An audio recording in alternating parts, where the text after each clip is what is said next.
When I was a kid, there was no professional women's cricket. I didn't even think that women could be professional sports people. Especially early on, it just didn't really seem like there was a career in it. To support myself around cricket, I had to work at the petrol garage. I was the only girl, so I stood out. I'd love for young girls to be able to dream about being an athlete and it to be achievable. Thanks to the Hilton funding my contract, it's allowed me to play the game that I love all day, every day. We're like an engine and we need to be fuelled with the right gas. Without funding, we can't be visible. You can't be what you can't see. As a team, it feels like we're breaking boundaries. Thunder and Lancashire always want to put women's cricket at the forefront, and now I think that's really shining through. It's mad to think that without the Hilton funding At the forefront, and now I think that's really shining through. It's mad to think that without the Hilton funding, like, we wouldn't be playing cricket every day, training. Well, we could be, but we wouldn't have any money. We wouldn't, yeah, true.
Marcus, I've spoken to you for a few times this season, which means you're doing pretty well. Congratulations. How much did you enjoy that? Yeah, thank you. Yeah, it was good. It was nice to finally win the toss and bat first when we wanted to, and have the conditions how we wanted them. So yeah, it's always nice to be not out at the end of the day, and having contributed to a good day's play.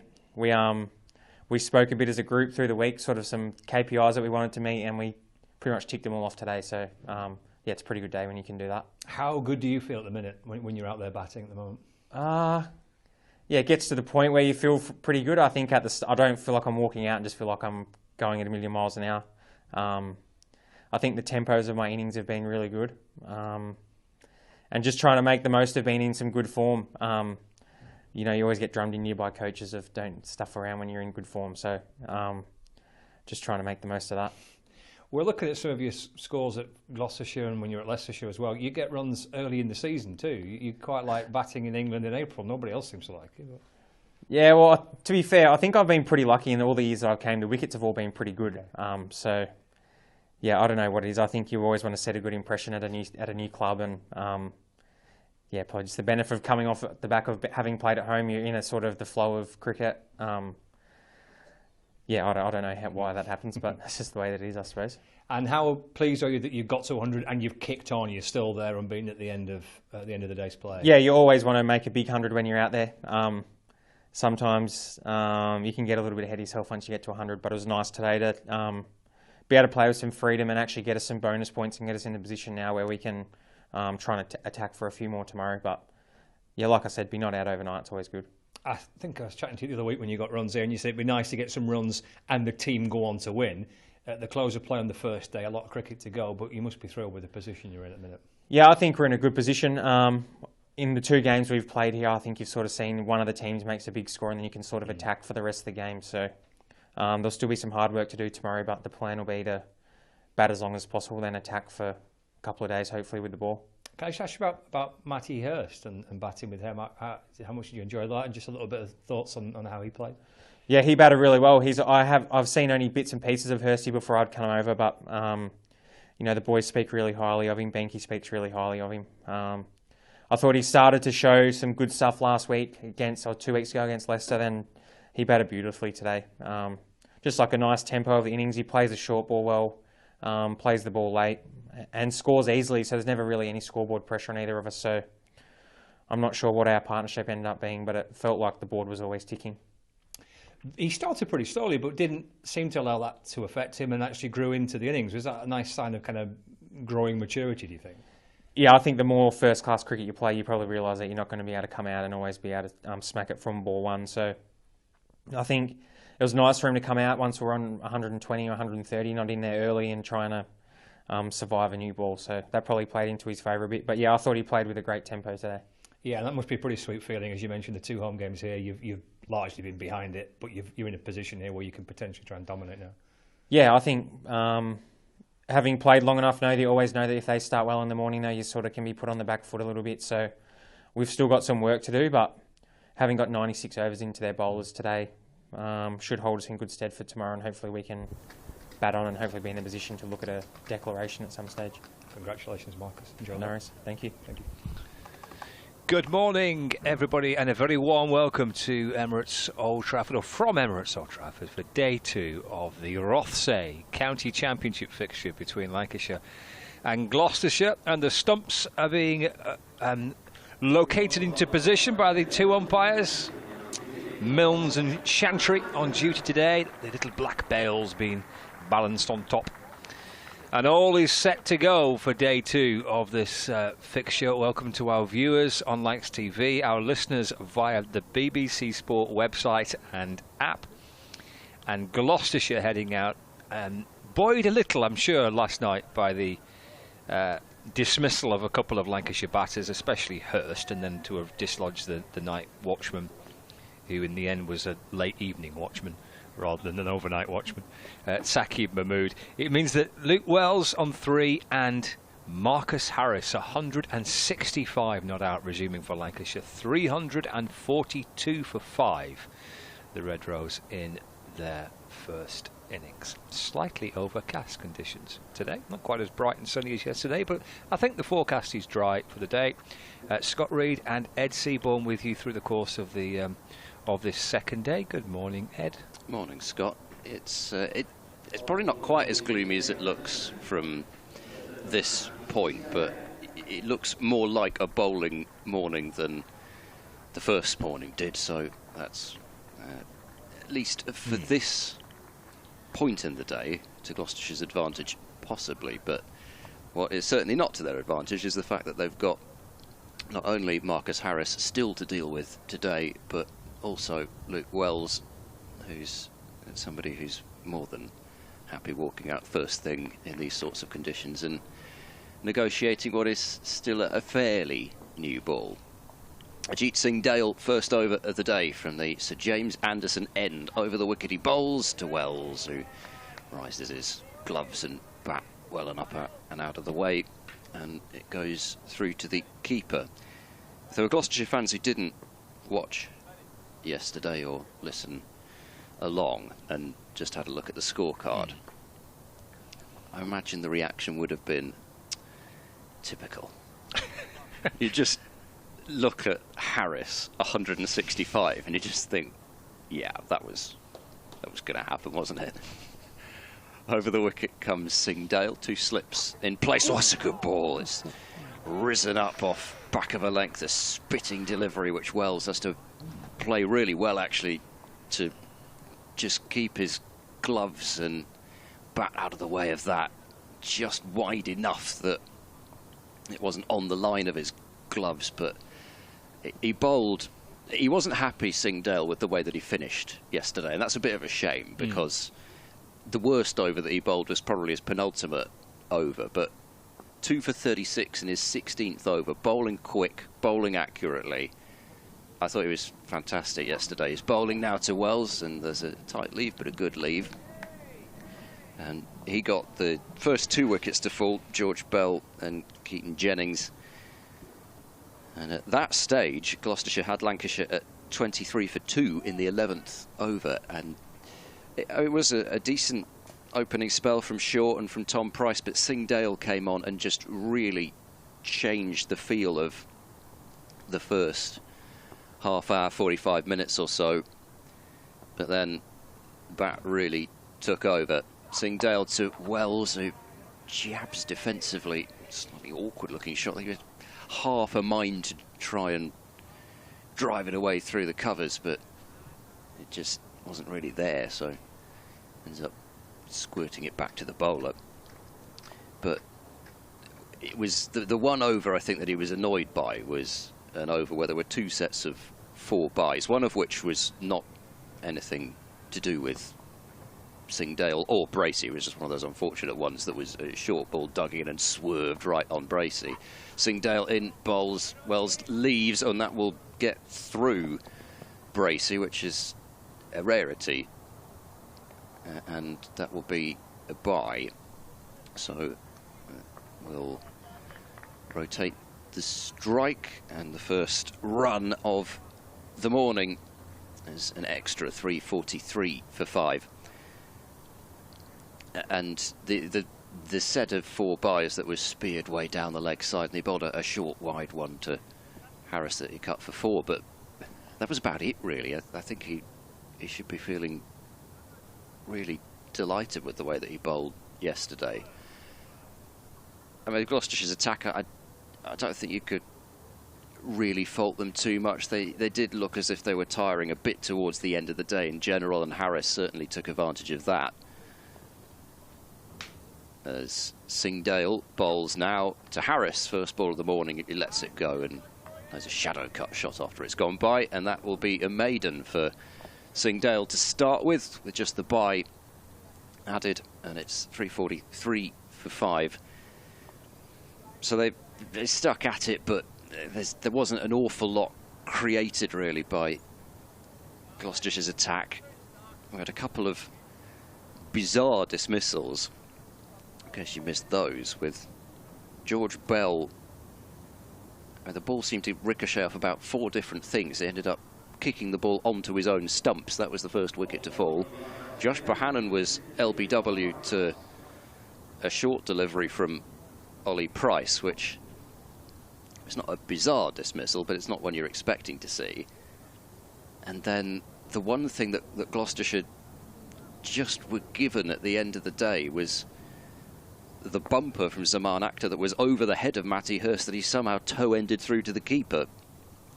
Tom Price to bowl the first over of the morning from the Bryden Statham end, and he's round the wicket to Wells, who's forward and playing in defence to the field at mid-on. And then, well, Lancashire using the night watchman in Saqib Mahmood. I must say I wasn't surprised to see them use it, but it also wasn't, I hope Saqib Mahmood would forgive me for saying this, it wasn't an enormous surprise that Zaman Akhtar with his pace fired the Yorker through him. Price bowls down the leg side. Wells has a swing at it but can't make contact, and Bracey tidies up. Yeah, it was a terrific delivery, wasn't it? Speared in full, right under the stumps of Saqib Mahmood. Maybe Harris at the other end on 160 might have been able to cope with it, but too good for Mahmood.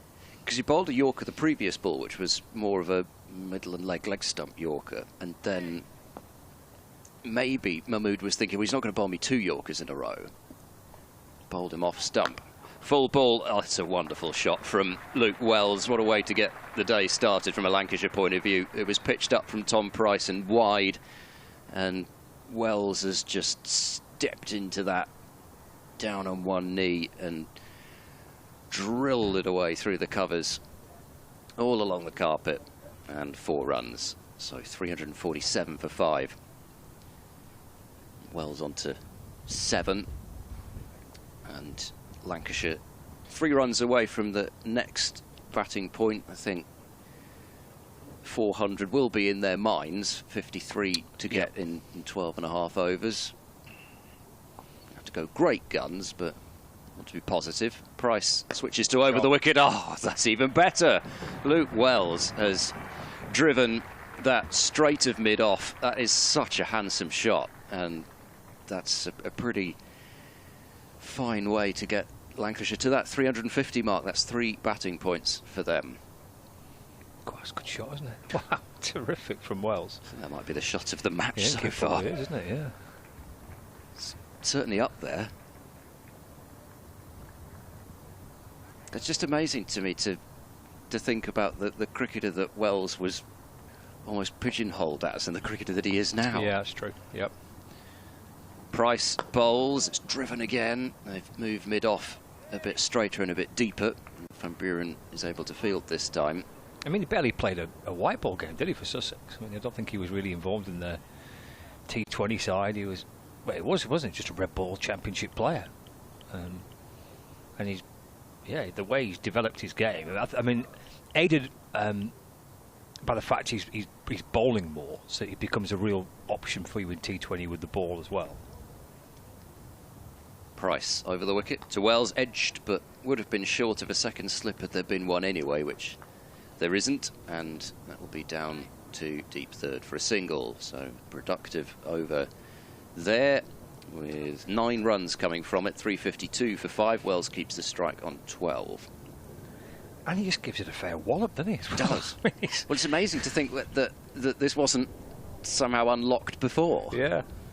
I suppose maybe if you're at a particular county for as long as he was, obviously, in his family association with that county, and you kind of embedded into it, maybe it's difficult to try and force your way into another aspect of the club, another form of T20 cricket or one-day cup cricket. But he came here and he was like, well, yeah, get you in the T20 side. He's done well to defend this time as Singdale comes in, pushing it through pretty quickly to Luke Wells. There's no run. I think he's picking up gigs in the 100 now, isn't he, and stuff like that. I mean, if you'd have said not only Luke Wells pretty much shoe-in for a T20 team, but then also for a competition which is able to select players from around the country a few years ago. Huh? Yeah. But it's great. It's one of my favourite cricketers for that reason. Singdale to Luke Wells, and there's runs here again, punched down through straight at mid-off. He's looking over his right shoulder as he jogs back for 2, wondering whether or not he had enough pace to reach the boundary. It doesn't. Will just be a couple more for Wells. He moves on to 14, 3, 5, 4 for 5. Well, for several reasons. It is just cracking to watch at the crease because of all the twirling and the shuffling about and crouching and twitching and all that stuff. But watching him drive especially is a thing of beauty. Singdale to Wells off the back foot this time, just taps the ball away into the offside. It's bouncing out towards point, and there is no run. I think if I could order cricketers from elsewhere to play for Gloucestershire, because I obviously get to see them all the time. So Luke Wells would be, I think, just behind Shane Snater. Those two, they're top of the list of wants. So if Gloucestershire could just make that happen. Singdale to Wells, clipped up to mid-on, and there's no run. So Ed Seaborn is the newly appointed Director of Cricket at Gloucestershire, your first targets are Luke Wells. There need to be a Director of Cricket now. There was briefly a performance director role, but no, it's very much Mark Alleyne and the cricket committee that are making these. There's no Director of Cricket at Gloucestershire? No, not anymore. And well, you need to create this position and then go and sign Luke Wells. I think from the club's point of view, it makes sense to have it as it is now. I think that it was an experiment that was tried and possibly not repeated. Around the wicket, and Wells aims to try and get out of that, and I think that deflects off his look, it deflects off his helmet. I thought so. Yeah, on with the concussion check. Oh, it did. Yeah. It's a lovely glancing header into the bottom corner. I mean, it really is. I mean, Alan Shearer would be proud of that. I thought you were going to be starting on Burnley again today. No. After yesterday. I mean, Luke Wells first and foremost here. There we go. Yeah, a little header. Yeah. That was. That's a beautiful little header into the bottom corner. So, I mean, you hoped that he would be okay because it was a glancing blow, but still, it can't have been particularly pleasant. No. At that pace, and it shows you that Singh Dale has got that slippery shorter ball as well. He bowled 2 so far to Wells, one of which he's dug in from over the wicket and has zinged it past his gloves, and then that one that I don't think Wells picked up the length of at all, really, because it was a flinch rather than a duck, and just a little tip into the gap between keeper and slip. Sam Byrne, the Lancashire physio's coming out to give the helmet a thorough inspection. Just kind of almost glanced off the red rose, didn't it, on the front of the helmet, and in between the keeper and the slip fielder. 4 leg buys is the outcome of that. Okay, so just going back to that. So it's the head coach and then the kind of committee. There's a cricket committee that I think is helping these decisions, but I think ultimately it's Mark Alleyne who will be given the playing budget, and I think ultimately it's his call on how he wants to spend it. But at this stage, I think it's no secret Gloucestershire, whilst they are turning things around, last season was a turning things around this year, and they hope this year to have turned it around. Singh Dale's back into Luke Wells, is off the back foot and defends to cover, and there's no run. Which is a remarkable effort given the state of things financially a couple of years back, with a loss of, well, I think actually even the loss may have been under-advertised. I think it was something like $1.5 million a couple of years back. Right. But so what's helped turn that around then? Well, I think a few things. Just to start with, they're not having to pay off people as they were a little bit before, because there's been quite a bit of turmoil in terms of coaching and turnover there. I think just incremental things, actually, just around the club.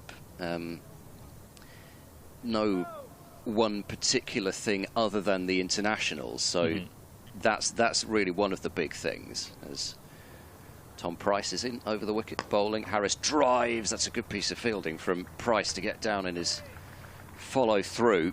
He almost tipped it onto the stumps then on striker's end. Wells were in back anyway, but he saved 4 for definite there, because that was hit out of the middle from Harris, who's yet to pick up his first run of the day.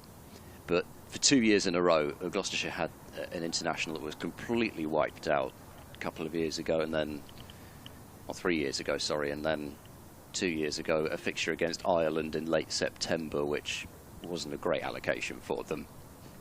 Price, Ian, and this has turned up to mid-on for no run.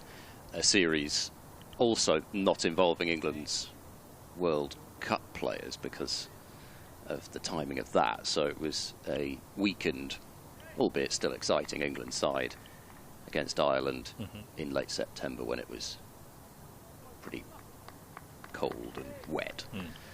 So last year just about managed to get in the game against Australia. It was a little bit of a race against the weather also, because it again was, I think it might have been on the last day of the championship season last year. Wide delivery from Price. Harris drives fluently for a single through cover. Sweeper back on the boundary, and Harris is up and running for day 2 onto 166, 359 for 5. So the international being able to be completed before the deluge, which unfortunately seems to just happen when Bristol hosts a men's international, because that's the one thing people forget also. They say international cricket at Bristol. No, women's cricket at Bristol, the weather seems to be lovely for. Price into Wells turns into the onside, there won't be a run. Yeah. So that's one of the things. I mean, that has taken a huge chunk out of last year's loss, and then I think it's been a matter of wherever they can find bits and pieces and just increase revenue from various things. That's what they've been able to do, and it does seem as though things are looking up. Price bowls forward, Wells playing back to the bowler, just softly defensively. And is the prospect of moving from the county ground in Bristol still on the cards? Is that... Yeah, I realised I didn't mention this at all yesterday, because that's been quite the talk of the town. But I could imagine, yeah. Even from away fans, it tends to be one of the first things that people ask. When's this move happening? What's the details with that?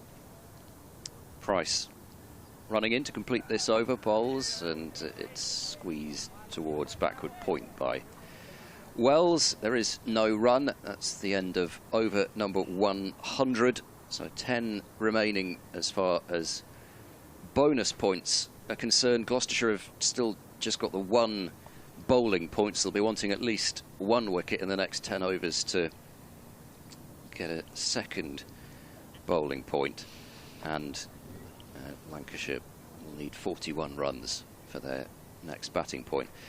But yeah, the news came out several days ago now about this non-binding heads of terms agreement that Gloucestershire have signed. I'm sure that makes better sense to to people who are cleverer than me. But I think the key bit is the non-binding bit. Okay. There's nothing that has been committed to here. Here's Singdale from the Anderson end, balls to Harris. Flicked off his pads down towards fine leg for a single. Moves to 167 not out, 360 for 5.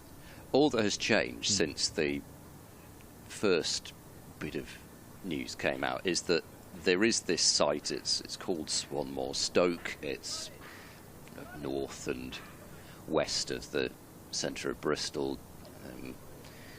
It depends how well you know the Bristol area, really, but near the likes of Pilning, just in from Severn Beach. Singdale to Wells. Wells defends, jabs the bat down. Ball that's angled into him from around the wicket, bouncing out to cover, no run. So it's near the M5. Okay. There's a new junction which has been proposed off the M49, and there are several other things which are already in that area. There's the Wave, which, if you like your surfing, I'm sure you do. Somewhere you can go and do that. That sounds terribly exciting. Yeah. Right. Sort of surfing, golfing, that sort of stuff. Singdale into Wells. Uppercutting, it just about clears Hammond, who's at backward point. He's leaning back and just trying to deflect it off the open face of the bat, rehearsing it at the non-striker's end. It almost came off the toe end of the bat, squirted up and just beyond the reach of Hammond. Lands safely, and Wells moves on to 15, 361 for 5. Still another moral victory to Singdale in terms of the shorter delivery. I think he's thinking he's getting some joy in digging it in short to Luke Wells. Miles Hammond in his glasses, of course, which he's sporting this year. Oh, he's bowled him. Harris is gone. Singdale induces a bottom edge, and the ball ricochets back onto the stumps. And Singdale's been the man for Gloucestershire in this game. He picks up his 3rd wicket. He's picked up some crucial wickets through the course of the innings as Singdale. And now he's got rid of the Centurion, Marcus Harris. 167 and bowled by Singdale. Bottom edge back onto his stumps. 6 down now, Lancashire. It's amazing how it happens, isn't it? You can bat all day and look really just not like getting out at all, and you come back the next day, you score 2 runs and then get a short wide ball and somehow get out to it. There have been some unusual dismissals to deliveries that have not been conventional wicket-taking ones, but if Paul Allott is watching this morning, he'll probably be well, he won't be chuckling because Harris is out, but he'll be chuckling because of our long discussion off-air about the misfortune of Ajit Singh Dale and about how he seems to be just so unlucky. And so far, 2 of his wickets have been almost not quite manufactured for him, because there's more to it than that, but I think neither of them would have hit the stumps but for the assistance of the batter. So perhaps Singdale's luck is turning, and he deserves it, not just for the way that he's bowled in this match, but he deserves it for the sheer number of times that I've seen an inside edge go past the leg stump and sometimes even go for 4, and you just think, how can this keep happening? At some point it's got to hit the stump. Surely it has. Well, that one did. George Balderson's the new batter, and he's defending this first delivery he receives from Singdale. Turns the ball up towards mid-on for no addition to the score, which is 361 for 6. Am I right in thinking Balderson has opened He before? has, yep, he has. Well, it's just, of course. Who doesn't? Who hasn't? Bohannon? Might have opened in T20. Yeah, I can't recall Bohannon ever opening. I'm pretty certain he hasn't, but certainly Balderson. And Hurst has. Probably not as well. Hurst, Although, again, right. he opens in T20, doesn't he? Sometimes. I think he opened for the Scorchers anyway, even if not Lancashire. I'm not sure that Bella's have opened before. Oh, well, we didn't have any of this yesterday either. Oh, yeah, We've got a ball inspection. Even after it was crashed onto the concrete by Marcus Harris a couple of times yesterday, the first ball didn't get changed. So is that the one it's meant to... Oh, it's not going through either. That's going to be changed. There we go. Or is it? Yeah, surely. Yeah. I think it's supposed to go through one and not go through the other, isn't it? Is that right? I think that's right.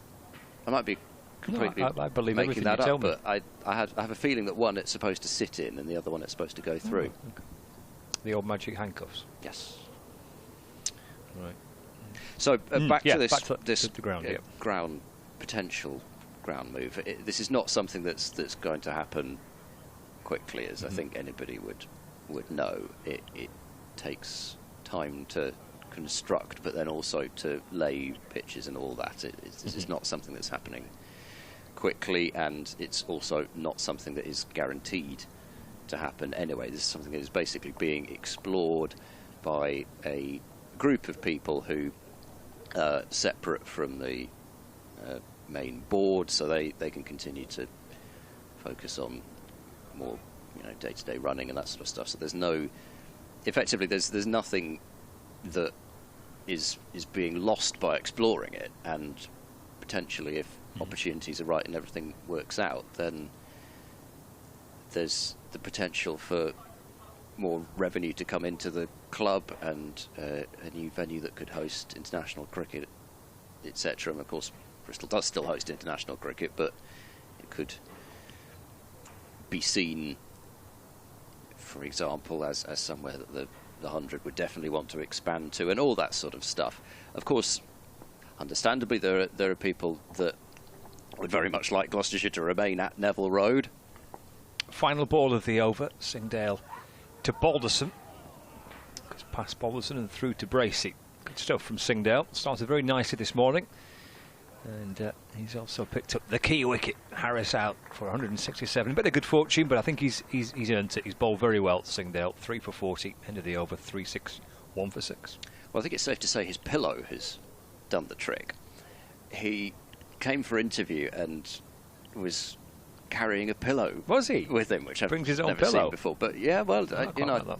Oh yeah, I think know a couple of it's journalists that do that. important. Yeah, I know other people who, when they're travelling around the world. Actually, the pillows I've got in my hotel are great. I probably want to carry them around. No, You're going to leave the hotel don't with worry, a pillow. I'm not going to steal your pillow. But Stuff it up your jumper. That's very nice, very comfortable bed and pillow. In comes Price, bowls, and Wells guides into the leg side defensively. It's a no ball from Tom Price, so 363 for 6. But just to finish on the ground move, of course, there are people who especially live in the centre of Bristol. They like to be able to walk to the ground. It's close to Gloucester Road, all that sort of stuff. But there are many reasons why the site is not really big enough for what Gloucestershire want to do with it. They're running out of ways that they can squeeze revenue out of the acreage that they've got.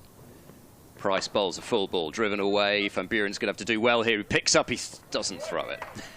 I thought he was going to have a shy there, but actually Wells would have been home anyway. Would have been wasting some shoulder energy. And Wells moves to 16. It's 364 for 6. A good single from Luke Wells.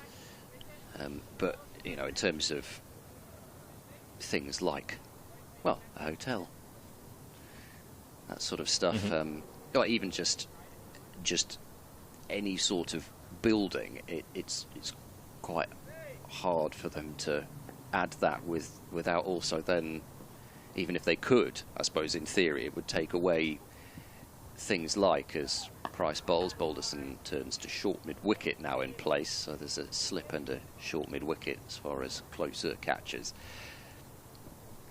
But, for example, they need room for the big temporary stand on the car park side of the ground. So when you go to Championship cricket at Bristol, you'll see there is a lot of area there. But when it comes to international matches, that's filled by the stand, and you need room for people actually to be able to walk around the ground as well as sit in seats.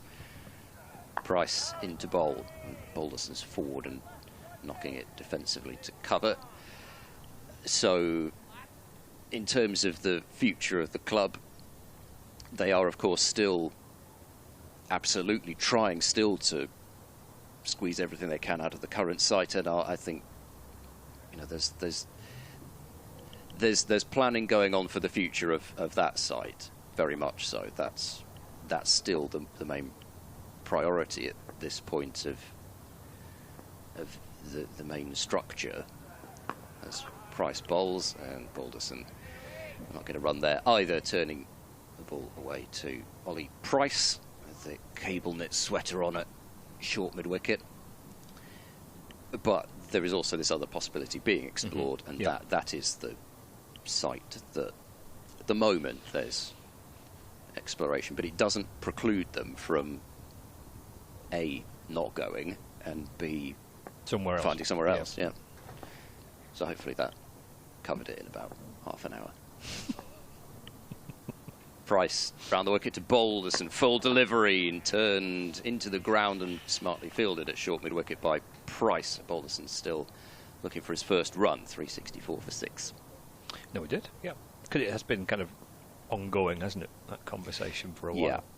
Yeah, I mean, it sort of, I think it leaked out into the Telegraph when it was first floated, and I assume that people would have rather that was just something that went on quietly in the background.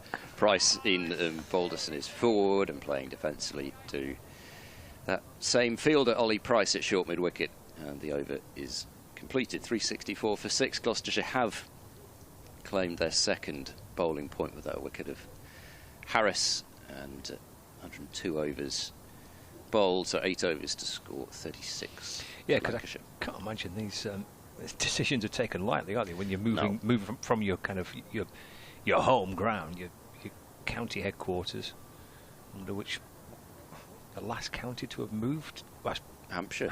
Yeah, building that new ball. Yeah, I think Worcestershire have kind of parked the idea, haven't they, of moving now from New Road and rather looking at having a proper alternative rather than a completely new venue.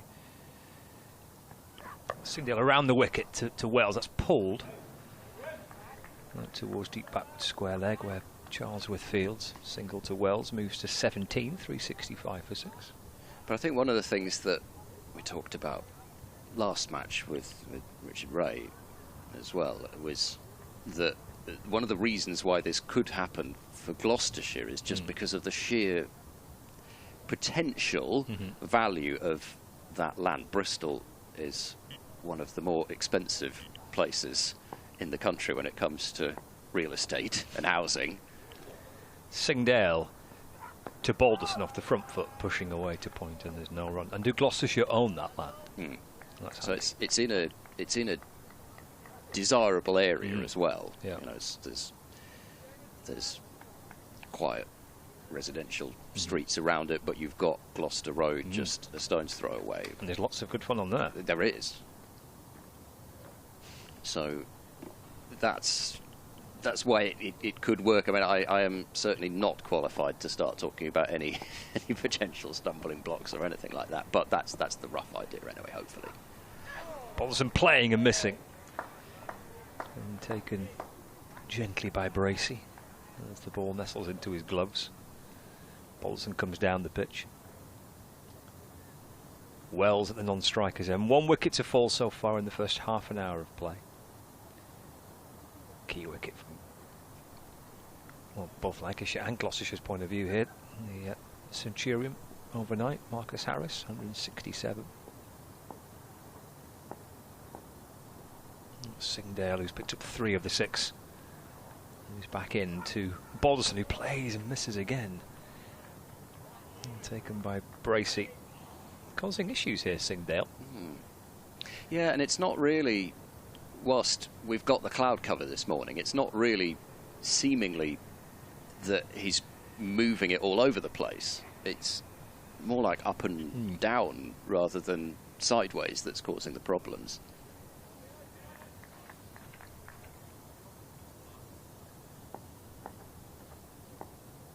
Sets off again, 2 slips waiting. The ball around the wicket to Balderson.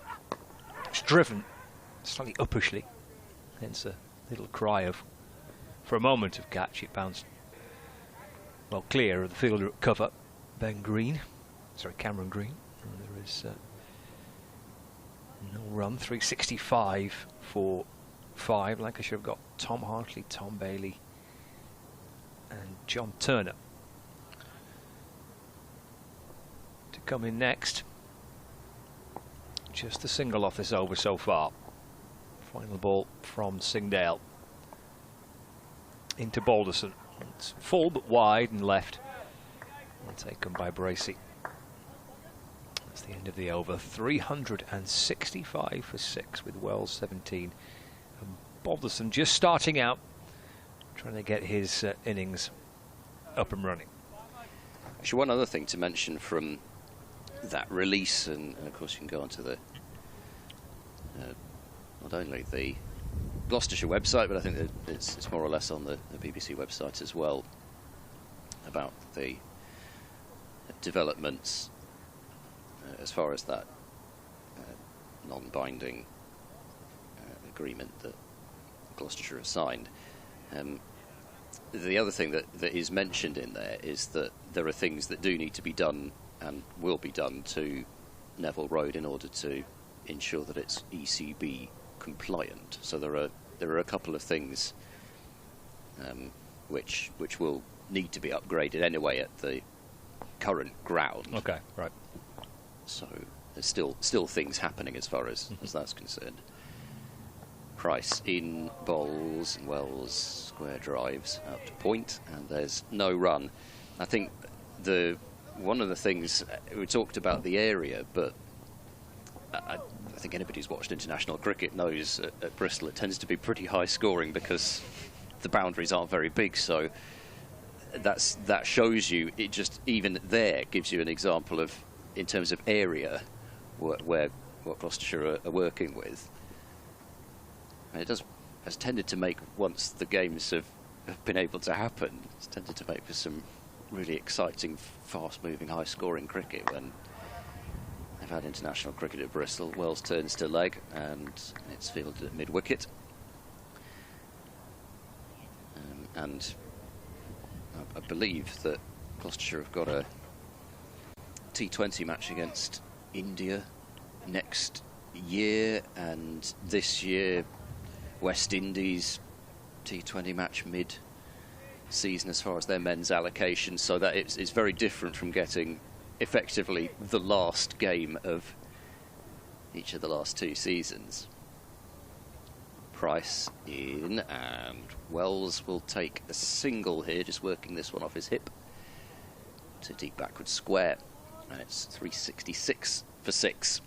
And Lancashire just, with that loss of Harris as well, just Wells has had to rein himself in a little bit. Balderson has come out and he's tried to score, but Singdale has made it very hard for him, especially.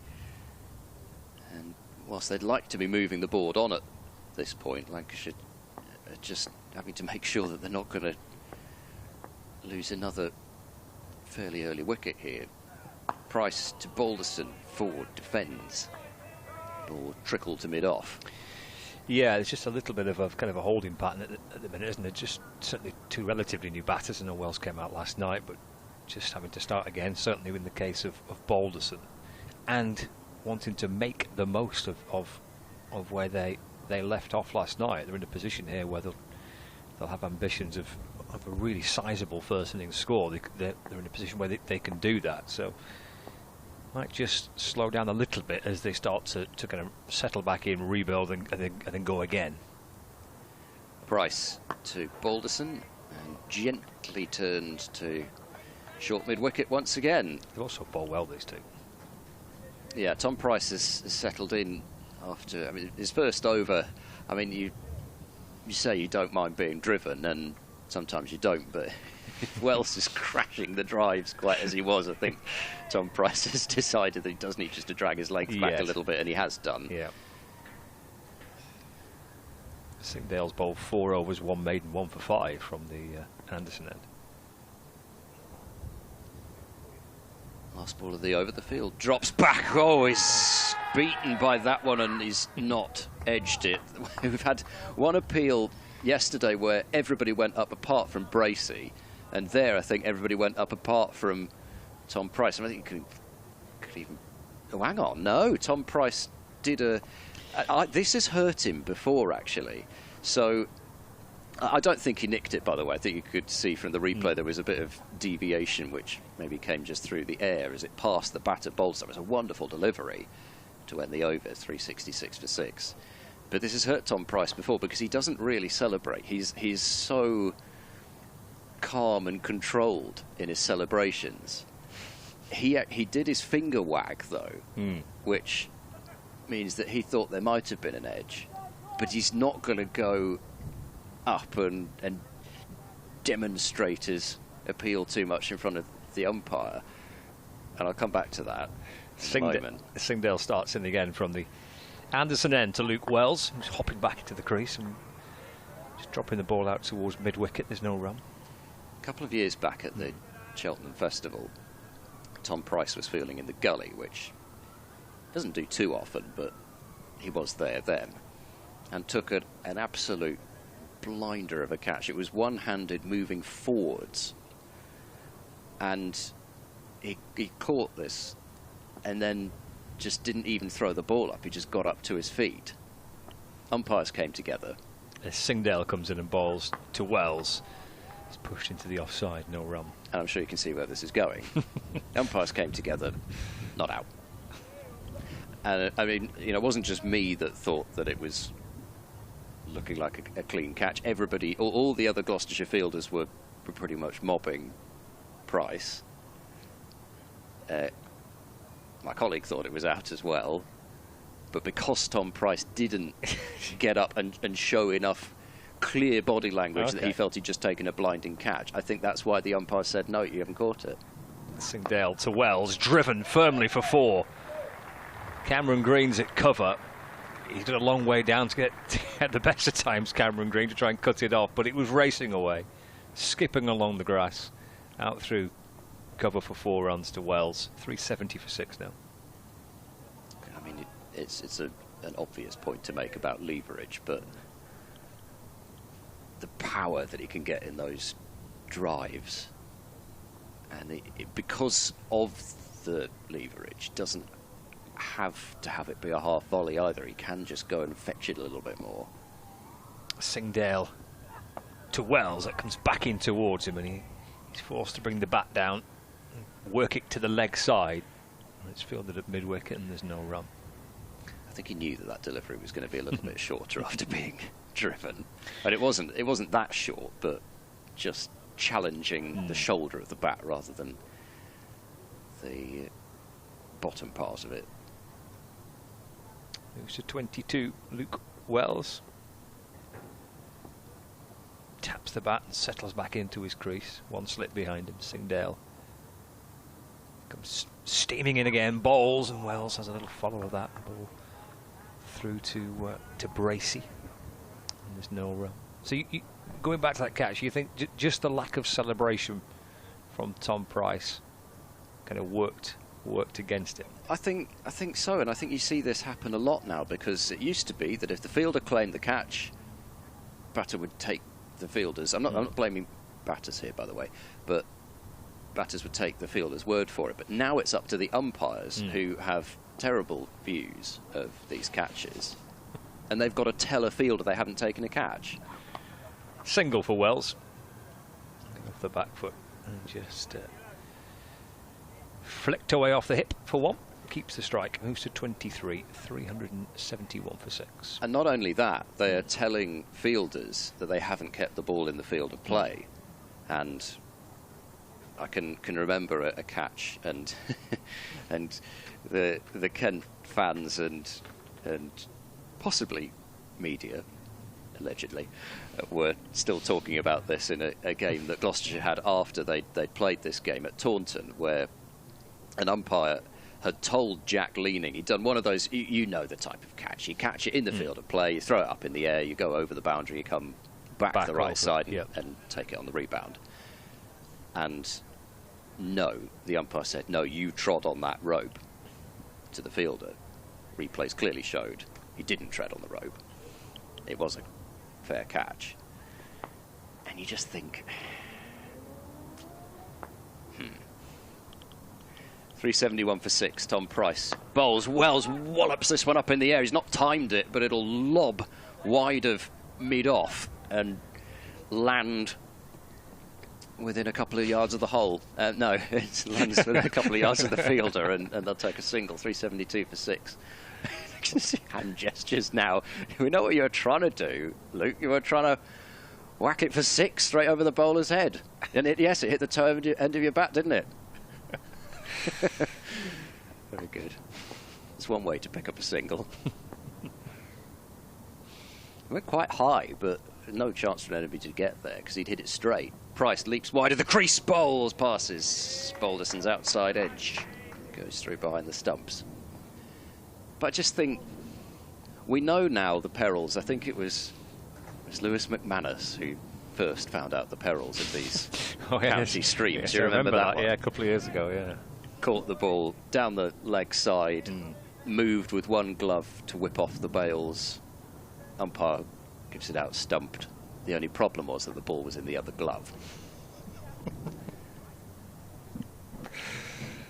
Price in to bowl, and Balderson drives, doesn't time it well enough. He's still not able to get off the mark. It's got to be really frustrating for George Balderson. And Wells is going to have a word with him. I think it's probably a good point for a word, because he's tried to welly that drive. He's not timed it, and it's gone up to mid-off, and that's now 17 deliveries he's faced without getting off the mark.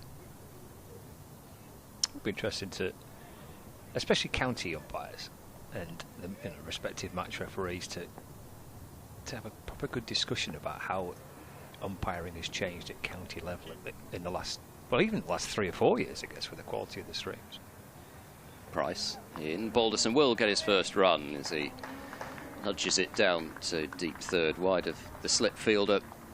And at the 18th time of asking, George Balderson is underway. He'll be feeling much better now, 373 for 6. Because presumably, and I'll pick here because Lancs have one of the better quality streams. If you know you're umpiring a game here compared to a venue that perhaps doesn't have the same quality cameras and that type of thing, how that affects, does it affect? I mean, either, I don't know, would it be more subconscious potentially because you know that you've got such good cameras watching? Price again wide of the crease. Wells just taps this one out into the covers and takes a single. When you're making those types of decisions compared to, well, I'm umpiring at a ground where I know the quality of the cameras is not that good, so if I get a decision that might be incorrect, it doesn't potentially get flashed up and posted all over the internet, as opposed to if you do something here where the camera crew here are able to pick out such kind of detail. How much does that impact your umpiring?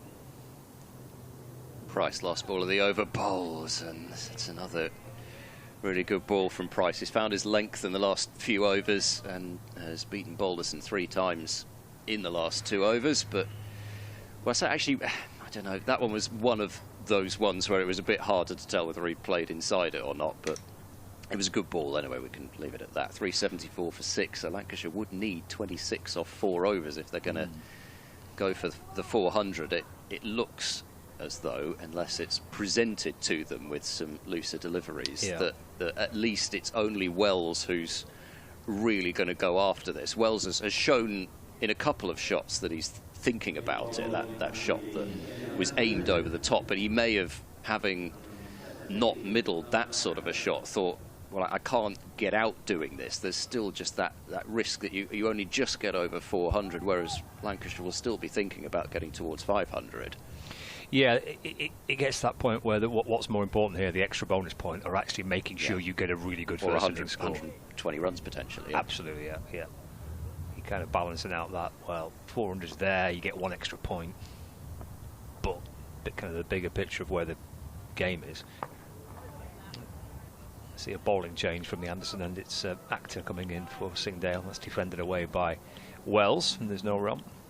One of the things, going back to the discussion about decisions, they can't show any contentious, possible contentious, put it that way, because somebody's got to determine whether it's contentious or not. They can't put any of that stuff on the big screen. No.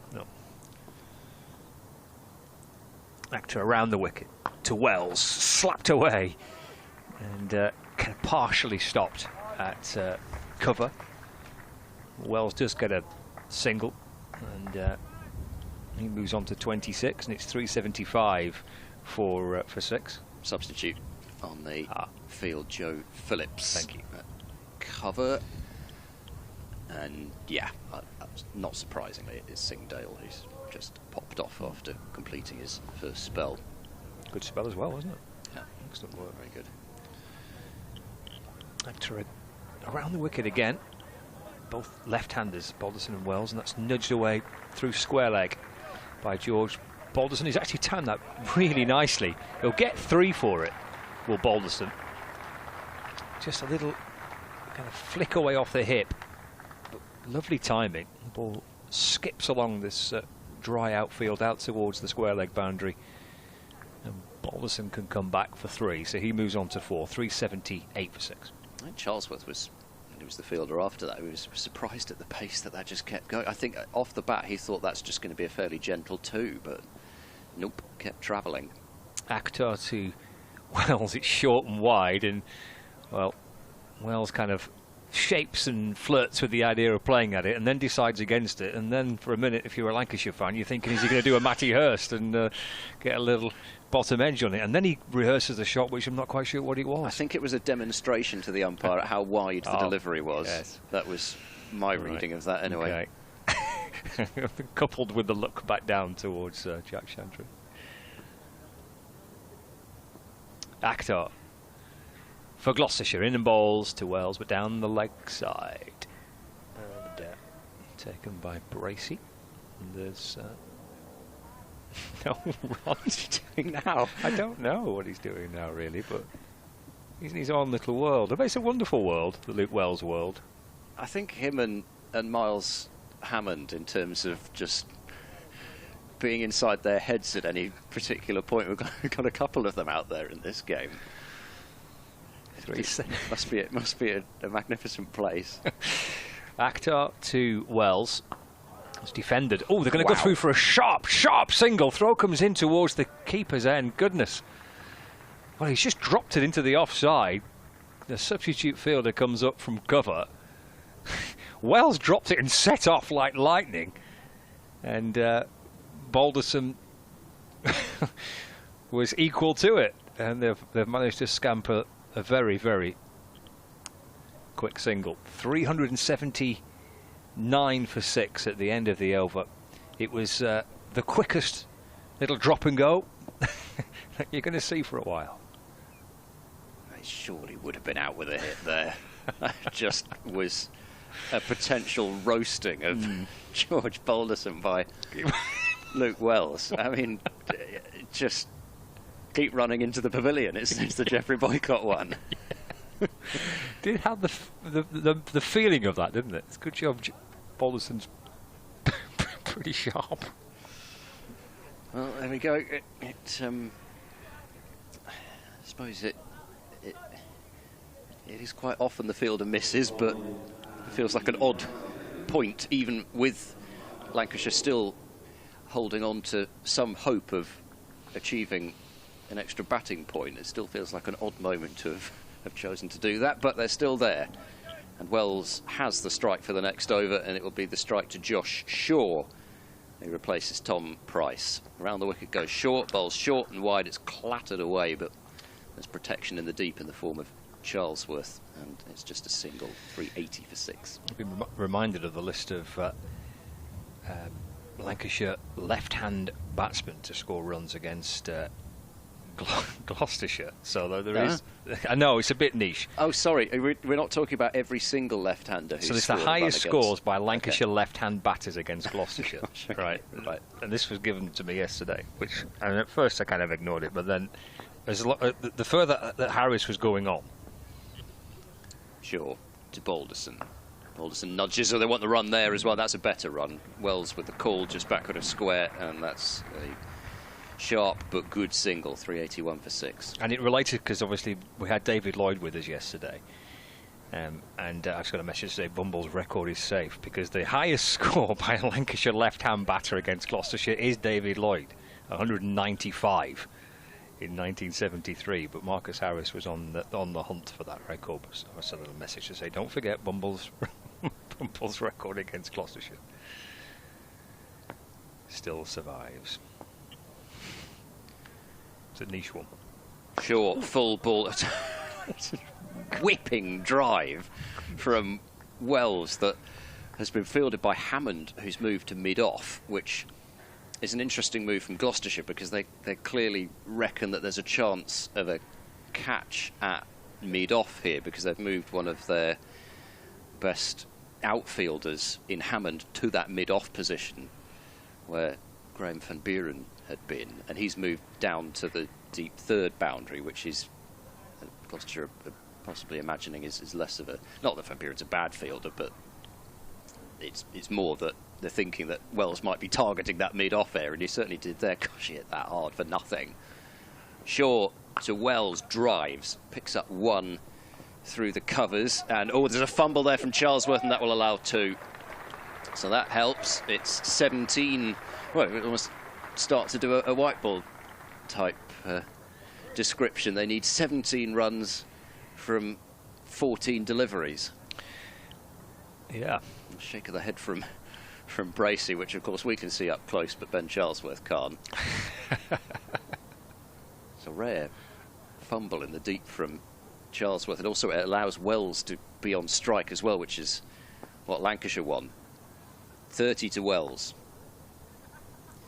Short is in. Termis is a full ball, which has just been thudded into the ground, and it has not quite limped its way out into the covers, but it was certainly a shot that was played with a great deal of force, and the ball didn't come off the bat with a great deal of force. And examining the toe end again, he picks up 1. 16 more required for the 400 within the 110. Wells to 31. And the last ball of this over, Balderson to face. Shaw bowls wide ball. Balderson goes after it and misses it. Might not be the worst outcome in terms of Wells at least keeping the strike. So they'll need 16 from 2 overs. The race is on. 384 for 6. Oh, here we go. I found the scorecard in question, because 1973 in particular being a golden year for Gloucestershire, it piqued my interest to see what else happened in that game. Won't surprise anybody that Mike Proctor scored 140 and took 6 for 41 in the first innings, but Bumble defied Proctor in the second innings, that game taking place here in July of 1973. 384 for 6. So 2 overs remaining for batting and bonus points respectively in this innings. It's down the leg side by Akhtar, and Wells swishing that one, trying to get some connection to it. There's a fine leg in place, there's a third man in place, there's a deep point and deep square leg.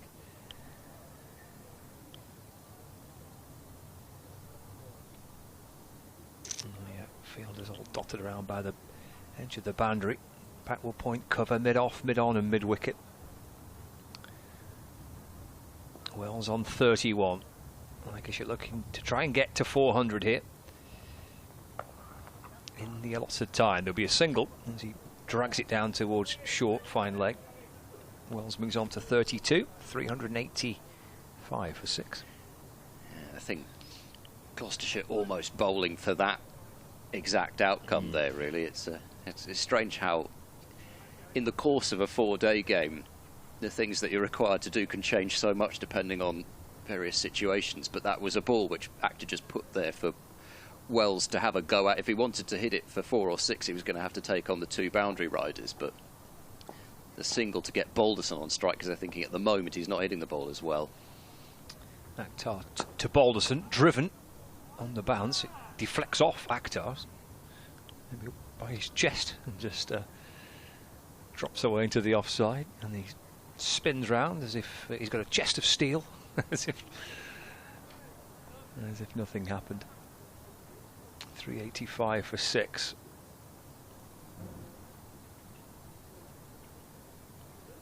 Still the same field with the 4 out on the boundary at 2 square and 2 behind the batter at third man and fine leg. Oh, it's banged in short, but it's going to be called a wide. I suppose it worked for him yesterday. Bowl it over the batter's head and get a wicket. Yes. Yeah. Right at the towards the end of yesterday. I think it would have been over Matty Hurst's head, and Probably would have been, yeah. And like I say, last year that wouldn't have been out. You could have a free go at it because it would have been a no ball. Well, I say a free go at it. I mean, obviously, would have had to have made sure that the umpire was going to call it a no ball, which you wouldn't have found out at the time. But yeah, Akhtar to Balderson. Again, looking for a quick single. He pushed that away in towards point. Hammond comes up quickly to field, and clear cry of no. it was almost a no of frustration as much as it was a no of don't run, because the requirement has certainly got up now. Yes, 2 balls left of this over, and then 6 deliveries remaining. 386 for 6. Akhtar to Balderson. And a dot ball as he tries to nudge it away to the leg side, hoping to try and jog through for one. Bancroft is at mid-wicket to field. Wells calls Balderson down for a chat. Slog it into Salford.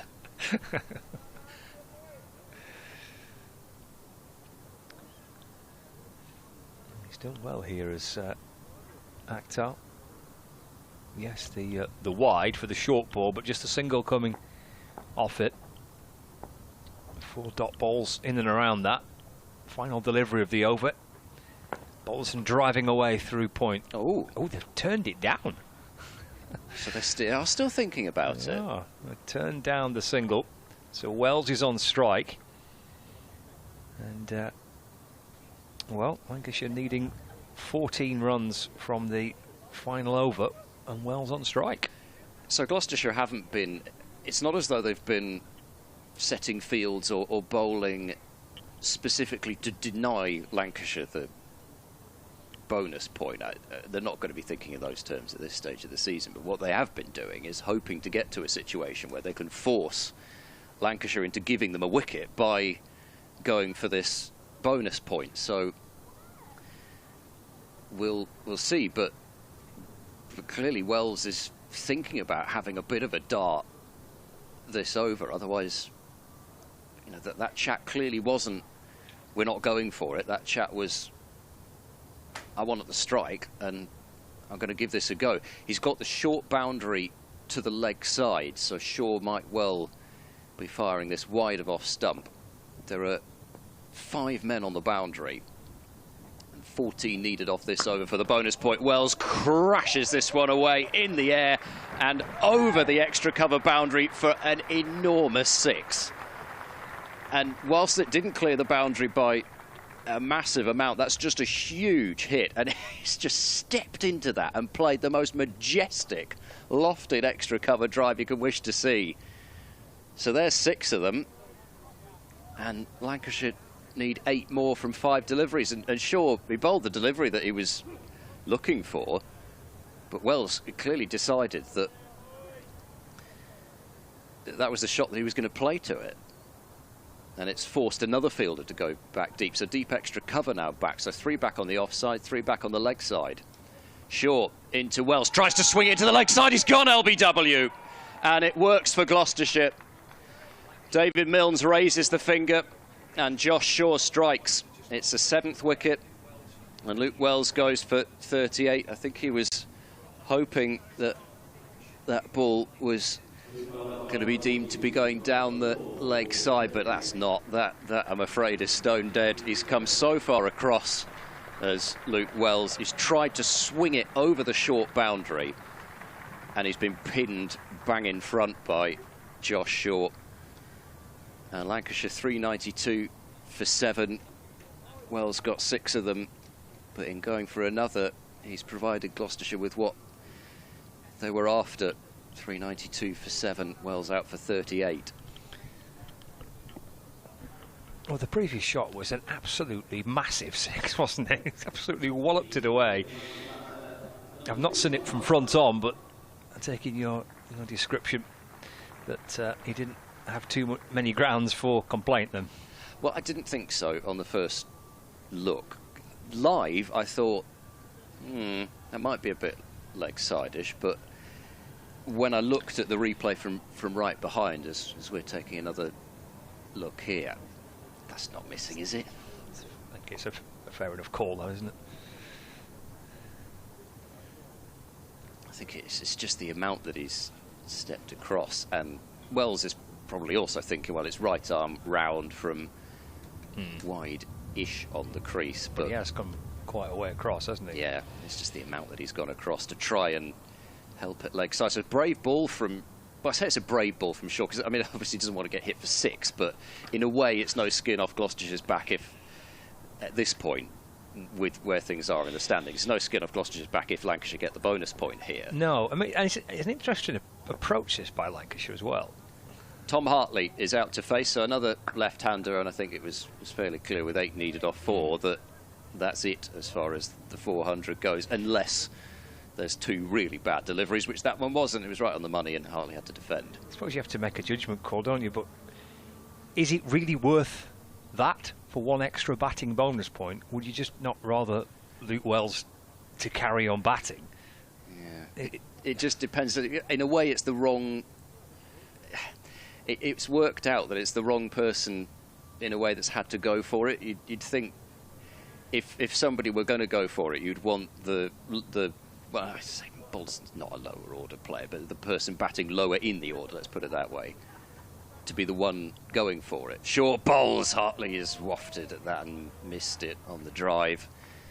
I don't know whether there again there's a sign of just a little bit in 2 minds about what he's out there to do, because he must be walking out there thinking, well, it's just a little bonus. If I could just get a couple of boundaries somehow, then actually I will have done the job at least of getting the bonus point. But yeah, you'd probably have wanted Balderson to be the one going on the attack rather than Wells, because Wells could have gone on and got a really big score there. Shaw bowls to Hartley, he'll get off the mark, just guiding this one into a pretty sizable gap, fine of cover. So it's 393 for 7, and Lancashire only made 7 off a ball. Yeah, well, 400. You're kind of hoping, from Lancashire's point of view now, that they've missed out on 400, but they've got to try and get back into that mindset of making sure they get a good, a big first innings score here, which probably is something that's easier done when Luke Wells is out there. Shaw leaps wide of the crease, and another waft, this time from Balderson at a wide delivery, which seemed to be swinging further away. And it's 393 for 7. That's the end of the 110 overs. So the bonus points, 3 to Lancashire and 2 to Gloucestershire. It's good fun while it lasted, though, wasn't it? It was. Well, it was exciting. It was good fun. I mean, to be honest, even Luke Wells playing a defensive shot's quite exciting. Yeah, true. Yeah. Watching him play was it ridiculous extra cover drive? Because they turned down the single, didn't they, in the previous over? And was it the first ball of the next over? I was just on. Yes, doing an update. it was. Yeah, right. 6 and out in the 110th right. over. Yeah, turned down the single. Arm on strike. It's a monster hit for 6, wasn't it? It's Over got to extra be. cover. It's got to be at least 85 just to the point that he hit it. Surely, 85 metres. Pretty brutal, yeah. Akhtar in to Hartley. It's gone through to Bracey. He's not carried through to Bracey. It's almost bounced just in front of Bracey. Yes, Hartley's making the keeping low signal. Yeah, and both batters come down for a rather quizzical look at the pitch. I mean, Lancashire know they're battered on this pitch, don't they? They know what they reckon is going to be a good score. They might be pretty happy at the minute with 3 wickets left and knocking on the door of 400. That might be okay. Into Hartley off the front foot, pushing to mid off, and there's no run.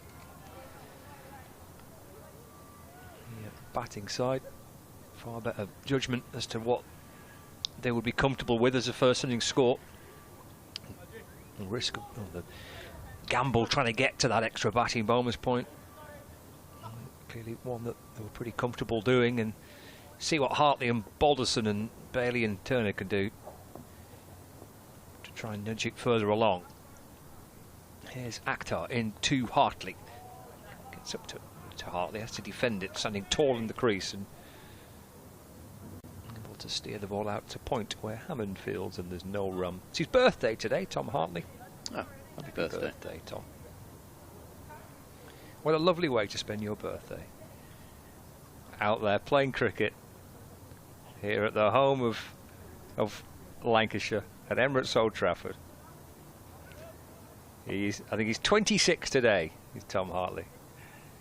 Akhtar in to Hartley, driven away towards mid-off and scampers through for a single. Throw comes in towards the bowler's end.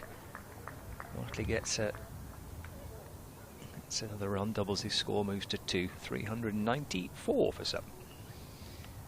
At least he isn't out without scoring on his birthday as well. Yeah. So he's a little bit nippy out there, this morning. The spectators have wrapped themselves up and with that sort of huddled look in the stands. Akhtar to Balderson this time. Defends out towards backward point. There's no run. There's quite a stiff breeze. Yeah, I think that's today? doing most of the work in that regard, because it's, and partly it's probably just because it's been so warm as well. We've just been spoiled by the weather at the start of the season. I mean, if you had a day like this any other start of May, I'd be thinking, yeah, okay, that's the way it is. But because we've had about 26, 27 degrees, it just feels that much colder. We've been spoiled, really, haven't we? Short ball by Akhtar, and Balderson ducks underneath it, crouching down through to Bracey. Just a single coming off the over. 394 for 7. Lancashire George. Balderson's on 5 and Tom Hartley on 2. Lancashire today losing the wickets of Marcus Harris, who's bowled by Singdale for 167, but one that came off a thick bottom edge and the ball ricocheted back onto his stumps. And then Wells on the attack. Lancashire looking to try and get an extra batting bonus point. Wells had just hit a big 6. And then the very next delivery, the ball rattles onto his pad and he's given out LBW and departs for 38.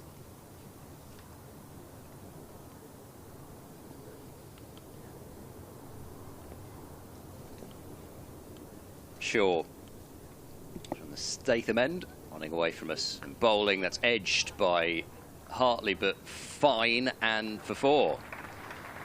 There was still, I mean, there was absolutely no chance for a second or a third slip there.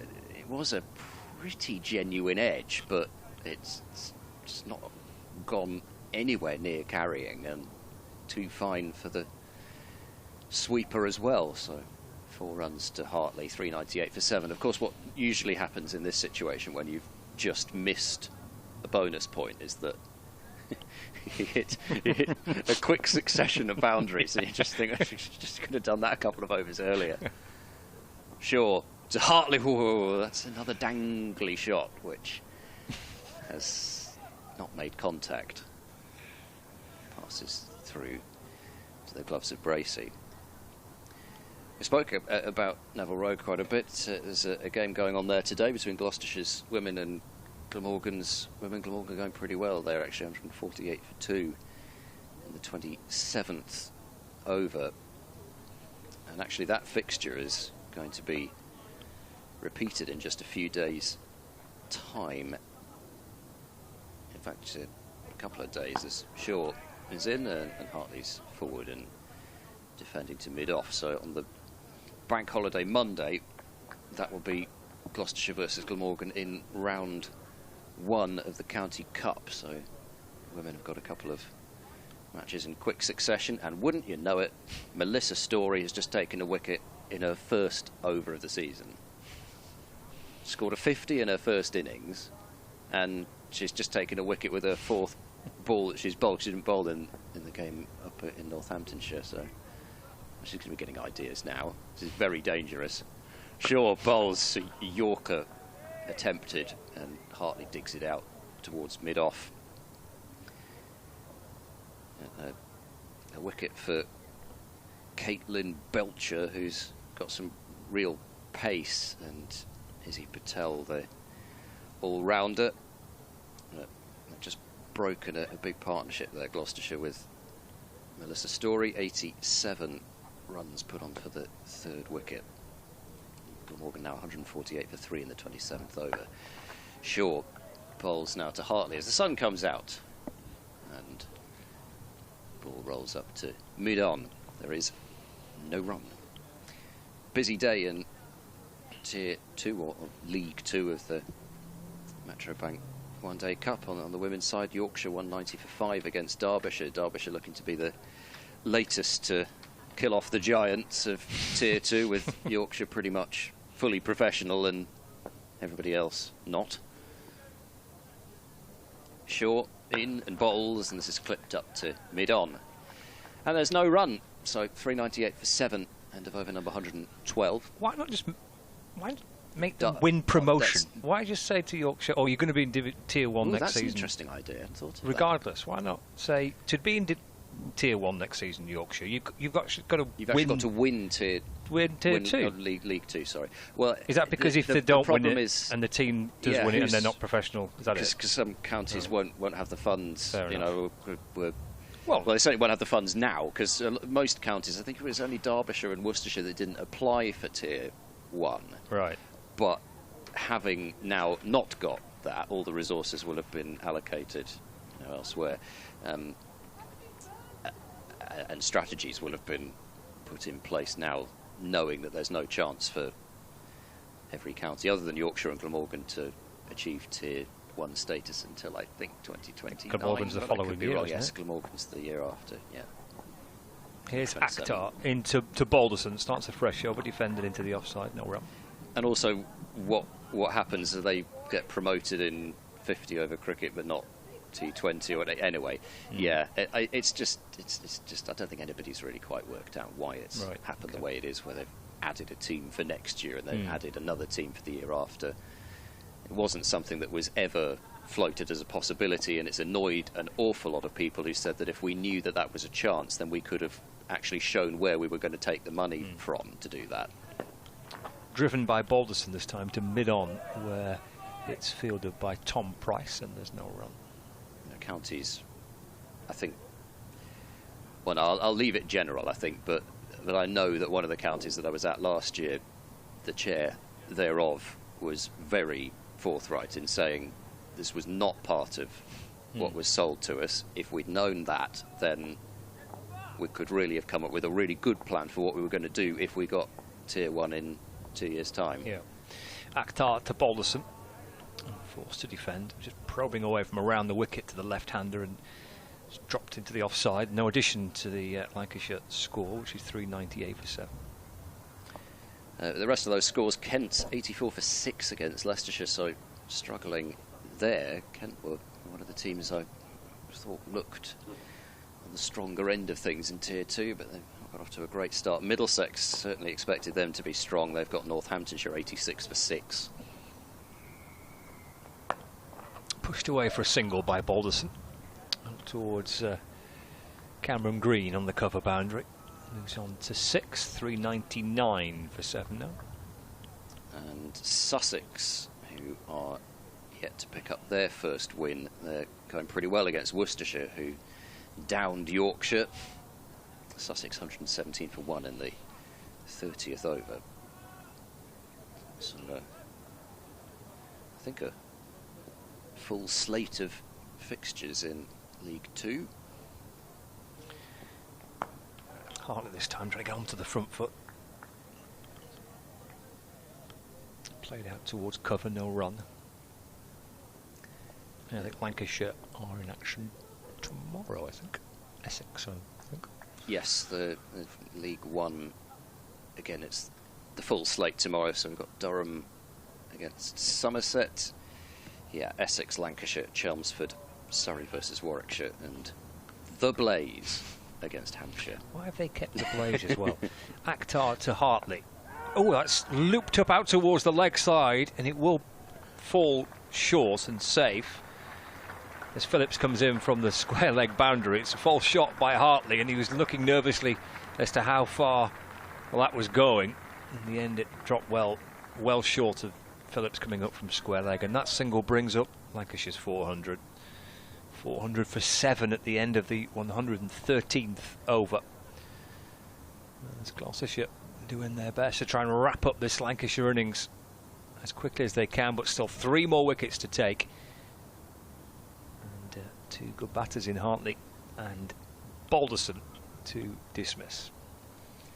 I did like how David Milnes didn't move a muscle there, just stared up in the air and then knew that the ball was going to lob somewhere just only a couple of feet behind him. Again, it was another one of those. We've had a couple, I think, in this match already, with cries of catch, and the square leg umpire has been the one that could have caught it. 2 slips in now for Short as he bowls, and Hartley runs this one away towards point. There's no run. So do we know why they're the Blaze? Yes, we do. It's because they decided to be. The players actually were asked, right, and they wanted to keep the branding. I think they felt that they'd been rebranded under the regional setup from the Lightning to the Blaze, and they didn't want another rebranding. Right. But possibly the players themselves shouldn't have been asked. Shaw is in. This is driven by Hartley, can't force it past point. Because the whole idea was to try and make it aligned, isn't it? Yes. It's the one-day cup for men and women. It's the T20 for men and women. They're aligned to their counties. Every county has a women's side, apart from one. This random team called the Blaze. Yeah. Well, they also, I mean, I guess that there was the rebranding again. They felt they'd really started to have some success as the Blaze as well. But yes, it's a little surprising that they were even given the choice, or at least not even to be the Nottinghamshire Blaze. I think that would be a different thing. Shaw is in, and this is run down to deep third for a single, 401 for 7, Hartley on to 8. Because I think Lancashire would also feel that they have got a reasonable branding in Thunder. That's been Thunder for a long time. And they're keeping that for the T20. It's Lancashire Thunder in the T20, but it's just Lancashire women in everything else. So there is... Yeah, they could easily have still kept the orange and the logo and all of that, yes, and still been Nottinghamshire Blaze, but rather than the Blaze, the well-known county of the. Shaw in, striking the batter on the pad, has been given out, LBW. So Shaw's got a second leg before wicket, and Balderson now marches back, and I must say, I mean, I thought first up that the Wells decision was going down and wasn't. I'm happy to be proven wrong here, but I thought that was almost a speculative shout from Shaw. He's leaped so wide on the crease, and well, yeah, I think Balderson would look at that replay and go, I'd rather that hadn't been given out. It wasn't spearing miles down, but then I think you have to say it does look as though it probably was going down. Balderson has gone, and Gloucestershire have got an 8th wicket. Obviously, it's going to look better from the angle we've just seen it from, because that's looking from, well, offside. So the stumps are looking as though it's right in line with the impact, but yeah. Tom Bailey's the new batter to join Tom Hartley.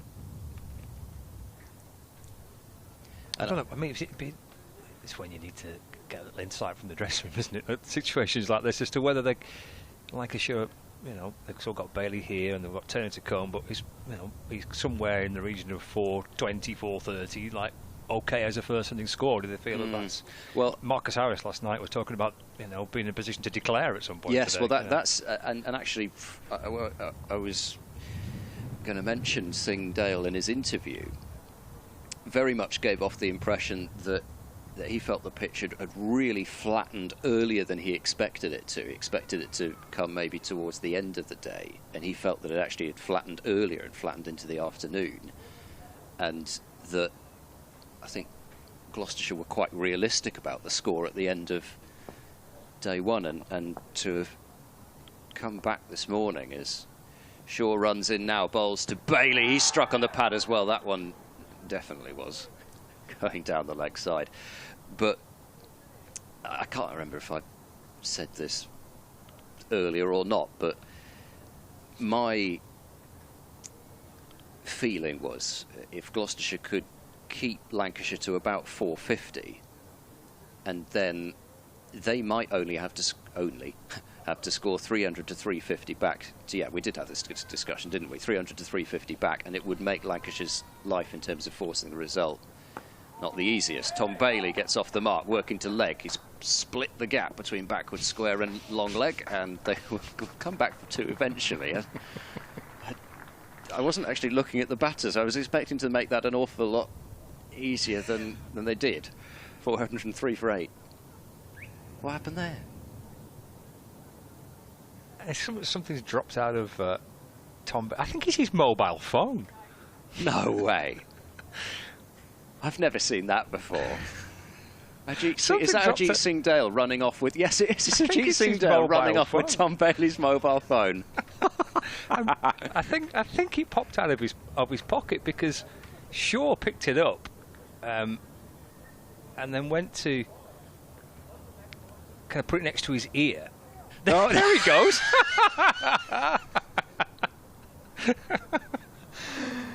Oh yes, terrific. Just when you think you've seen it all. He's obviously got to have it turned off as well, doesn't he? I don't know what the rules are. Because I think they've got to have them turned off, but yet he's still got it in his pocket. Terrific. Oh dear. 403 for 8. Ben Charlesworth into the attack, by the way. Yeah. And that's Hartley driving away on the bounce, picked up by Hammond at point, and there's no run. As much as it's hilarious and we're laughing about it, I almost wonder if that's going to have to be reported. The fact that he was out there in the middle with a mobile phone in his pocket. Charlesworth into Hartley, driven straight, and Charlesworth gets something on it, just takes a little bit of the pace off it up towards the long-on boundary. Akhtar does well to catch it with it, and Hartley comes back for 2. 405 for 8. He's making a note of something down there, David Mills. He's been carefully making notes over the last few deliveries in that notebook of his. Oh dear. There's Charlesworth. Slip in place. And some sunshine here. And bowling to Hartley. And that's just nudged away out towards mid-wicket for a single. Moves on to 11. 406 for 8. Bringing Tom Bailey back on strike. Halfway through the over. And about half an hour to go before the lunch break as well. Been quite a busy morning session, actually, isn't it? Lancashire resuming on 3:42 for 5. And now 406 for 8.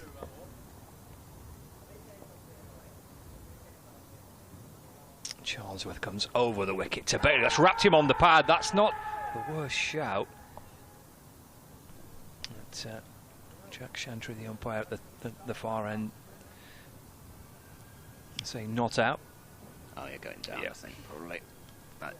It had just nipped back a little bit, because I thought that looked plumb, but from this angle, Bailey sort of obscured the point where it had nipped back a bit.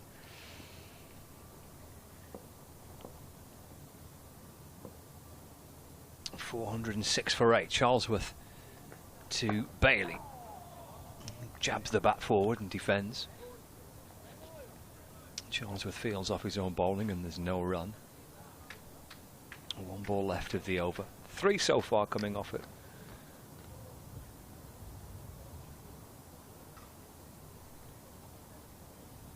Charlesworth having replaced Akhtar from the Anderson end. Not bowled much in the match. What's this? Just his 5th over, isn't it? It's first of the day. So 4 overs yesterday. Goes full to Bailey. That's driven firmly through cover. And moves to 3. It's the end of the over as well. On 407 for 8. Lancashire. Bailey on 3 and Hartley on 11. My dad is listening. Hello, Dad.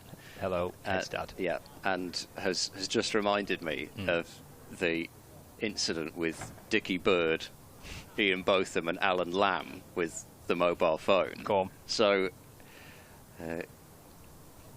Lamb comes out to bat and hands Dickie the phone. Says, I've forgotten this, can you just stick it in your pocket for me? Of course, these days, absolutely massive thing. Like something from like a scene from Only Fools and Horses, like a big massive phone. Yeah. Phone, stick it in his pocket. Sure. Into Bailey, and this is nudged away to the covers for no run. So 5 minutes later the phone rings and Dickie Dickie can feel this, and Lamb at the other end shouts, "Answer it, Dickie, and tell them to ring back."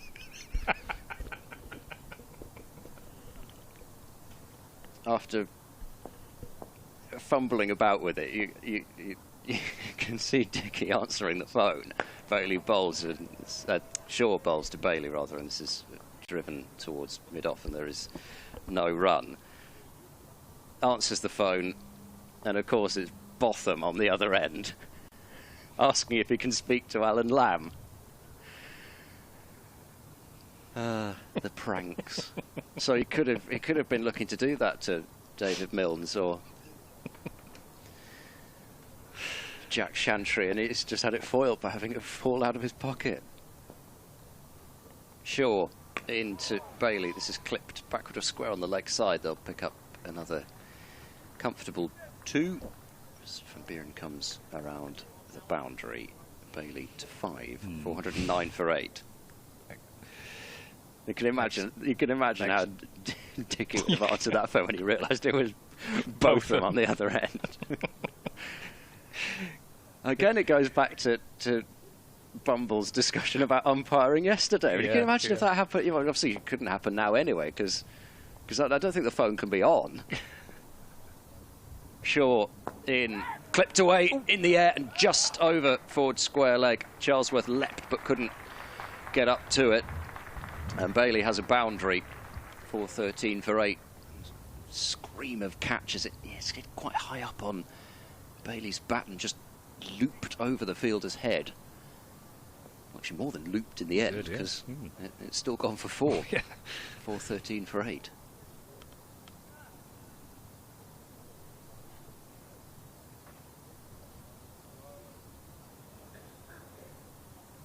I just loved seeing Dale just running off, holding it up as well, just making sure everybody could see exactly what it was. Shaw in, this is a back foot drive, which will get Bailey a single. Green across from cover, and it's 414 for 8. Bailey has 10, and Hartley has 11. In fact, there's still 1 ball left in the over. Singdale is already warming up again mid-off, so I might be thinking about coming back and with 3 for 46 to his name and seeing whether he can get those final 2 wickets. Hartley, almost Wells style, whacking his bat into the ground as he's preparing to face now, and plays a forward defence. And Singdale just fumbles it a bit at mid-off, but not to any cost. 414 for 8. Yeah, I guess here, with half an hour left, haven't they, Lancashire? You know, to me, these two can bat. You know, Hartley and Bailey got 2 good batters. Both got, you know, scores of north of 50 in their career. Bailey certainly has. You know, he's got 9 or 10 first-class half centuries. So Lancashire still got some work to do here. You know, 414 for 8, having resumed them for 340 for 5. I'll let this slip here, Lancashire. Try and be batting. I mean, ideally they're probably thinking of batting deep into the afternoon, aren't they? But potentially those thoughts have disappeared. Here's Charlesworth in and balls to Bailey. That's nudged out towards mid-wicket, where it's fielded by Cameron Green, and there is no run. But it could be more than annoying for Gloucestershire, though, if they've had a really good session here, and if they just can't separate this partnership before lunch, and Hartley and Bailey are coming back into the afternoon, even if they've not added a huge number of runs, that will just get irritating. It's Charlesworth sets off to Bailey. He gets forward and defends. Pushed away into the onside, no run. But as you say, they've got serious ability with the bat. I think Bailey got some runs in the last 4-day fixture that these two sides played in at Bristol. I think it was exactly this sort of, well, not exactly this sort of situation, but a similar one where Bailey came out and got a 70 odd or something and just really drove up that Lancashire score. It's Charlesworth over the wicket. 2 Bailey off the back foot. It's in the air. Hammond at backward point, leaping away to his left, trying to get something on it. Runs for Bailey down towards wide third. Moves on to 11. 4:15 for 8. Halfway through the over. There's a flamboyant effort from Hammond to try and get something on it. It would have been the most spectacular stop. Well, he managed to get something on it. Nothing if not flamboyant. Yes. As Hammond, he's still got those yellow socks on. Around the wicket to Hartley, playing a miss from Tom Hartley. And through to the wicketkeeper, James Bracey. And there's no run. Actually, Tom Hartley got some yellow socks on there as well, hasn't he? Must be in fashion. Okay. It's an interesting colour from a Lancashire point of view. I just thought it would have to be red. I thought it was stipulated. If you're going to wear any colour other than white, it must be red. Well, I suppose it matches his labels on his bat, doesn't it? He's a bit of yellow on his gloves, I think, by the looks of it. Charlesworth in to Hartley off the back foot and pushed away into the offside, bouncing up towards cover. And there is no run. Do you reckon he got them for his birthday? Oh, I'd like that idea. Socks for your birthday. Socks for your birthday. You know, and it sounds like a pretty dull present, but it's not, is it? It's a really useful present to get. You know what I mean? All right, Dumbledore. I don't know what that reference means. 415 for 8. Here comes Charlesworth over the wicket to Hartley. And that's nudged away into the onside for no run. The Lancs TV guys are suggesting another character in my ear at the minute, which I presume is quite offensive. 416 for 8. Okay. Dobby. Oh, yes. Well, that's just... You obviously don't, no, I've don't never know watched, Harry Potter never at all. watched any Harry Potter or read it in the books, no. Give Dobby a sock. 416 for 8. Hartley 12 and Bailey on 11. Not put a sock in it. I thought you'd be getting that in your ear as well.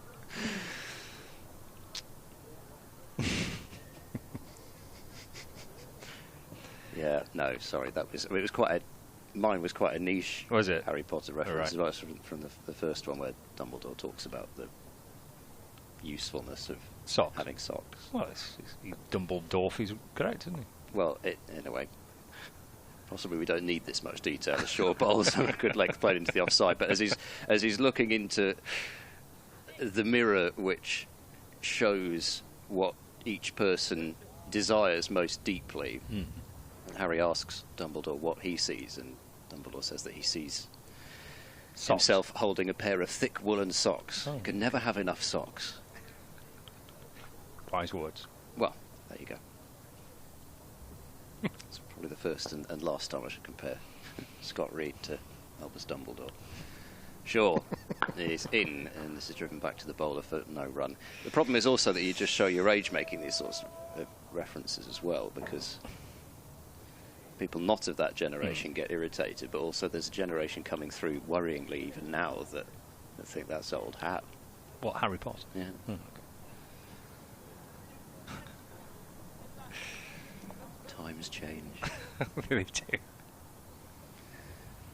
What on earth is Miles Hammond doing now? He's crawling around on one of the practice pitches, bowling left arm.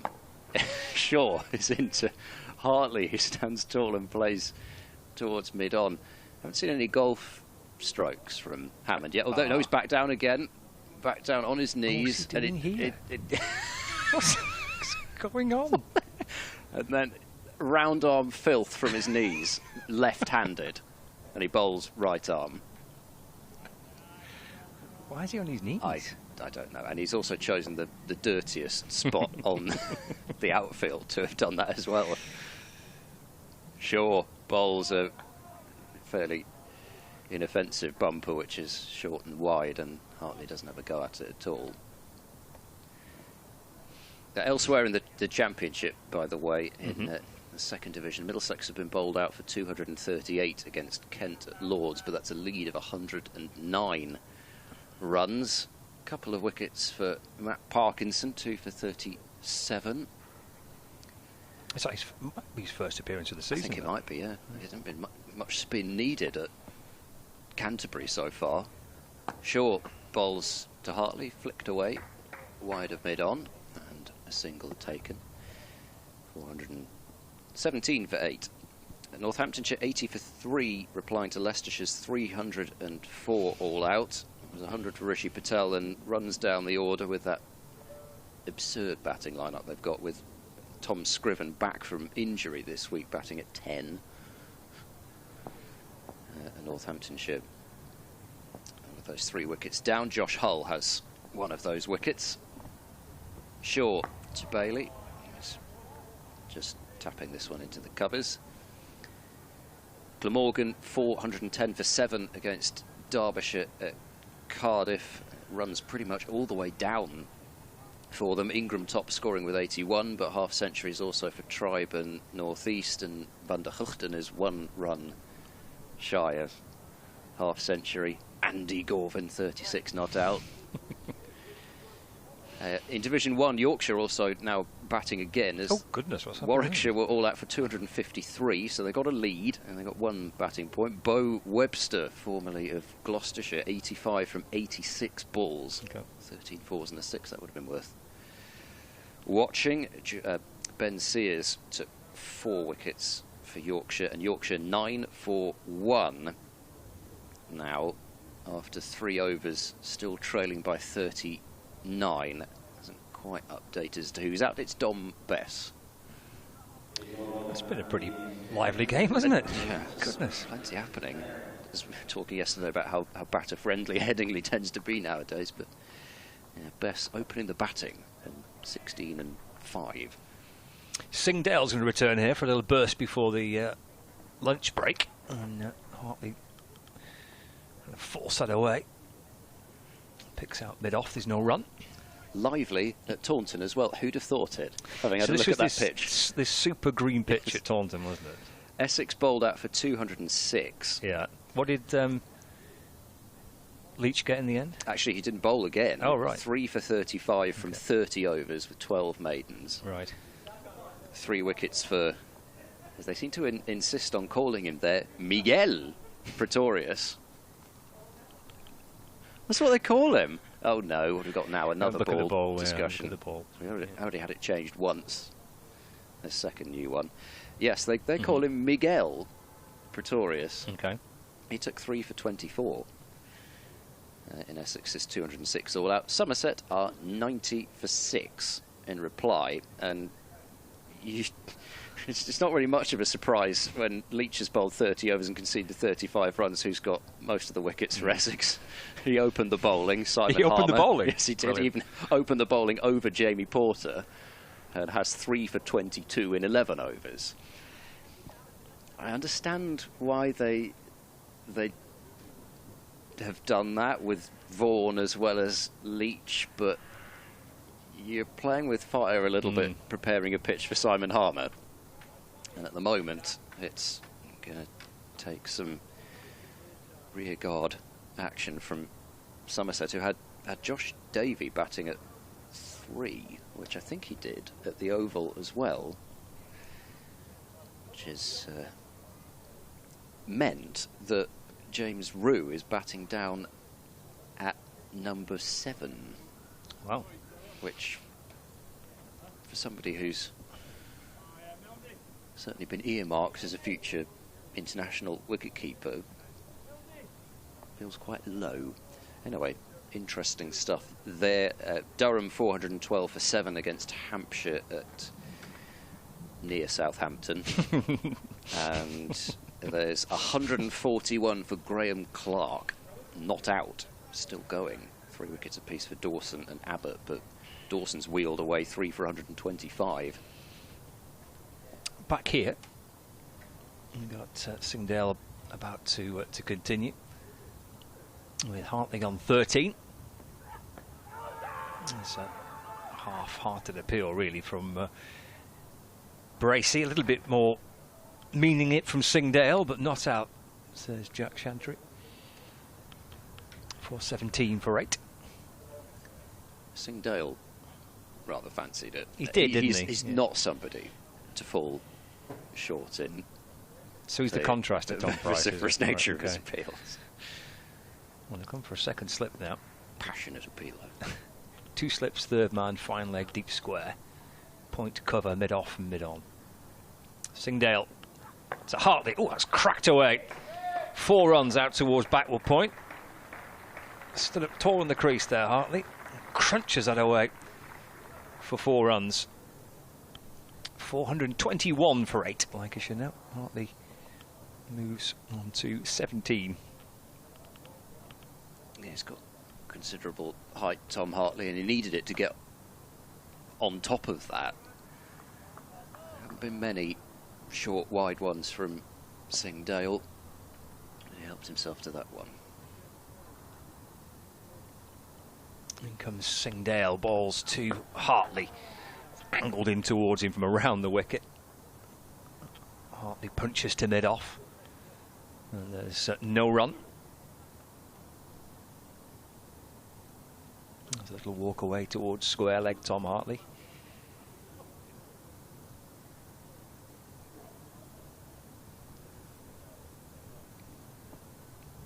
And settles down, waiting for Singdale to come in once more. 3 for 50 for Singdale. And just deflected away into the offside as Hartley tries to flick the ball away. Picked up by Cameron Green, who's creeping up from mid-off and then taking a rather quizzical look at the ball. It does show you the difference between Australia and England, because you associate Green so strongly with fielding in the gully, but I don't think he's fielded in the gully for probably about 2 overs. He's been at third slip a fair bit, but he spent a lot of his time somewhere like cover or mid-wicket. Over the wicket this time to Hartley, edged beyond the reach of second slip, and unable to be cut off as well by by Phillips, who's coming round from the boundary at third man. 4 runs to Hartley. A little glance over his shoulder as that was flying to the left and low down beyond the reach of second slip. And 4 to Hartley. He takes his total to 21. Lancashire 425 for 8 at the end of the over. 8 coming off it. Got about 13 minutes remaining of the morning session. That one would have carried to a third slip, yeah. Although, yeah, I don't know. We've seen a lot of edges go along the floor this morning, and it is 420 odd for 8, and Hartley had been out there for a bit of time, but I suppose if you're Singdale, you might be, well, he could have asked for the slip, I don't know, but when you've got 3 for 50 odd, it's not as though you're leaking runs here, there and everywhere, but you can't have the fielders everywhere. Van Buren is into the attack and bowling to Bailey, who drives him through the covers for a single. Bailey to 12. So if Gloucestershire take a wicket in the next 12 minutes and haven't wrapped up the innings, then we'll play on for a bit, because Lancashire will be 9 down. So it could be quite a long morning if that happens. Van Buren to Hartley, who drives him down to a deep mid-off and actually hits it too hard to come through for a single. Long on's back, mid-off is pretty deep, cover mid-wicket, back on the boundary as well. That's dropped in short, it's been clattered away by Hartley, but of all the places he could have hit it, he's hit it down to the fielder at long on. I'm sure he was looking for the short porch towards the Super Soppers. 427 for 8. There's going to be another very quick over. Inside edge there from Bailey. Van Buren nearly squeezing that past the pad. And the inside edge goes to the fielder on the 45. Gloucestershire have, as Van Buren is in, and Bailey gently nudges this one to the right of mid-wicket and sprints through for a single. 428 for 8. The over 8 has gone to -1 and has been sitting at -1 for a little bit of time, so there's maybe also the thought of just ensuring that isn't in a deficit, as Hartley tries to cut that one and misses it, and it skids through to the gloves of Bracey, so end of the over. And another quick one, 428 for 8. Well, they managed to make it up, didn't they, yesterday?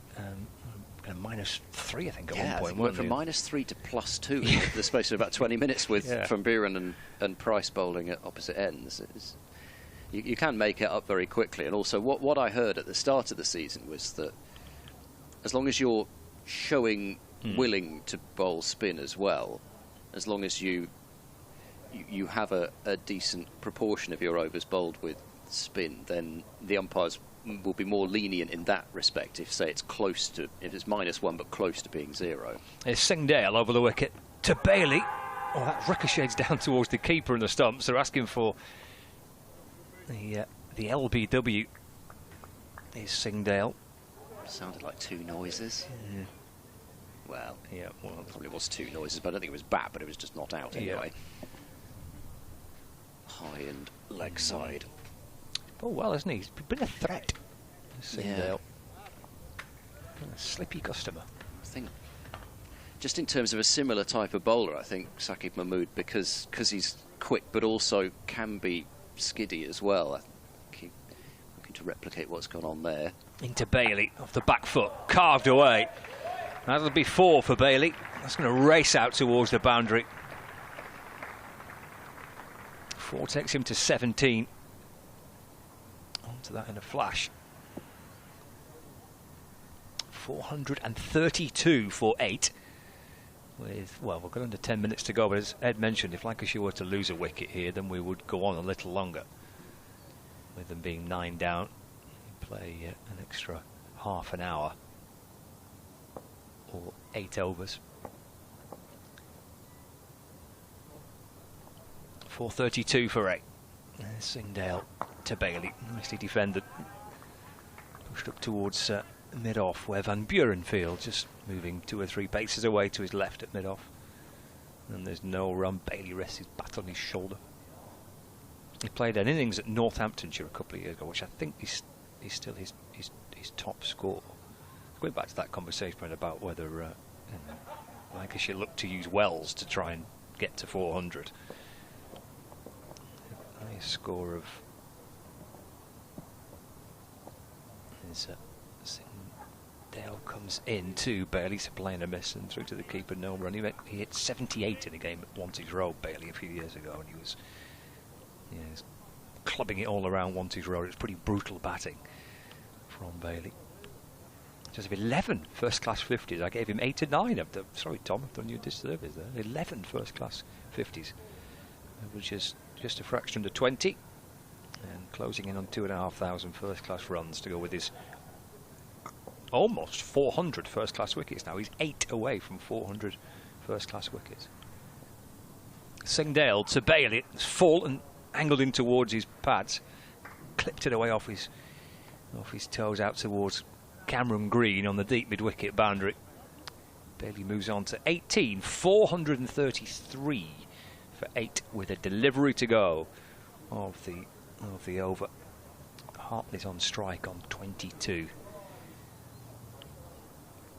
You undersold him, I oversold him. I'd had to look back at that game at Bristol a couple of years back, where Gloucestershire made 337 in their first innings. Lancashire were 289 for 7 when Bailey came to the crease. And Singdale's into Hartley. That's worked out to square leg for a single. Keeps the strike as well. 23 to Tom Hartley, and 434 for 8. Now Lancashire. And it was 40, so not quite one of his 50s, but in terms of the value of those runs, that's why it got bumped up a bit over the years in my memory bank. Luke Wood got a 50 and Bailey a 40, and it went from Gloucestershire looking as though they were going to get a first innings lead to actually Lancashire getting the first innings lead, but it was quite a flat one, and I think the last day was almost washed out as Van Buren bowls and beats Hartley on the outside edge, first ball of this new over. He's just been able to slide a couple past the left-handers as Graham van Buren, on for 26 in his 12th over. This is driven away, and Bancroft has to get down low and cut that one off, diving at short extra. Hasn't been a massive amount of turn as Buren bowls full and wide, and Bancroft's not quite able to keep that one in front of him. And they will turn it back for 2 as Charlesworth has to track across from cover. So 436 for 8, Hartley to 25. Van Buren in, oh, it goes back to that one, and again Hartley's making that sort of slidey signal past the edge. A bit quicker that, wasn't it, from Van Buren? Yeah, let's see if I can look on the monitor for these next couple, see what's going on. Yeah, there is a little bit of drift away from the left-hander, and that, yeah, it's where the wind's going, isn't it? Pushed into the offside for no run next ball. It's just holding it on the wind. Van Buren, canny bowler, bowls, driven, and Bancroft maybe just gets a little fingertip on that one at short extra cover, but no chance to stop it as it goes down to long off. And another over rattles by, so probably this is going to be another one of those, with, especially because it's Singh Dale who'll bowl this one. The clock at 12:56. Lancashire might just be able to draw this over out. Yeah, maybe. It's quite quite a lot of eking out to do, isn't it, to make sure they don't face another one. Right, 2 batters come down for a little chat. I mean, really, it's 2.5 minutes to bowl this over, because then the umpires have got to get in position as well. Yeah, true. It's Singh Dale to Hartley. It's worked out to point, and there's no addition to the score. It's been pretty lively, the session, hasn't it? Busy morning, 3:42 for 5, 4:37 for 8. Another fun of watching Luke Wells trying to get Lancashire to 400 and the bonus point.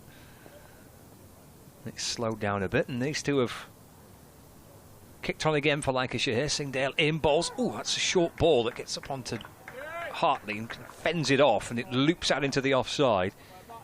Hammond comes up from cover.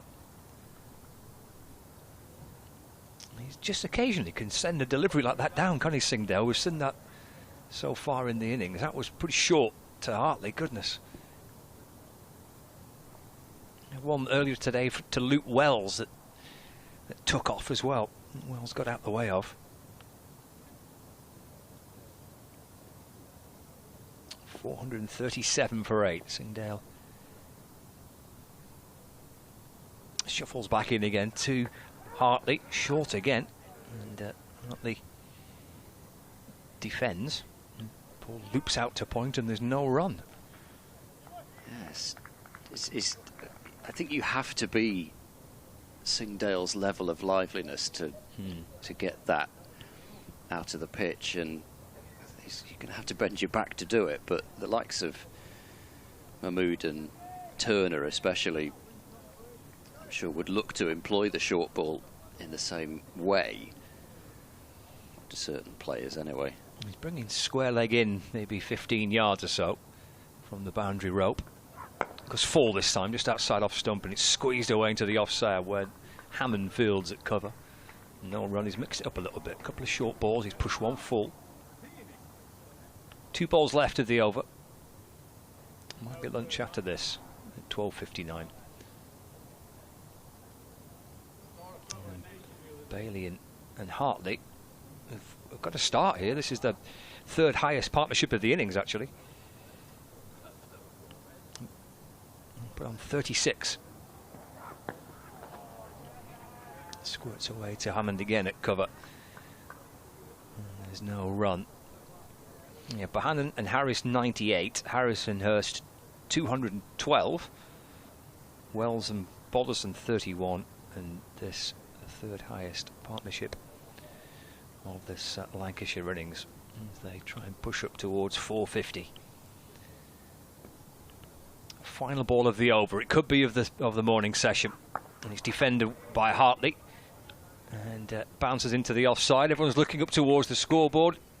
And it ticks round to 1 o'clock. And even though Gloucestershire were scurrying around to try and get into position to try and bowl one more over, time has beaten them. And that is lunch. What an entertaining morning session it was. From 3:42 for 5 to 4:37 for 8. Hartley and Bailey head off with Bailey on 18 and Hartley on 26. The partnership's worth 36 runs. And well, a really good session of cricket, that. Yeah, and I think the Hartley-Bailey partnership there has just stopped it from being really Gloucestershire's session. I think Gloucestershire would I think they'd have really taken 4:37 for 8 first thing this morning. But the one thing that's still in Lancashire's favour, very much so, is not only, of course, the runs that they've piled on, but the fact that Hartley and Bailey can come back out this afternoon and keep Gloucestershire in the field a little bit longer, just wear them down a bit more, and continue to build that total up. But as far as getting Harris early, that was the most important thing for Gloucestershire. Singdale doing that, and then with the bonus point there, being able to eke out Luke Wells, forcing him to go for some big shots. They bowled tightly at Balderson especially, and kept him down, so the pressure was then on Wells to do the work as far as the 400 goes, and Wells having to try and clear the boundary right for that 400. They not quite bought his wicket, but sort of. A couple for Josh Short, and still the chance for Gloucestershire to keep this to about that sort of 450 mark that I was referencing earlier, but Hartley and Bailey will have other ideas. Indeed they will. Lunchtime on day 2. 4:37 for 8. We'll take a break. Catch you in about 40 minutes. Old Trafford was the place, the destination for you. Absolutely. And here I am. I had a very good upbringing. I was very fortunate in having excellent parents. My mum, my dad, my brother Darius, who was... He got you into cricket, really, didn't he? Well, your cricket. father played tennis and was quite sporty. Dad was the captain of Grand Medical College. Was he? He was a doctor. Never had any coaching as such. We used to get fielding practice, and just being in that club, savouring the atmosphere where all the great men played, using its facilities as a, you know, out on the pitch. A lot of people tell you, gosh, you could have easily got 100 the way you were going and all that. No, man, I was just pleased to be not out and there. And then first over after lunch, although I'm blowing my own trumpet here, that I was the last person to get a test 100 at the Brevin Stadium. Against England? Against England. I'm sorry, Paul. Welcome to Emirates Old Trafford for another edition of Beyond the Boundary. And I'm delighted to say this morning I have one of Lancashire's finest, born in India though, and one of Lancashire's first overseas players, Farooq Engineer, alongside me. Farooq, it's great to see you, and on a cold, frosty, foggy morning like this, I often wonder why you've made Lancashire or Cheshire your home, and you must be hankering after the warmth of Mumbai. Very good morning to you, Paul. Lovely to see you as always. And thank you for the very kind words. Yes, indeed. Why I chose to live in Lancashire. Lancashire made me feel so much at home. You know, as you probably know, I was offered contracts by 4 counties: Worcestershire, Somerset, Hampshire, and Lancashire. But somehow Lancashire had a ring to it. You know, Lancashire had a great history. You know, you had great players, great wicket keepers like George Duckworth and all that before me. And Lancashire just seemed, and funny enough, I was a Lancashire supporter living in Bombay, never having seen a Lancashire match, but like people are Manchester United supporters, you know. And so Lancashire, as soon as they offered me the contract, you know. Yeah, there's something about, doing a little bit of research for this, you said that you came to Lancashire because of its history and because of the ground. So that must have sparked the imagination of a young Farooq Engineer. Indeed. Playing Old Trafford. You played through the 60s for India and into the 70s. Yeah. So Old Trafford was the place, the destination for you. Absolutely. and here I am. Yeah, and here you are, and here you still are. Still are, very much so. Now, let's talk a little bit about your early career, because you were from a reasonably well-to-do family. Your father was a doctor, and you were a Parsi, which is you were the last Parsi to play for India.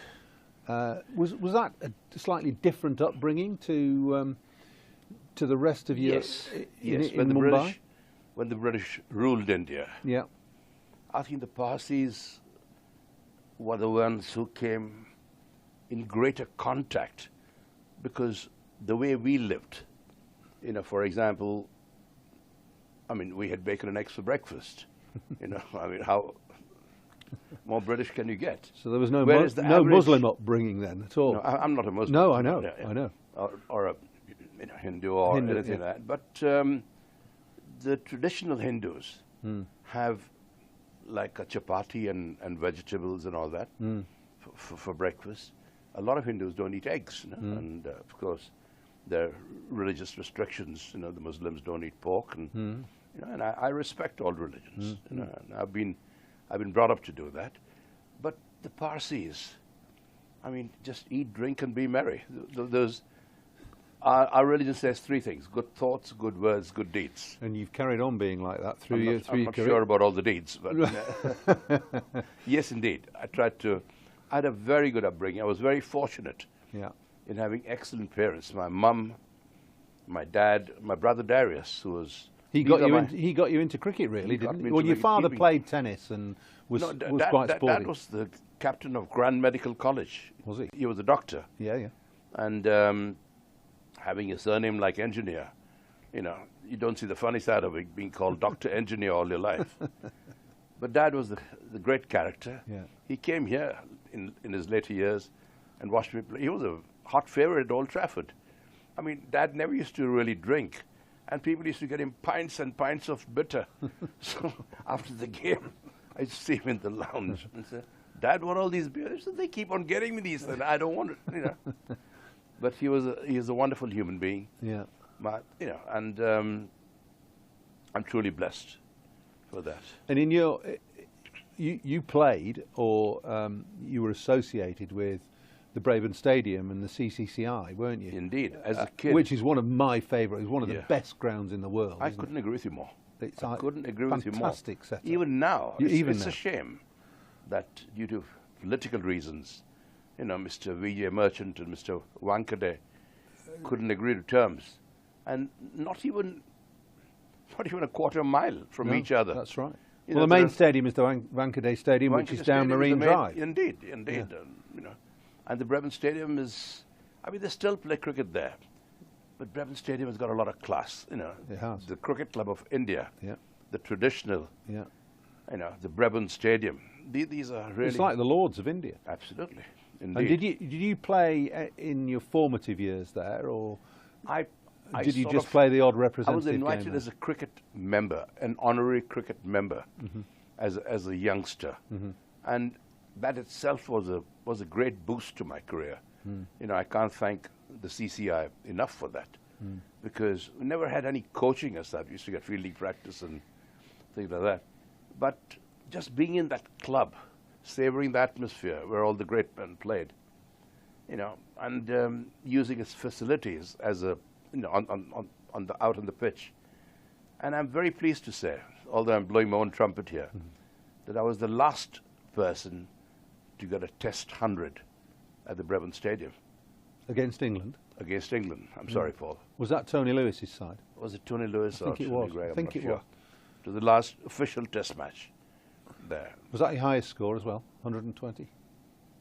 I'm not sure about that. Well, I think so. Is it? Okay. You got two. I've never tests. been one for... No, but Yeah. that's great. Scoring Yeah. 100 at Yeah, the I got Braben, other one against the West Indies.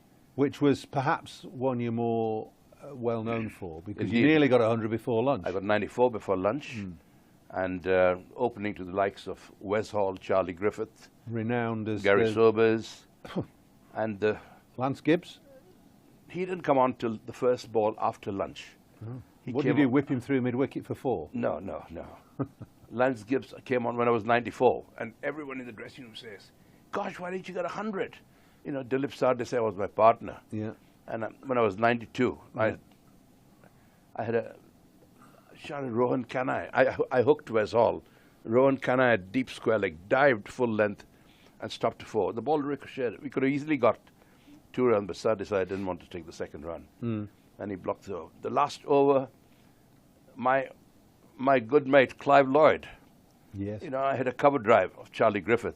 And Clive dived full length, and it touched his fingers. And, you know, again, he could have easily got 2, but, you know, we took 1, and Dilip added the rest of the over. I mean, I'm not blaming Sardesai for that. I think most people would settle for 94 before lunch Yes, in a indeed. test match against that attack. I was more than happy. But a lot of people tell you, gosh, you could have easily got 100 the way you were going and all that.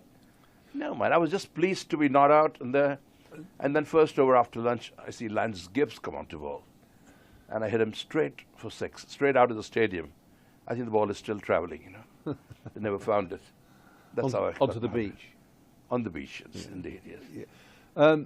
Well, when did you were renowned as a flamboyant cricketer, and slightly unusually in those days, and even now, you kept wicket obviously, but you opened the batting as well.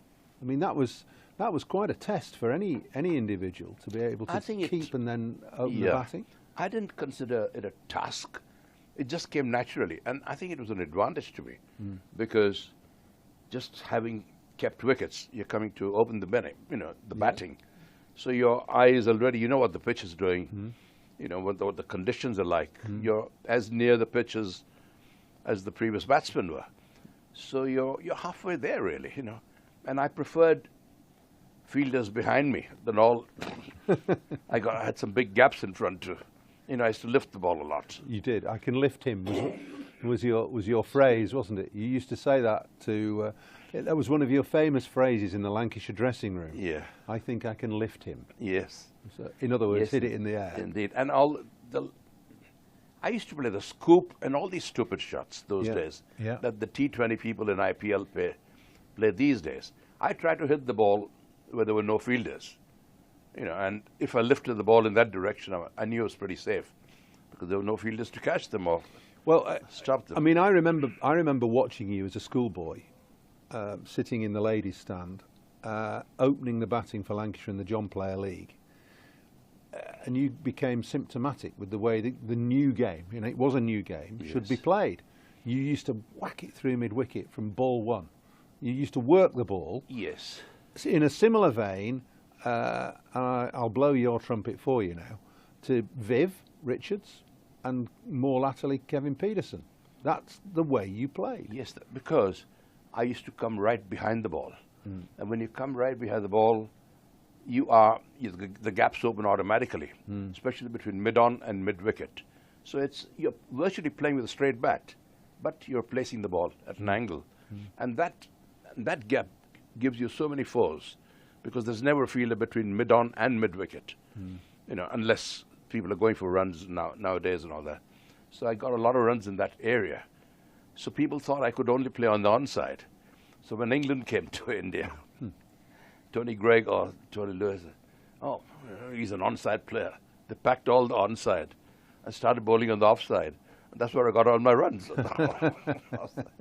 But yeah, I enjoyed my cricket basically, Paul. But was it a conscious effort to play that way, or was it just a natural way of playing? It was a natural way of playing. I mean, you must have had a fantastic eye. Yes. Both as a keeper and as a batter. Definitely helps. I was never coached, you know, which is perhaps a blessing. You learn from your own mistakes. You know how we improved?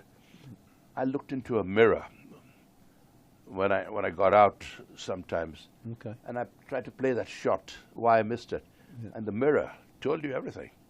You know, my bat was at an angle there, it should have been going straighter, and this and that. So I mean, you learn from your own mistakes, and there's no better way of learning, as long as you don't make the same mistakes again and again. You know. True. And well, you had a wonderful career for India in Test match cricket. You before really the age of one-day cricket. You only played a handful of games because there weren't any. I played the first World Cup in in the first World Cup, Cricket World Cup. Right. Yeah. When Sunil Gavaskar got some batting practice, he decided to, at he Lords. He did. Yeah. Great player, Sonny. And a great friend of mine. And well, I've got your book here, Farooq, and he said Farooq Engineer, the original playboy of Indian cricket. He's just getting his own back on me there.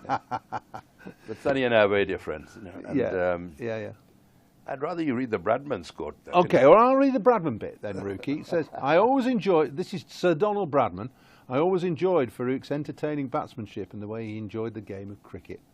He's one of the game's great ambassadors, on and off the field, always a delight to talk to, and without doubt, one of the world's great wicket-keeper batsmen. That's not bad coming from Sir Don Bradman. I'm not surprised you put it in the book. That's why I asked you to read it. Yeah, well, it's, and he's right. I mean, fantastic. So, don't worry. So, look, wonderful career for India. But you were a bit of a maverick as well, because when you came to England, we already touched on coming to Lancashire and why you wanted to play for Lancashire. But you turned your back on domestic cricket in India at that time, almost. Well, I did turn my back, really, because the games coincided. I was contracted with Lancashire. Yeah. And I just had to fulfill my contract. Well, that's I didn't believe in breaking. Admirable. Even when Lancashire had been very good to me, because when India toured England. You only made yourself available for the test matches? Well, because... I think that's great. Because of my commitments with Lancashire. Yeah. I said Lancashire have been my, that's my bread and butter, if you like. Absolutely, bread and butter. Yeah. And it wasn't just the money, but I enjoyed playing county cricket. You played with the world's best here. You played with against the world's best bowlers. You played in the most difficult conditions in the world, where the ball swings in the air and moves off the pitch a lot more than in any other country. How did you find that when you came to England? Because playing on relatively flat, slow, low pitches in India makes keeping difficult. That the ball spins more in India. Yes. But you come here, it's completely different. But you've got to adapt yourself, haven't you?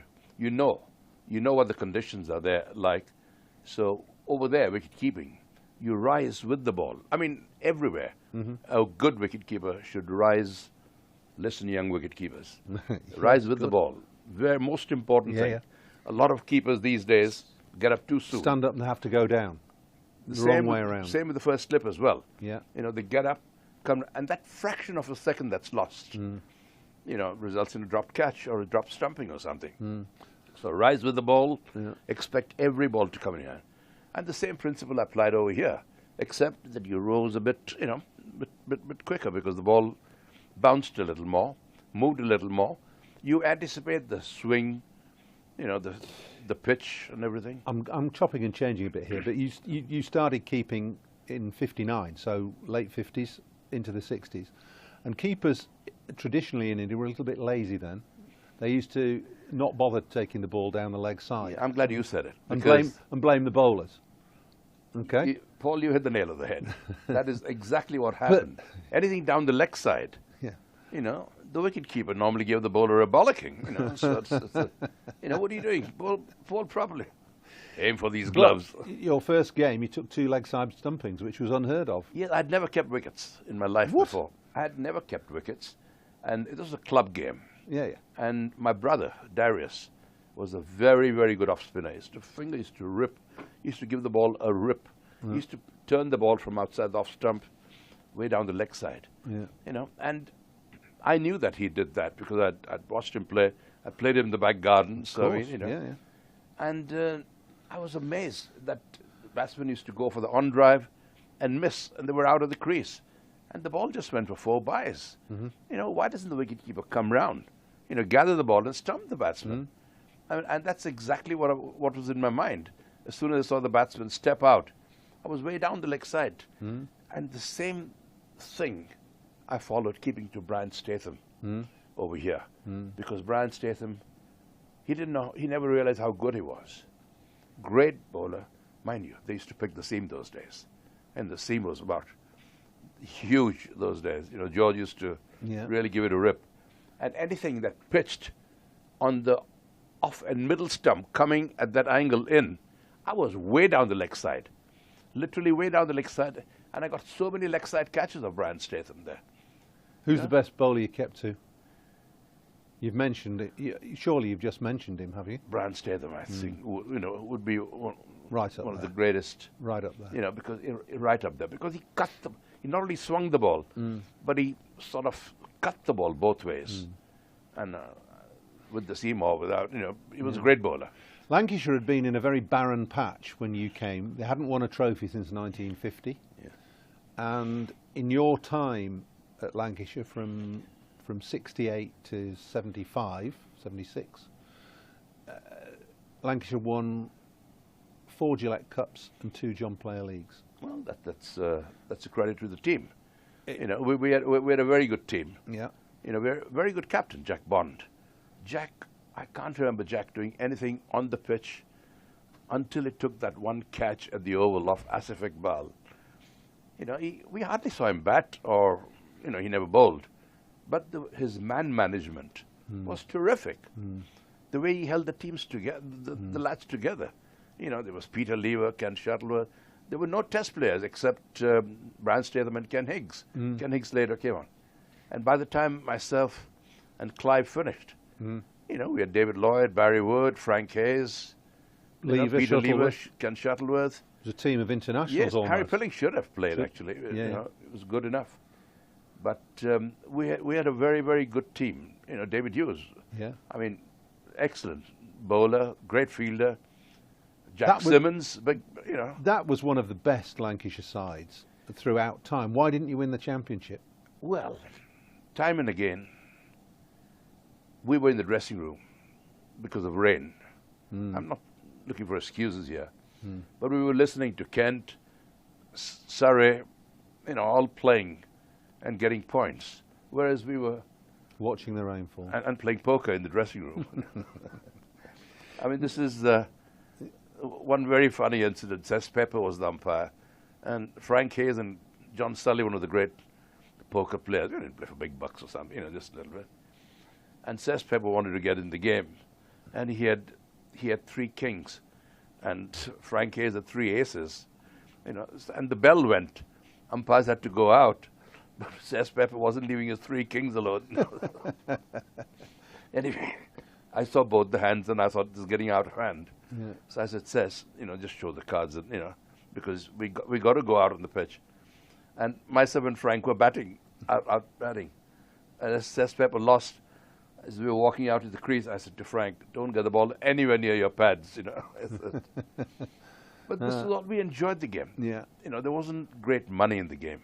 We played, when I joined Lancashire, and this is perfectly honest, I never even asked them how much they were going to pay me. Really? No. It's not like you, for it. No. We didn't have agents or anything like that. No. Because Tommy Hickson was the chairman. Yeah. He just said to me, Farooq, you'll be happy here with Lancashire. And I would have been very happy to get on par player, Did they find you? They put you up? Found you a house locally? They found me a house in in Sale. Timperley, were you? Timperley, and Sale, and that's where I became very friendly with George Best. Oh yeah. George was one of my. He had well, just the come, Indian playboy and the Mancunian he had playboy. just come from Ireland. Yeah. New boy from Bombay. He was a new boy from Dublin or Belfast, wherever. Yeah. But George and I got very, very close. We went to the same club, Blinkers. Yeah. And it was good fun. He enjoyed a good curry. I'm sure. Yeah. You struck up a really good relationship, very friendship with not only George but with your Lancashire compatriot Clive Lloyd. Indeed. Well, I mean, you and Clive were inseparable when you played here. Well, we were roommates. Yeah. But the only. We don't want any stories, Rookie. Now. Are you sure you don't want Positive. that one? But Clive, you know what I was going to say. Clive was a phenomenal cricketer, wasn't he? Bobby Charlton. Oh yeah. Again, I got to know him very, very well. In fact, Matt Busby, and Louis Edwards wanted to be the godfathers to my children. Really? And in Bombay, we don't have godfathers and all that, so we didn't even. I passed it off just very lightly. But I used to play golf with Bobby. Yeah. Quite often at Mir. As well. And India and Pakistan were at war. And I was about to make this crucial putt. And Bobby said, Rookie, he was the one who gave me the name.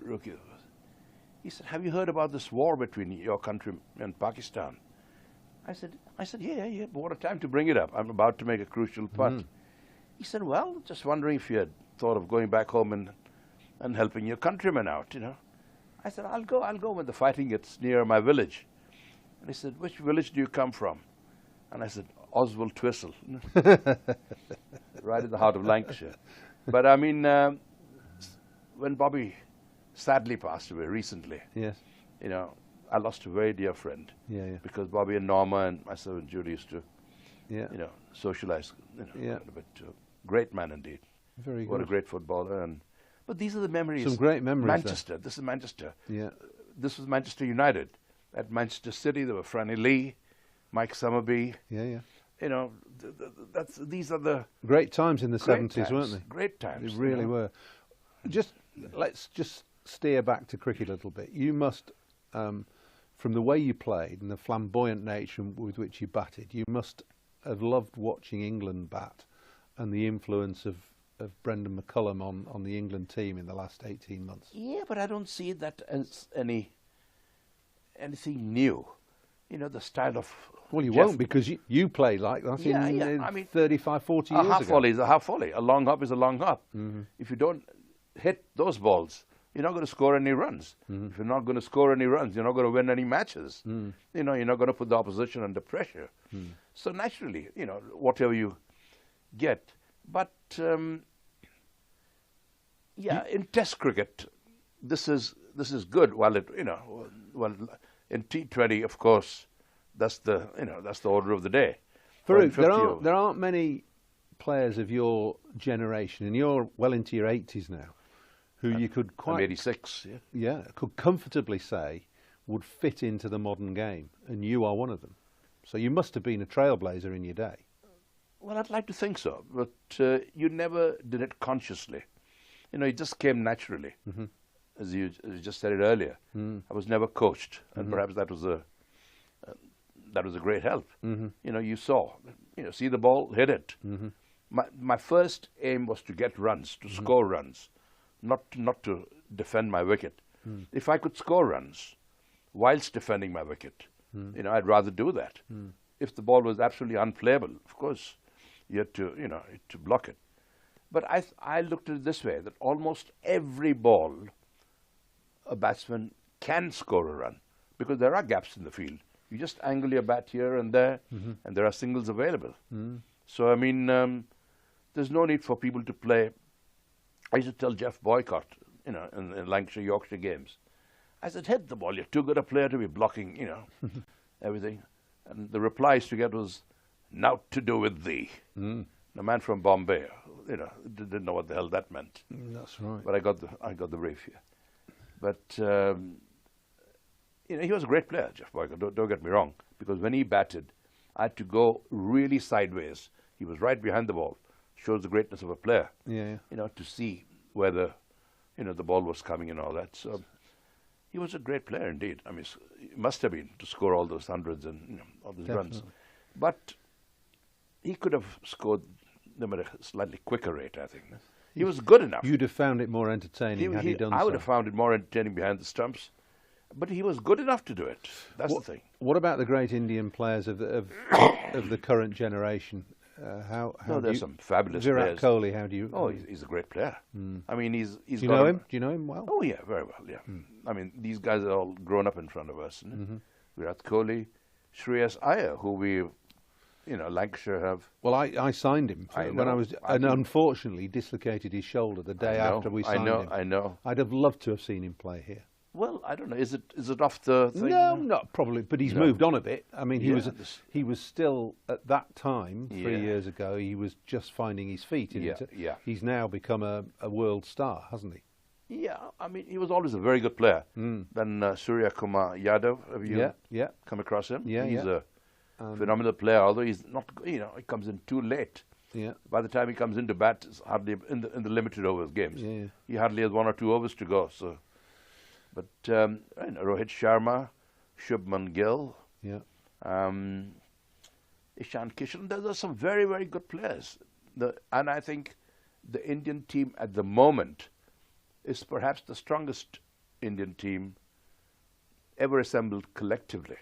Individually, there have been greater players. You've been disappointed that they didn't manage to win the World Cup. Well, they had a great spell. They did. They had a bad day at the office in the finals. They came across a side, that were superb, that out-captained, out-bowled, out-batted, out-fielded India in every department. And they thoroughly deserved to win Australia. You can never write Australia off. They are such good competitors. Do you still travel? Do you go back to India a lot? I do indeed, yes. But I haven't been since COVID. Oh, right. Because one thing or the other. And, of course, India is a country I love. I'm Indian through and through. I'm Lancashire through and through as well. And hugely proud to say so. But, yes, indeed, my roots are very much in India. I don't have a house there or anything like that. Right. The property is, sky high there, absolutely. Yeah. So, I mean, anyone listening, any offers coming from India? Gifts of houses, always welcome for Farooq. Farooq, it's been really good to chat to you. We've really enjoyed it. As always. You're a huge enthusiast. You're a Lancashire man through and through, as well as being an Indian Mumbai individual and player through and through. Yeah. It's been and great. May I thank you on behalf of Lancashire, because Lancashire have been they've honoured me, Oh yes, with your suite in the new hotel. And, the new hotel and all that. So I mean, it's brilliant. It's a huge honour. Great stuff. And you, myself, and Clive had a wonderful evening. We did. The other day together. We did. We had a great time. Let's hope we have many more. I was going to say, let's hope that continues for a long time. Sure, Thank you Paul. very much indeed. Thank you.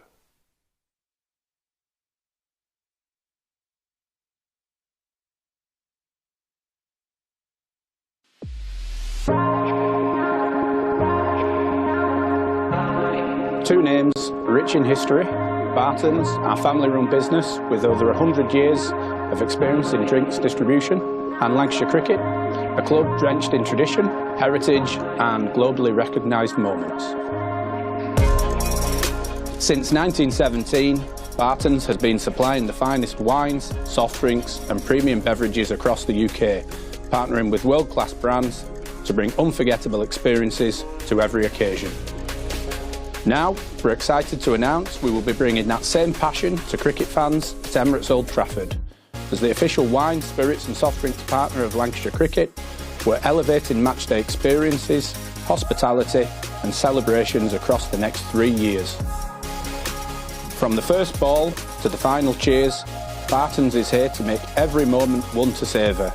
Keep an eye out for some familiar brands such as Guinness, Celavino, VK Hooch and Britvic. Barton's and Lancashire Cricket, partnership built on passion, unforgettable moments and history.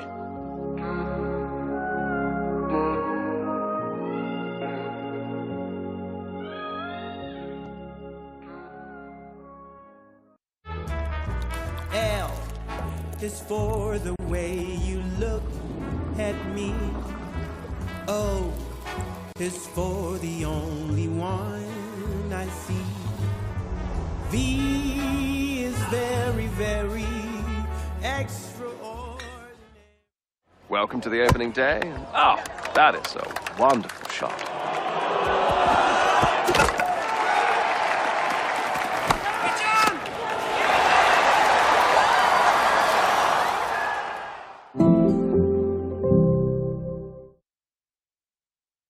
This is a call for hungry dreamers and hard-working self-believers. Success is down to more than just luck and talent. It's striving to be the best, breaking the boundaries and never giving up. Are you ready to become your best self? Are you ready to unlock your greatness? So what are you waiting for? This is Education Evolved. This is UA 92. When I was a kid, there was no professional women's cricket. I didn't even think that women could be professional sports people. Especially early on, it just didn't really seem like there was a career in it. To support myself around cricket, I had to work at the petrol garage. I was the only girl, so I stood out. I'd love for young girls to be able to dream about being an athlete and it to be achievable. Thanks to the Hilton funding my contract, it's allowed me to play the game that I love all day, every day. We're like an engine and we need to be fuelled with the right gas. Without funding, we can't be visible. You can't be what you can't see. As a team, it feels like we're breaking boundaries.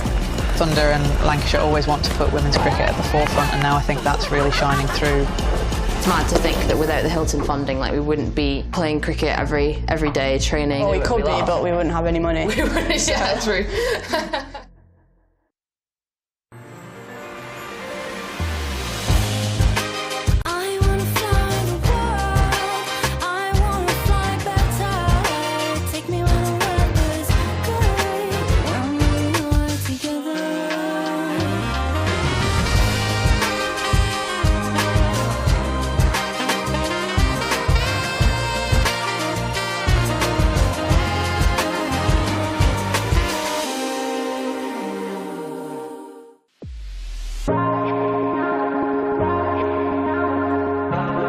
Two names rich in history, Barton's, our family-run business with over 100 years of experience in drinks distribution, and Lancashire Cricket, a club drenched in tradition, heritage and globally recognised moments. Since 1917, Barton's has been supplying the finest wines, soft drinks and premium beverages across the UK, partnering with world-class brands to bring unforgettable experiences to every occasion. Now, we're excited to announce we will be bringing that same passion to cricket fans at Emirates Old Trafford. As the official wine, spirits and soft drinks partner of Lancashire Cricket, we're elevating matchday experiences, hospitality and celebrations across the next 3 years. From the first ball to the final cheers, Barton's is here to make every moment one to savour. Keep an eye out for some familiar brands such as Guinness, Celavino, VK Hooch and Britvic. Barton's and Lancashire Cricket, a partnership built on passion, unforgettable moments and history.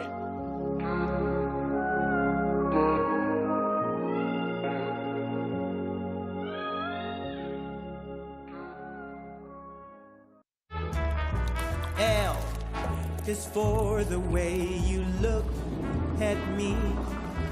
O is for the only one I see. V is very, very extraordinary. Welcome to the opening day. Oh, that is a wonderful shot.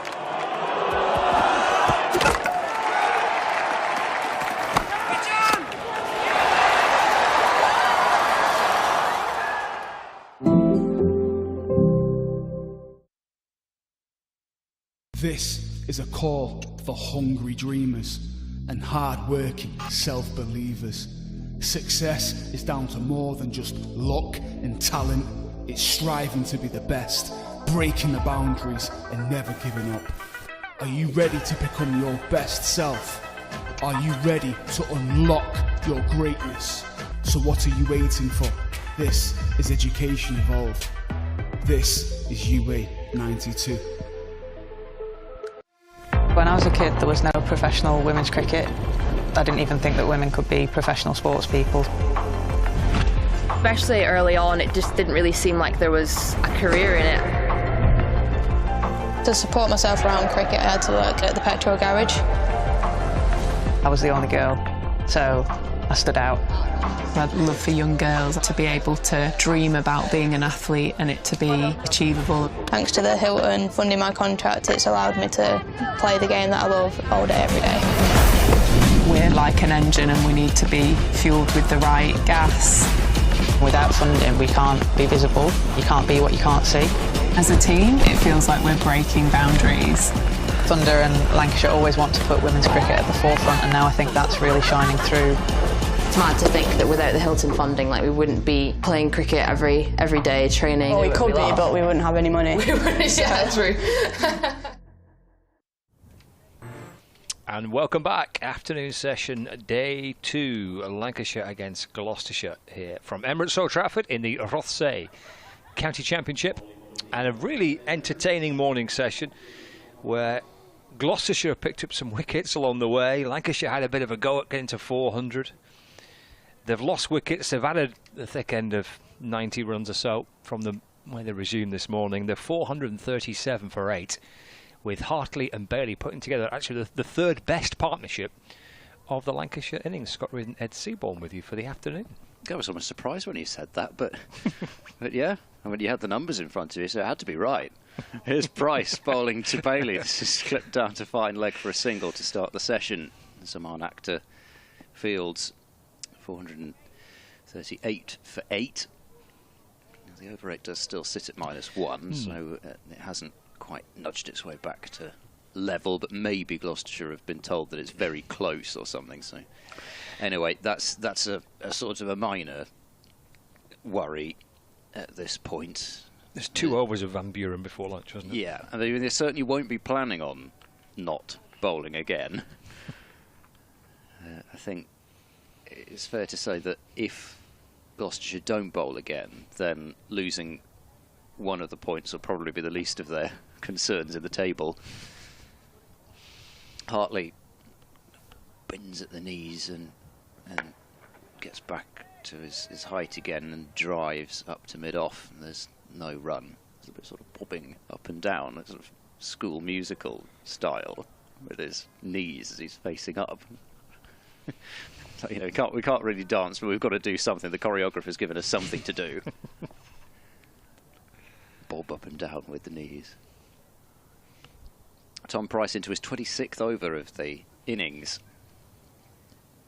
And hunting at a first scalp as he bowls to Hartley, who defends carefully into the onside. Just using the angle. And for Gloucestershire, well, yeah, they just need to wrap this up now. It's because of lunch, it perhaps doesn't feel quite as annoying as if it had been mid-session, but they'll know that Hartley and Bailey are 2 quality operators, of course, but feel so close to that finishing line, just can't quite get there as Price bowls. Hartley defends onside again. That brings its frustrations. Yes, they want this to develop much more. The innings have been dominated by Harris and Hurst. They've put together kind of half the runs in this Lancashire total so far, with Bahan and Harris as well. So something from Hartley and Bailey here that pushes up towards 50 or so. It'll be quite frustrating runs for Gloucestershire. Just the one wide slip as Price is in, and Hartley repeats the dose, just playing to mid-on. And there's no urgency now, obviously, from Lancashire's point of view. Plenty of time, only into the early parts of the afternoon session on day 2. I'm sure they'll have had, I mean, Marcus Harris said last night in an interview that they've got kind of ambitions of being in a position where they might even be able to declare. And obviously those situations have changed with wickets this morning, but still much time left for Lancashire here. Yeah, until Gloucestershire start batting, and batting well, time is on Lancashire's side, not Gloucestershire's. Price leaps in, bowls, and this is played back towards the bowler. And it'll be deflected in the end to mid-on, so just the one from the over, 438 for 8. Yeah, we saw in the games here, the 2 home games here previously, that Lancashire got themselves into a little bit of bother because of what looked like good batting pitches, but because of runs on the board, really. A big score by Northamptonshire in the first home game here, 500 on the board, Lancashire 230 all out, and then following on having to bat through to save the match, and then because of a big first innings score by Leicestershire, declaring with a big lead in the last home game here, again Lancashire under pressure because of runs on the board. And I guess it's a different task, isn't it, when you're out there batting, even though it could be a good pitch, but when you're facing a big total. It's scooped away by Bailey from Singdale, who is starting off from the Sir James Anderson end, chipped out through the leg side by Bailey for a single, so he moves on to 20 for 39 for 8. And again, it goes back to the point of the fact that this is the 5th in a row for Gloucestershire as well, and yeah, okay, the bowlers haven't played in all those, but the batters have, and they've just been out in the field in the fifth straight game for at least 125 overs. Singdale to Hartley, to drive, ricochets out towards the offside. And there's no run. Yeah, like Gloucestershire, you were saying yesterday, may even have fancied bowling actually first had they won the toss. Yeah, I think there's, I don't know, you'd love to be able to simulate these things, but of course you never can. Whether it would have changed anything at all if they'd made that decision. I mean, it could have gone either way, because they could have realised that actually it was quite a flat pitch, and things could have gone even deader, maybe. Singdale to Tom Hartley. Short ball, but it's down the leg side. Hartley gets everything out of the way of that, and Bracey bounces a couple of paces away to his right, and there's no run. It may not have made any difference at all, but equally you could make the argument that it takes a bit of the pressure off the fact that they didn't decide to bowl, even though of course you know that somebody annoying and thorough waste of space is going to be asking you the question at the end of the day what you would have done anyway, so people are going to know about it, but it maybe just in that day it sort of affects the mentality. Singdale to Hartley's wide and driven. Oh, it's a good shot and it's a good stop at Biteable Point. Green. Great effort. Oh, he's showing up his carpet burn or something that he might have just received. Got a hold of that, Hartley. Timed that beautifully. Hammered square and green as well. Stops the ball low down to his left-hand side. It would have been 4, racing along the ground. Singdale to Hartley. Just back of a length once more, and he rides it, Hartley here, and then guides the ball down towards third man. Kind of short, or just back of a length to Hartley quite a bit, just before lunch, Singdale. A couple that reared up and he had to fend off. And one he's able to steer safely to third man for a single. 27 to Tom Hartley, 440 for 8. Brings Bailey back on strike. I had a right-hander for a while with Harris and Wells and Balderson and Hartley. Forward goes Bailey. Solid in defence, pushed up towards mid-off, and there is no run. End of the over. A couple coming off it. 440 for 8. Bailey on 20, and Hartley on 27. Live here from Emirates Old Trafford, Lancs TV, and with us via the BBC Sport website and app.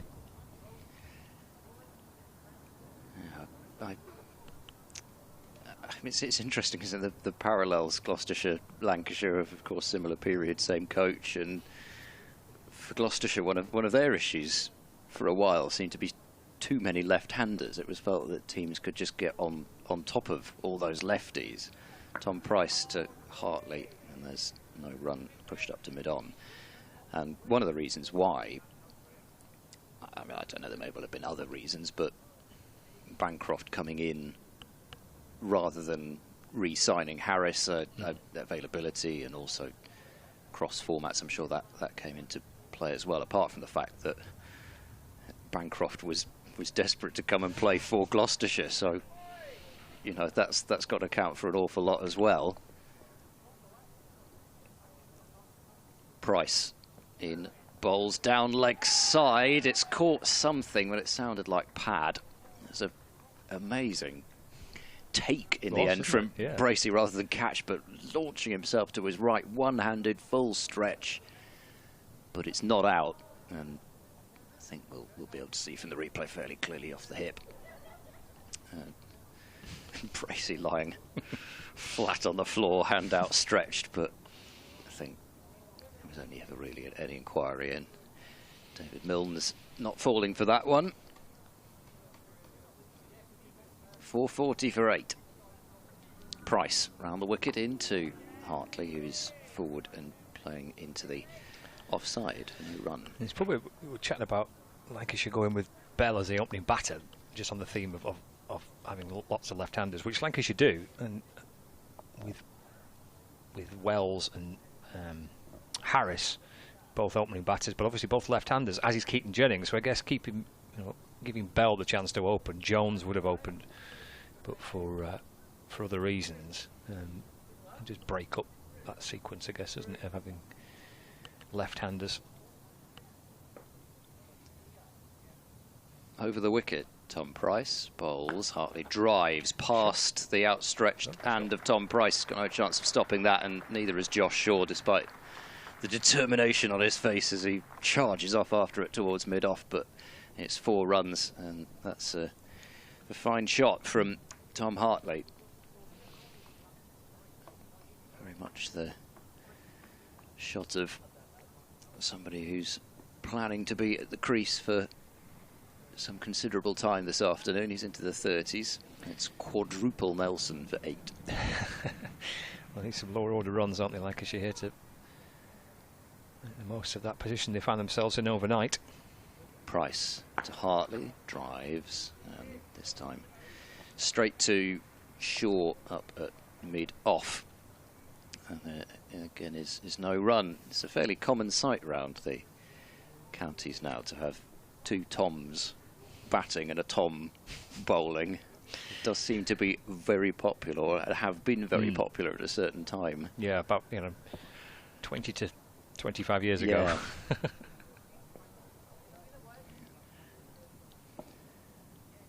Back round the wicket to end the over, and worked away, and it's not actually on the square there for Ollie Price, but it's still not the easiest fielding in that position. He's wrestled with the ball and just about pinned it down. And the end of it, another over, 4:44 for 8. Yeah, a lot of the bulk, I reckon, of Lancashire's kind of run scoring, and in the last couple of years or two has come from probably Jennings, and certainly this year Harris, but in previous years Villas. So these runs here from the likes of Hartley and Bailey, really crucial. Oh, that's short, goodness, and Bailey turns his back on it, and it's hit him somewhere. And helmet again. They'll just double check. It looks like Tom's fine, but they will has to go through the routine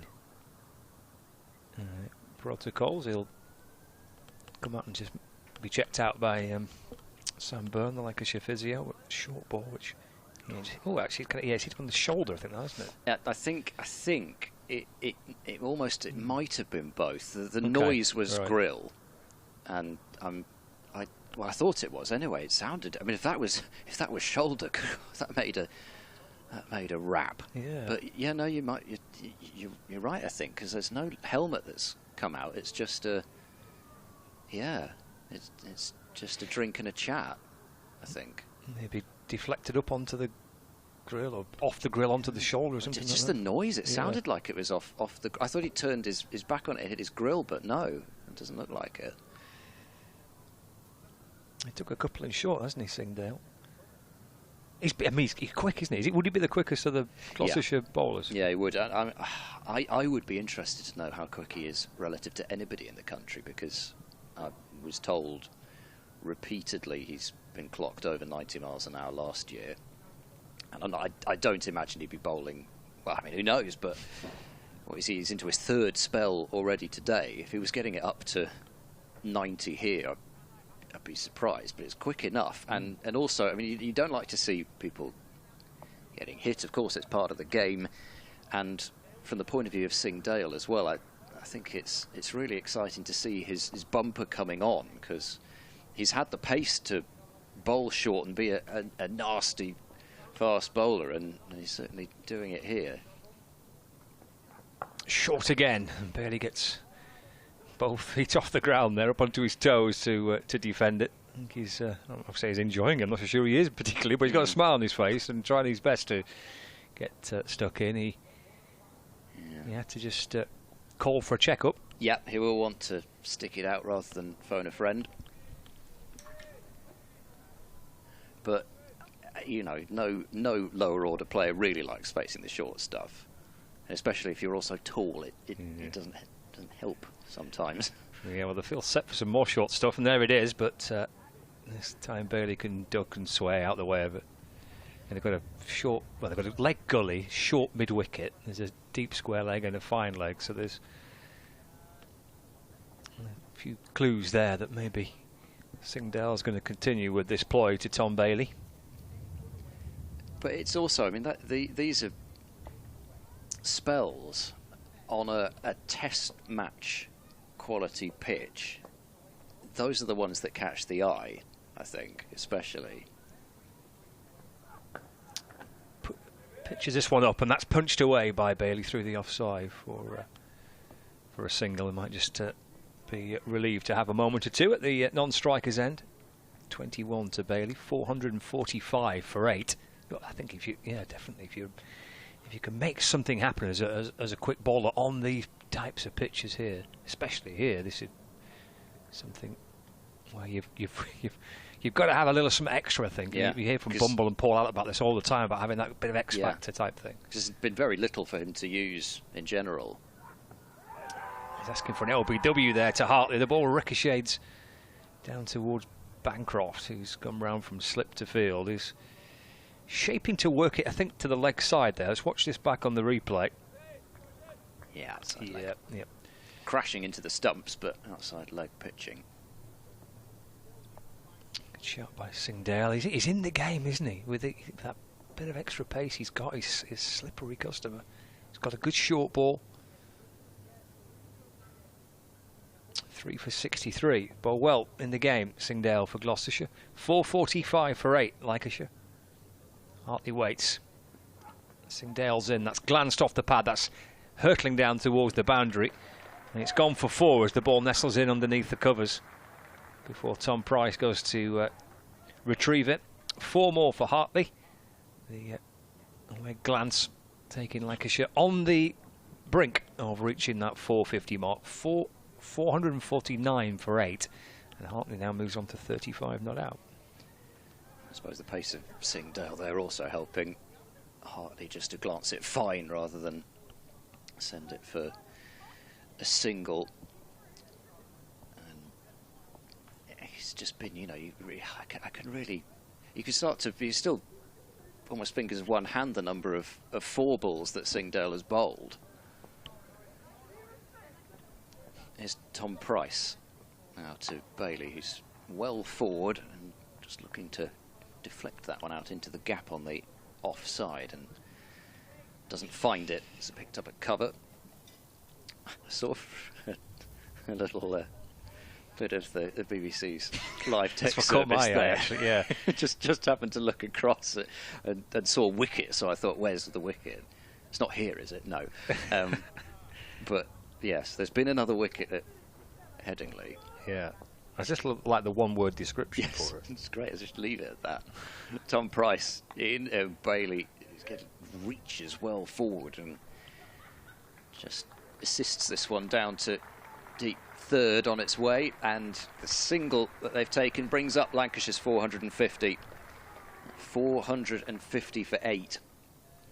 And this partnership continues to move Lancashire ever further into pole position. The one-word description of what's happening at Headingley is chaos. Yorkshire 19 for 2. There's been a run out as and it just says chaos. And it's already got 3 thumbs downs. Price round the wicket to the left-handed Hartley, who is forward and defending to mid-on. Should we see if whoever's on the live text service today, if we can come up with a comment that could achieve the most thumbs down of the day? I think that should be our challenge, actually. Disapproval rate. Yeah. We're aiming for disapproval rate. Disapproval rating.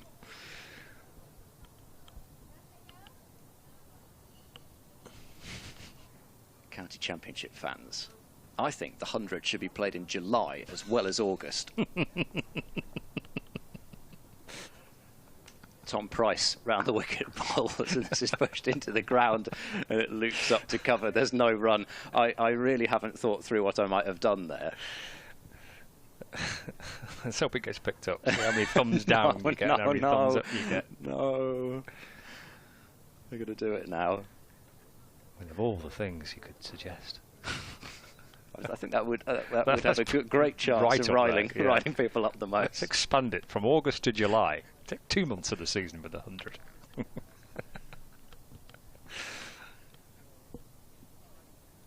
Price approaches and bowls and has got the wicket of Hartley.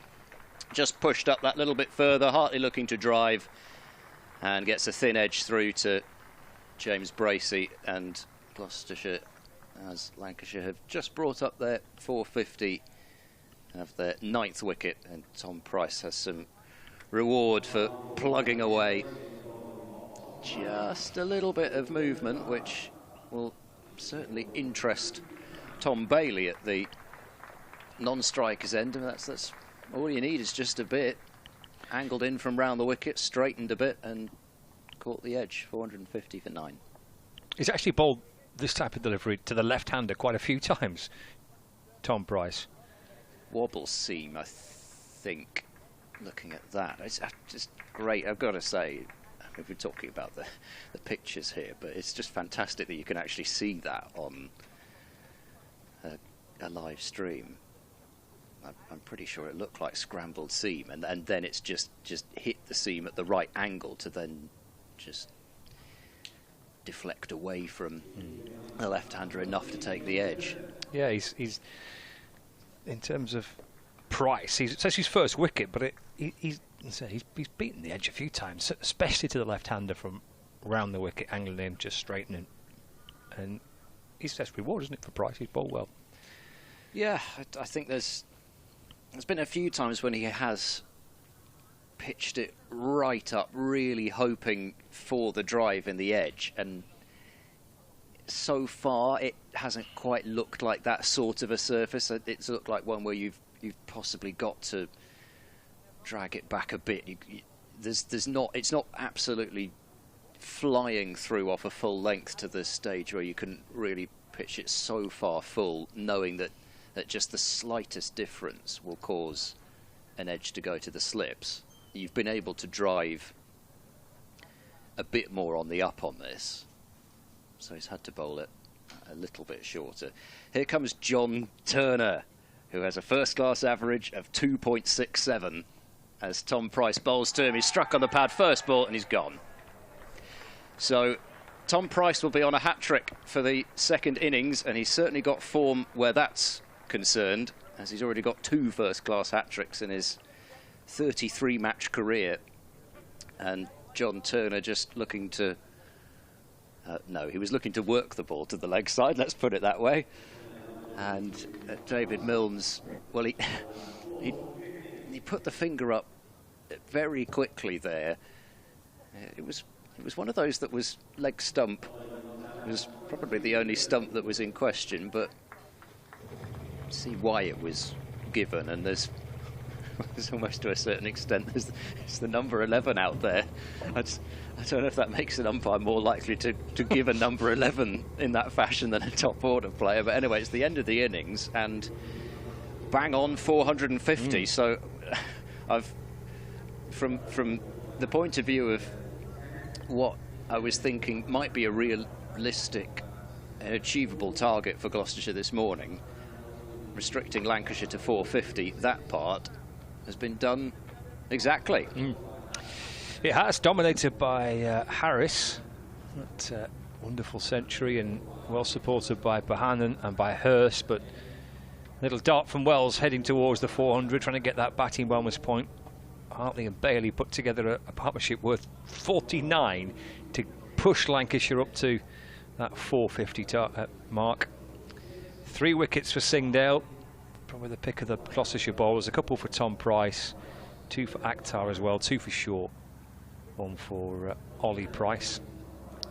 But yeah, the standout partnership is Harris and Hurst, and followed by Bohannon and Harris. But that 49 at the bottom there, between Tom Hartley and Tom Bailey, important runs for Lancashire as they get to 450 here at Old Trafford. So 450 all out. We'll see the start of the Gloucestershire innings in the next 10 minutes. We'll catch you there.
So here we go. Players are heading back out. Ground staff disappearing.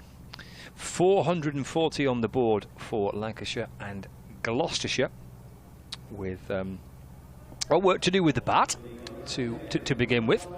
Lancashire looking to try and do something that they've not been able to do so far this season, which is take advantage of a strong position, which is what they find themselves in, with runs on the board.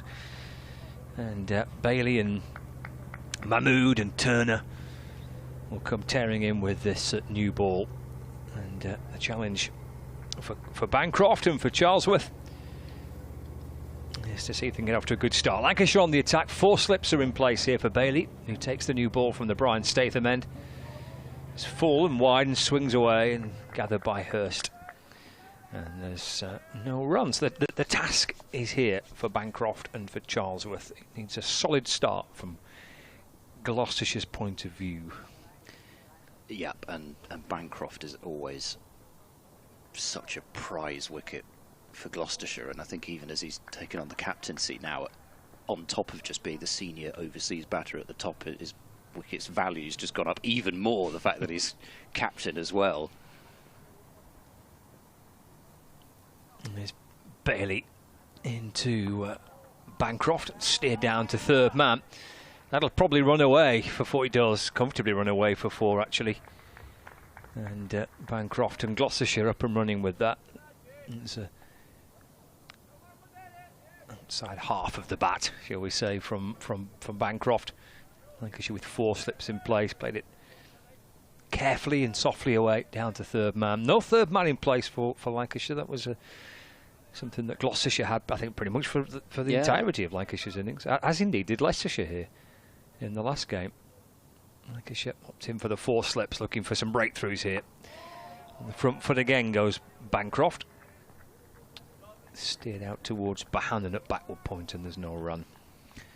I was saying in that interval there, I'm really looking forward to watching Saqib Mahmood bowl on this, but also just to see what Tom Bailey gets out of this, whether Bailey will be able to extract a bit more lateral movement that we've seen in the match so far.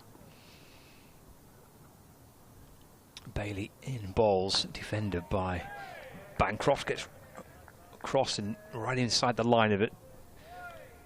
Steers the ball back towards the bowler. Rested last week out for the previous game. Tom Bailey didn't feature in the match against Leicestershire. Actually, neither did Will Williams. A rarity that neither or both Bailey and Williams both miss a game for Lancashire.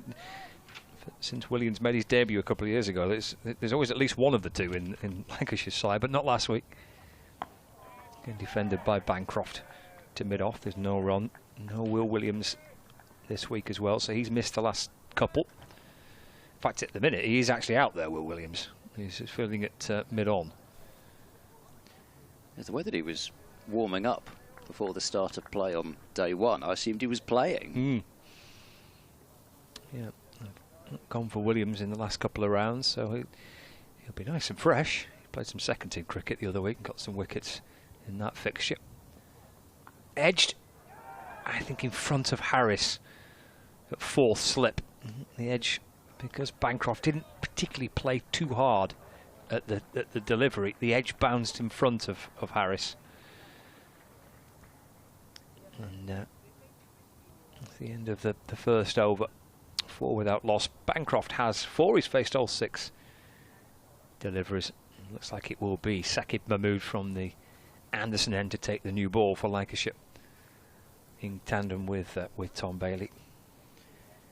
He does like to take the first ball as well. Bancroft, he wears 1 on his back these days. He is the captain. He bats 1, tends to field it, and has been fielding at the only slip when there's just been the 1. Which genuinely is not arrogant whatsoever. Bancroft is just actually quite a quiet individual, but he's happy to take on the responsibility that comes with not only, as I say, being captain, but opening batter, overseas player.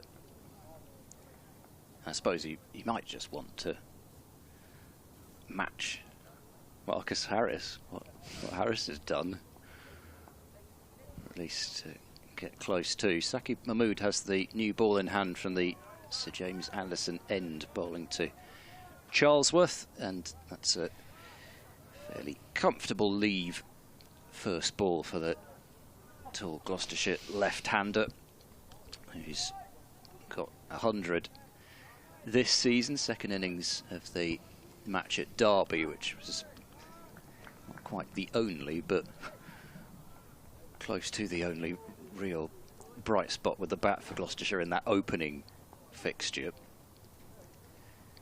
Facing up to Saqib Mahmood, who bowls, and Charlesworth thinking about a single out into the offside, but they turn it down, wisely so. There are 3 slips for Charlesworth. Bell, Jennings and Wells. The 3 in the cordon. It's still plenty of space on that offside between point and mid-off if Charlesworth can just push the ball into the right area and able to get off strike. Sun is back out now as Mahmood bowls to Charlesworth, who plays gently into the ground towards backward point. Still more cloud cover than blue up above, but it's still going to be, I think, an afternoon where we have a bit of sunshine here and there, just to show the way. Sunny spells. Sunny spells. That's very good. That's what they say, isn't it? Sunny spells this afternoon. Remaining dry. Highs of 20. It's enough spells from you, Dumbledore. Oh. In comes Mahmood. Over the wicket, bowls, and Charlesworth lets it go. His second game on the spin, this for Saqib Mahmood, which is excellent to see. He missed the first couple of games and hasn't played a great deal of first-class cricket. He's had 2 years he's been missing with stress fractures to his back. And I think this is just his 7th or 8th first-class game in about 3 years, or something like that. Yeah. So it's been a long road back to him for full fitness. It's one thing that I meant to look up at some point and hadn't done. As he's over the wicket bowls, that's good grief, that's short. That's going to be 5 as it's gone. I mean, it would have taken about 3 Matty Hursts to have caught that one. It banged in so short, and that's when we did a boing sound effect about there. It's just absolutely trampolined over the head of Hurst behind the stumps and wided, and so 5 runs onto the Gloucestershire total. So it's 9 without loss. Loving the sound effects. Here comes Mahmood. Bowls, Charlesworth struck on the pad, looks pretty close. Not out, says umpire Chantry. Maybe pitching out again. Yeah, that's my thoughts. It's close, It's but close. I think it's just outside. Yep. I think it's the right call from Jack Chantry. It looked to have been trying to straighten, but just not quite. Those lefties, they get away with murder. Having talked about the problem of having too many left-handers, but teach your kid to bat left-handed. Mahmood bowls to Charlesworth, and there's a watchful leave to end the over. So no runs off the bat, but Gloucestershire are 9 without loss after 2. Yeah, so it has been a long road back for Saqib Mahmood. I mean, he detailed it quite openly on the BBC Sport website and that the other year when he was out basically for the entire season. He spent more time up here in the commentary box, and he didn't spend any time out on the outfield. And he was, he went through his kind of journal and diary of his recovery back to full fitness, and it's a pretty horrible time, to try and get back to being fit and having faith in your body. And I think it's pretty easy to throw these comments around about where's Saqib, he's not bowling, And double stress fractures, you know, in the last couple of years. This is going to take some time, and he's building back up into being fully bowler fit. As Bailey's in to Bancroft, that's defended to point, and there's no run. And I think he played twice last season, once or twice in the Championship last season, and then just realised he wasn't physically there to be able to commit to playing red ball cricket all the time, and needed the summer of playing in various white ball formats, needed the winter programme as well. He's not playing and didn't put himself forward for any IPL this year. He wants to be here. Yeah, I was going to say, he's really made that commitment to red ball cricket, so it's not as though he's just prioritising franchise circuit. It's worked out to the leg side by Bancroft, just clipped down to fine leg for a single, moves on to 5, 10 without loss.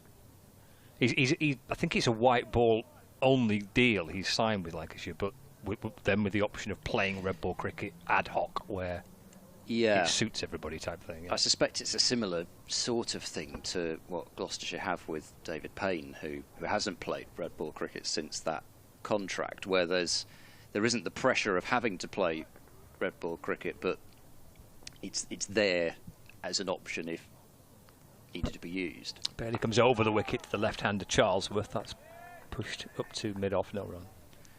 But going back to, I'd started something and realised I hadn't finished. No, that's fine. That's my memory failing me.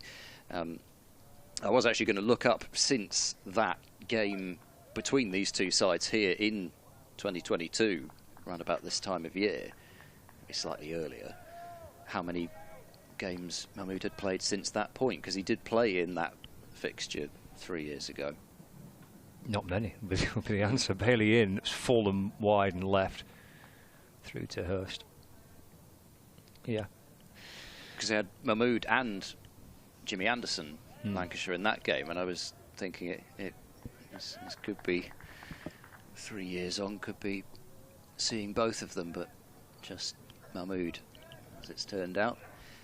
Be interesting if we see Jimmy Anderson at the Cheltenham Festival. Oh, that sounds nice. I wonder if he's bowled there before.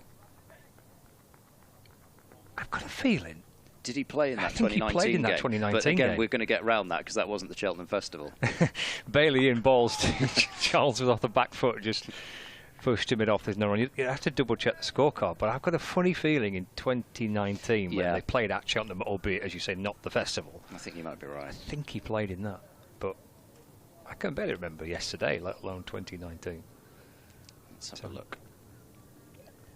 So yeah, there's a possibility. Yep, he did. Okay. Bailey, Mahmood, Gleeson and Anderson. 4 seamers. Jake Lehman was of course, Lancashire's overseas bat. A short little spell here.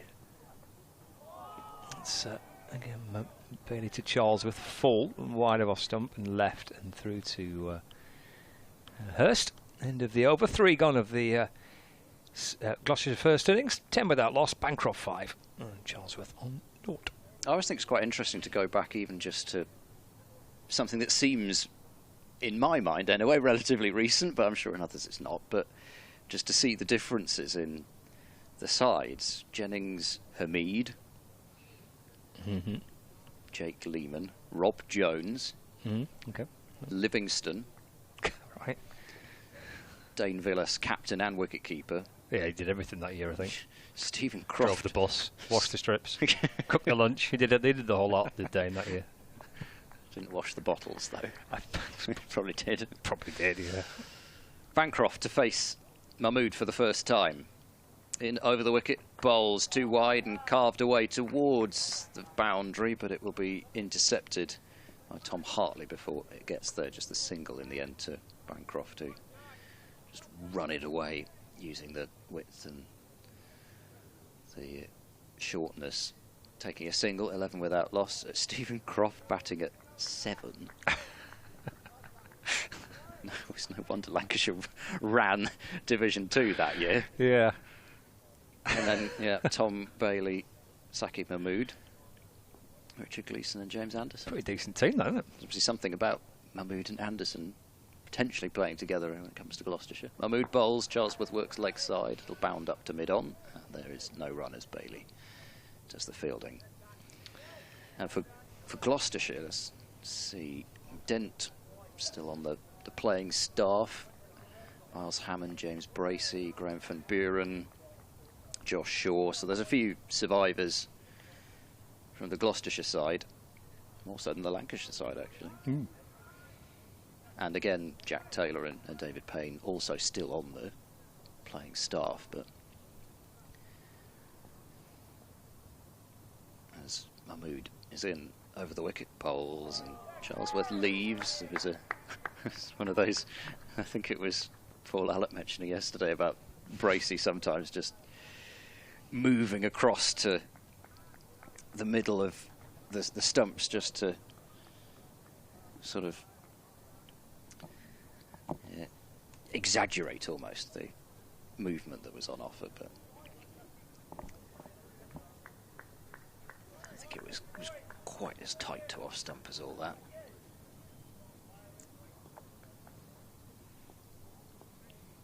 In comes Mahmood again, bowls. Charlesworth driving.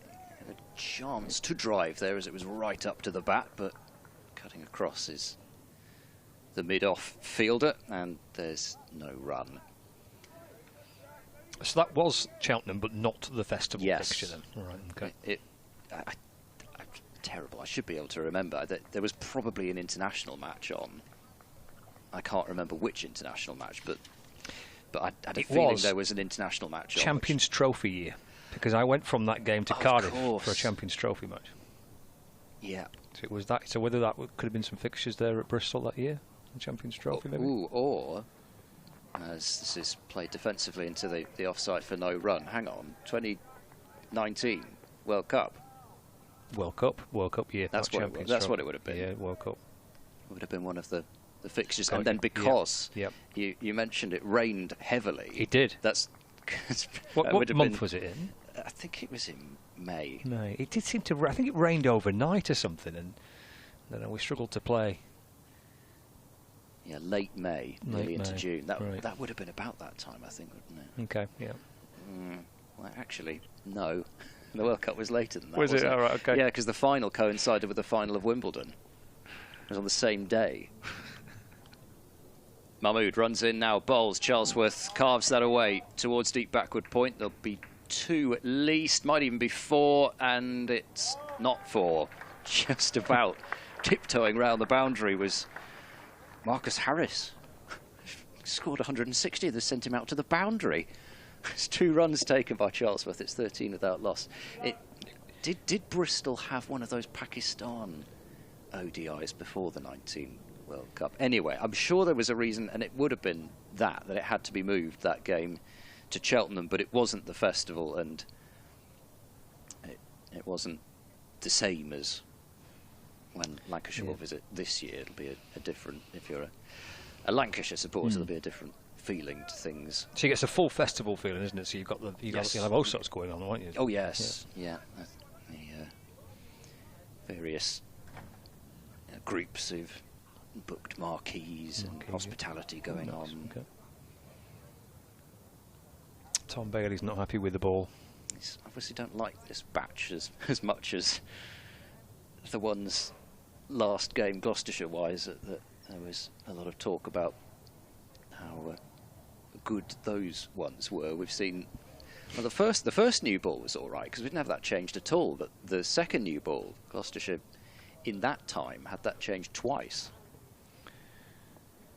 Oh, I think it just needs a few running repairs, isn't it, more than the actual... Some of the seam coming off. Yeah, that could be it.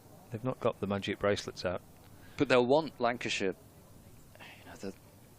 they want to get that changed because they want the seam, as proud as possible. But the problem is that the umpires will probably say, well, I don't understand how they do it, but it's something that they'll be instructed, I'm sure, on what sort of levels of disrepair the ball needs to be. But at some points they will just take the scissors out and give it a snip.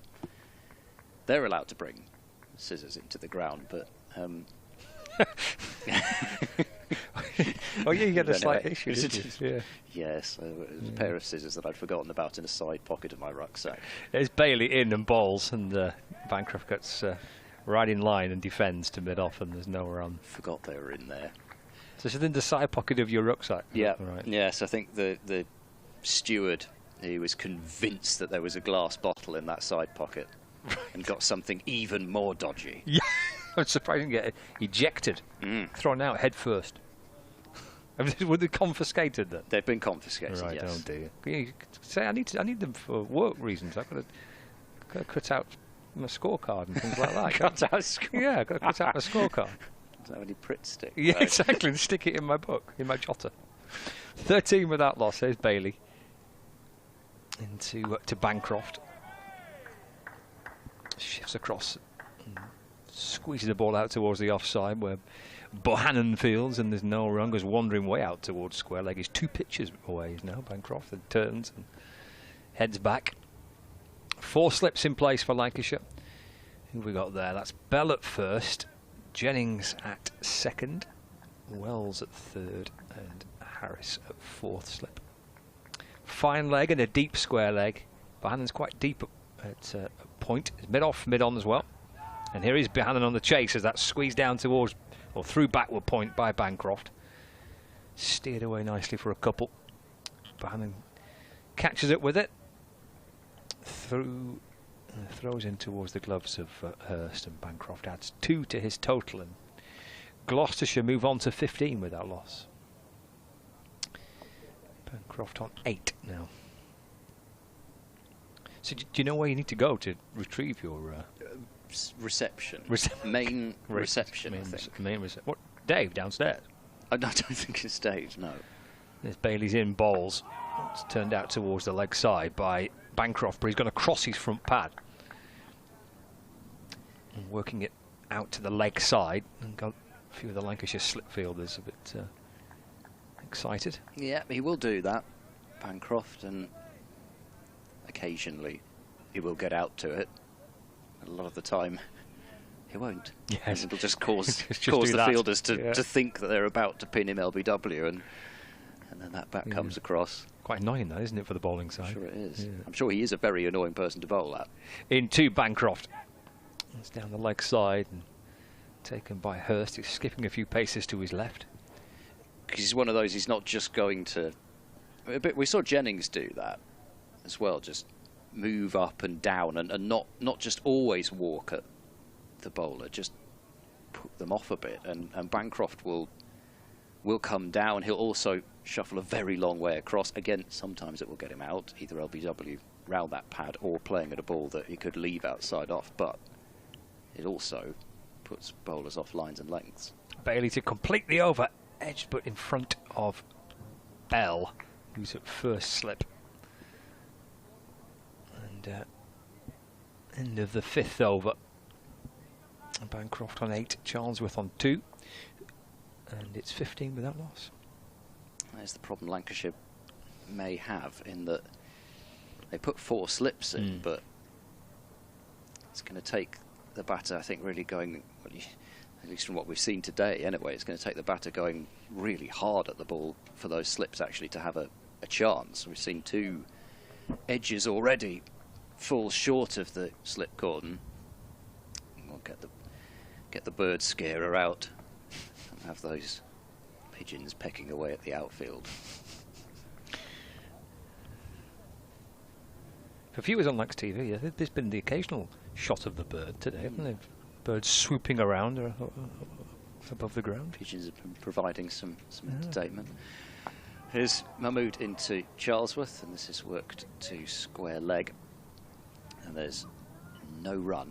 It's fielded by a fielder without any number or name on their backs, and you realise when that happens that you are incredibly spoiled nowadays at not having to recognise people without the names and the numbers. John Turner, but I don't know why he does have a squad number. He's number 18, I think, but I don't know why he's not. Or is that his Hampshire number, maybe, that they've could be moved across? Mahmood to Charlesworth in a close sleeve, but Charlesworth watched it well. Yeah, for Turner, this is an extension to his loan. So he originally signed a 14-day loan deal from Hampshire to cover the 2 previous home games, Northamptonshire and Leicestershire, but that was extended to incorporate this match as well. I was quite surprised when I saw that, I must say. It wasn't a move that I anticipated happening in terms of, well, he's not getting any cricket at all. You know, sometimes the fact that it happened quite early as well, that was interesting. He's got a little bit down the pecking order, I guess, isn't he, at Hampshire? He's certainly in their red ball team with Sonny Baker this season. Round the wicket, Mahmood to Charlesworth, and there's a good leave. I don't think that the Lancashire slip cordon would tell you it was a good leave. Charlesworth just sort of looking around and acting like everything's normal, just drying his hand. Sweaty palms. Be sweatier after that leave, I reckon. 15 without loss. It's close, wasn't it?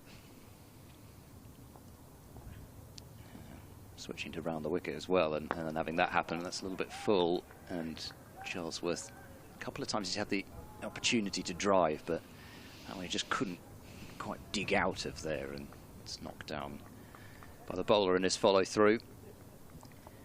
He's batted a bit more up tempo this year as Charlesworth, but that may just be something that has happened anyway, rather than being a clear decision from him to go out and try and really attack.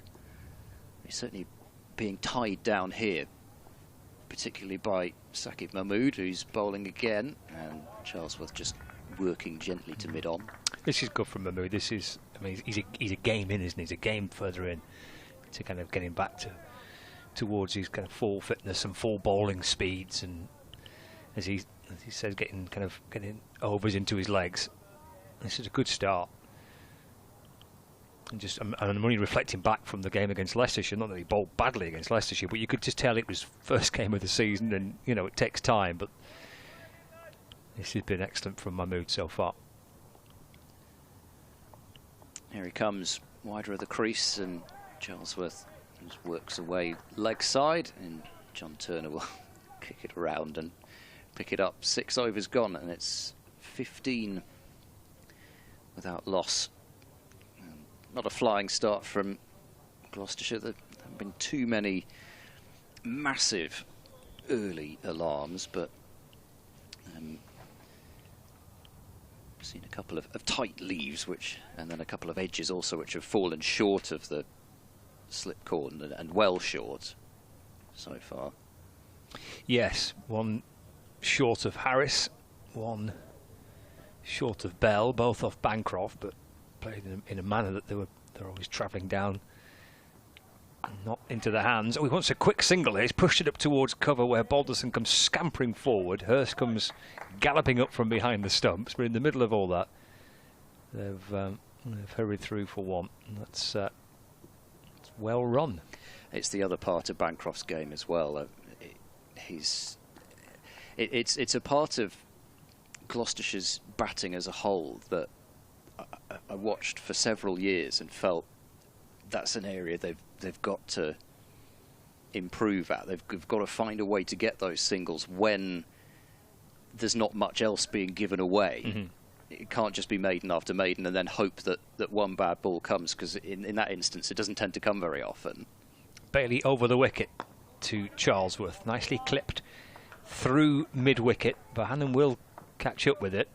There's a pretty short boundary there, but he does just in the nick of time flick the ball back, and they come back for 2. Charlesworth moves to 4, 18 without loss. And that's the effect of Bancroft at the top has clearly rubbed off on others, and especially batting with Charlesworth has been fantastic for him. Well, there's a stat floating around in Lancashire's first innings.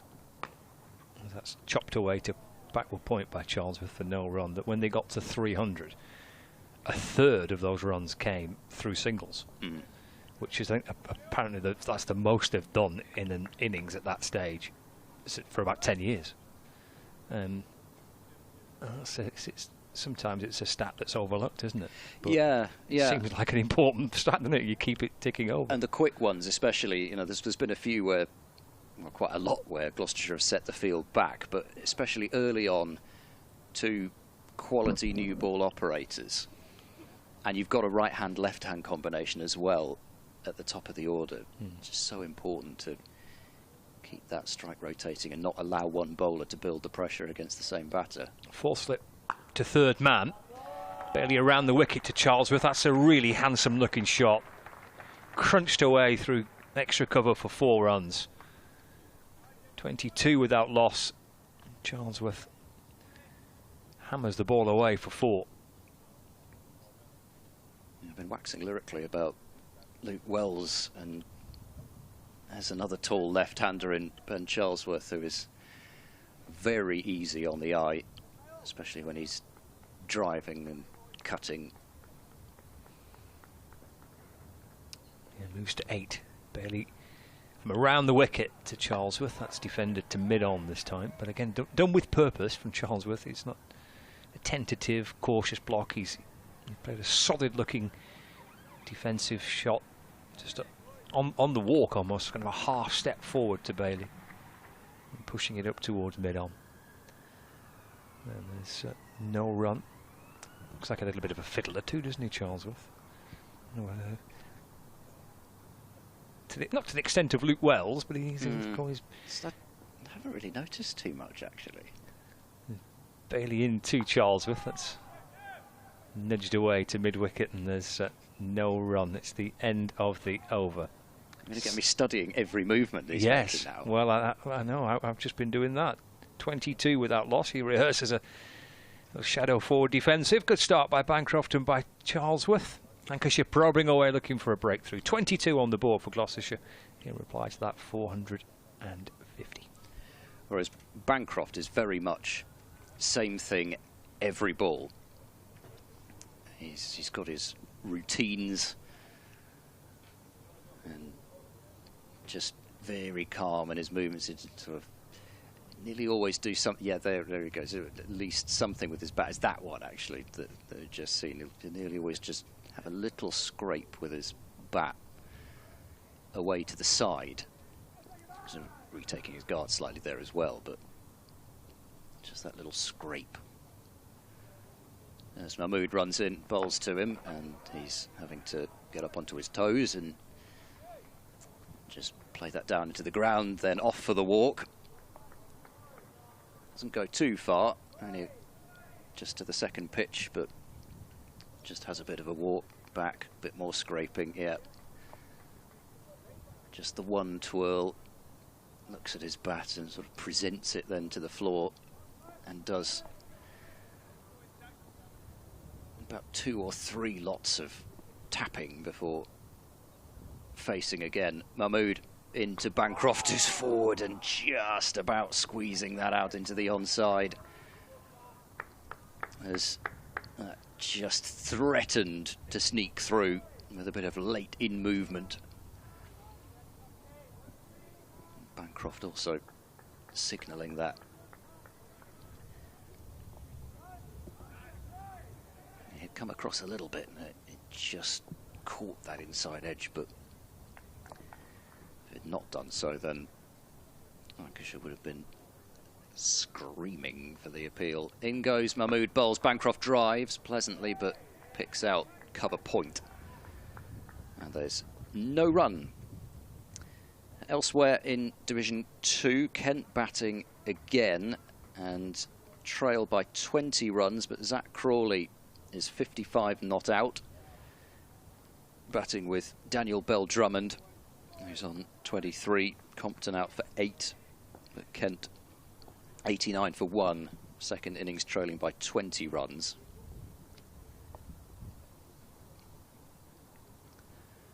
Mahmood to Bancroft. This is a tap and a run. There's a pivot and a throw from cover with Bohannon, but Bancroft's quick and had to be, because that was a tight one. Bohannon quick to the ball and loosed the throw in no time flat. but Bancroft is home. Into double figures, Gloucestershire 23 without loss. Northamptonshire 142 for 7 in response to Leicestershire's 304. There's 3 wickets for Logan Van Beek, or Van Beek, depending on your preference. Round the wicket, Mahmood, a short ball. Charlesworth pulls it away. There's a good hand from square leg. They'll take a single. I think that's all they'll be able to get. So saving 3 runs there. John Turner. Charlesworth on to 9. Gloucestershire to 24 without loss.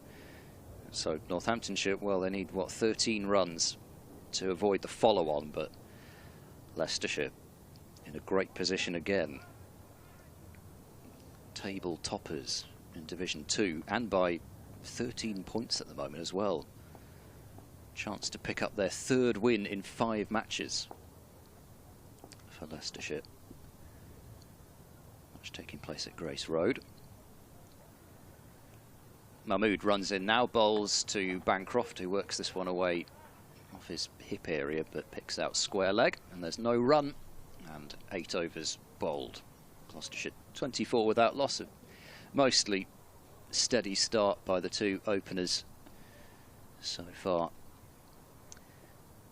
Derbyshire 43 for 2, replying to Glamorgan's 431 all out. Colin Ingram top scoring with 81, but Tim van der Hugden very useful 62 just to push that total up a bit. And David Lloyd, against his former county, bowled by Asitha Fernando for 2. Harry Kame also out for 10. Caleb Jewell and Wayne Madsen together for Derbyshire, and that figures to be a vital partnership for Derbyshire, with a lot of runs still to knock off. New over starts from the Statham end. Bailey bowls, and Charlesworth has tried to cut that away, and it's leapt up on him and popped up over his outside edge. And I mean, he was going at it fairly hard. May have been that an edge would have gone over the top of the slips anyway, but a little fine one wouldn't have done. Bailey just testing out the middle of the pitch and nearly getting the breakthrough. Round the wicket he goes, bowls short ball, and that has been smashed by Charlesworth for 4 through wide mid-on. It's a short boundary, but it doesn't matter how long the boundary is. It could be 100 yards, and that's still 4. Just didn't get up enough, and you could tell he quite enjoyed that one. Pulled it away with venom and stared off, admiring his work. Gloucestershire 28 without loss. Charlesworth 13 to his name. Come back to the Division 1 scores in a moment as Bailey bowls now to Charlesworth. Full delivery and moving back towards the off stump, but Charlesworth, he's judging again that he doesn't have to play, so he won't. Yorkshire 71 for 2. So they've recovered a little with Lythe and Root at the crease, but they are still effectively only 23 for 2 against Warwickshire. Yorkshire bowled out for 205 in their first innings, and thanks to Bo Webster and Ed Barnard, Warwickshire getting a lead as Bailey is in and Charlesworth defends into the offside. And Yorkshire losing Dom Bess for 5 and James Wharton run out for 4. Lythe on 36, Root on 19. As Yorkshire lead by 23. Durham still batting at the Utilita Bowl into their 142nd over of the innings. Durham at 478 for 8. Graham Clark finally dismissed for 160. As Bailey bowls down the leg side, clipped away through backward square by Charlesworth. Think about 2, but again it's quick work from Josh Bohannon in the field, and it's 29 without loss. Charlesworth has 14. Runs for Ollie Robinson as well for Durham, 76 he made, and George Dressel, formerly of Gloucestershire, 69 from 157 balls. Durham looking to to bat Hampshire out of the game, really. Bailey bowls, Bancroft forward and across to clip through the leg side. Pretty much just jog the single towards deep mid-wicket, and Tom Hartley. Bancroft will have the strike. At the end of the over, 30 without loss. And the wickets continue to fall at Taunton, where Essex are batting for a second time at 14 for 1, leading Somerset by 75 runs. Essex 206 all out in their first innings. Somerset were bowled out for 145, with 4 wickets to Simon Harmer and 2 each to Sam Cook, Jamie Porter and Kasun Rajita. And Essex have lost Paul Walter without scoring. Tall Paul. Tall Paul, yes. Yes, he is very tall. Yes, that does come into the reckoning, of course. Mahmood to Bancroft, who drives fluently through the covers. It's a long boundary, so it might not quite get there. They'll have to sprint for a third if they want it, but they don't. They're happy with 2. That's more excellent fielding from Lancashire. They've saved a good 5 or 6 runs out there already. A bit of tandem fielding there.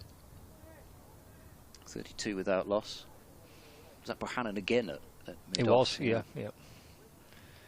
He's been sharp. He's probably I mean, I'm sure they all pride themselves very much on their fielding, but he probably is the pick of the lot. I think he saves loads of runs for Lancashire. Josh Bohannon, he's a terrific fielder. I think Stephen Croft kind of set the benchmark in the last decade or so for Lancashire as being the kind of the gun fielder, but Bohannon is doing his best to try and reach the levels that Croft got to. He's really is superb in the field. What a cricketer. Envy of many around the country to have a cricketer like Stephen Croft.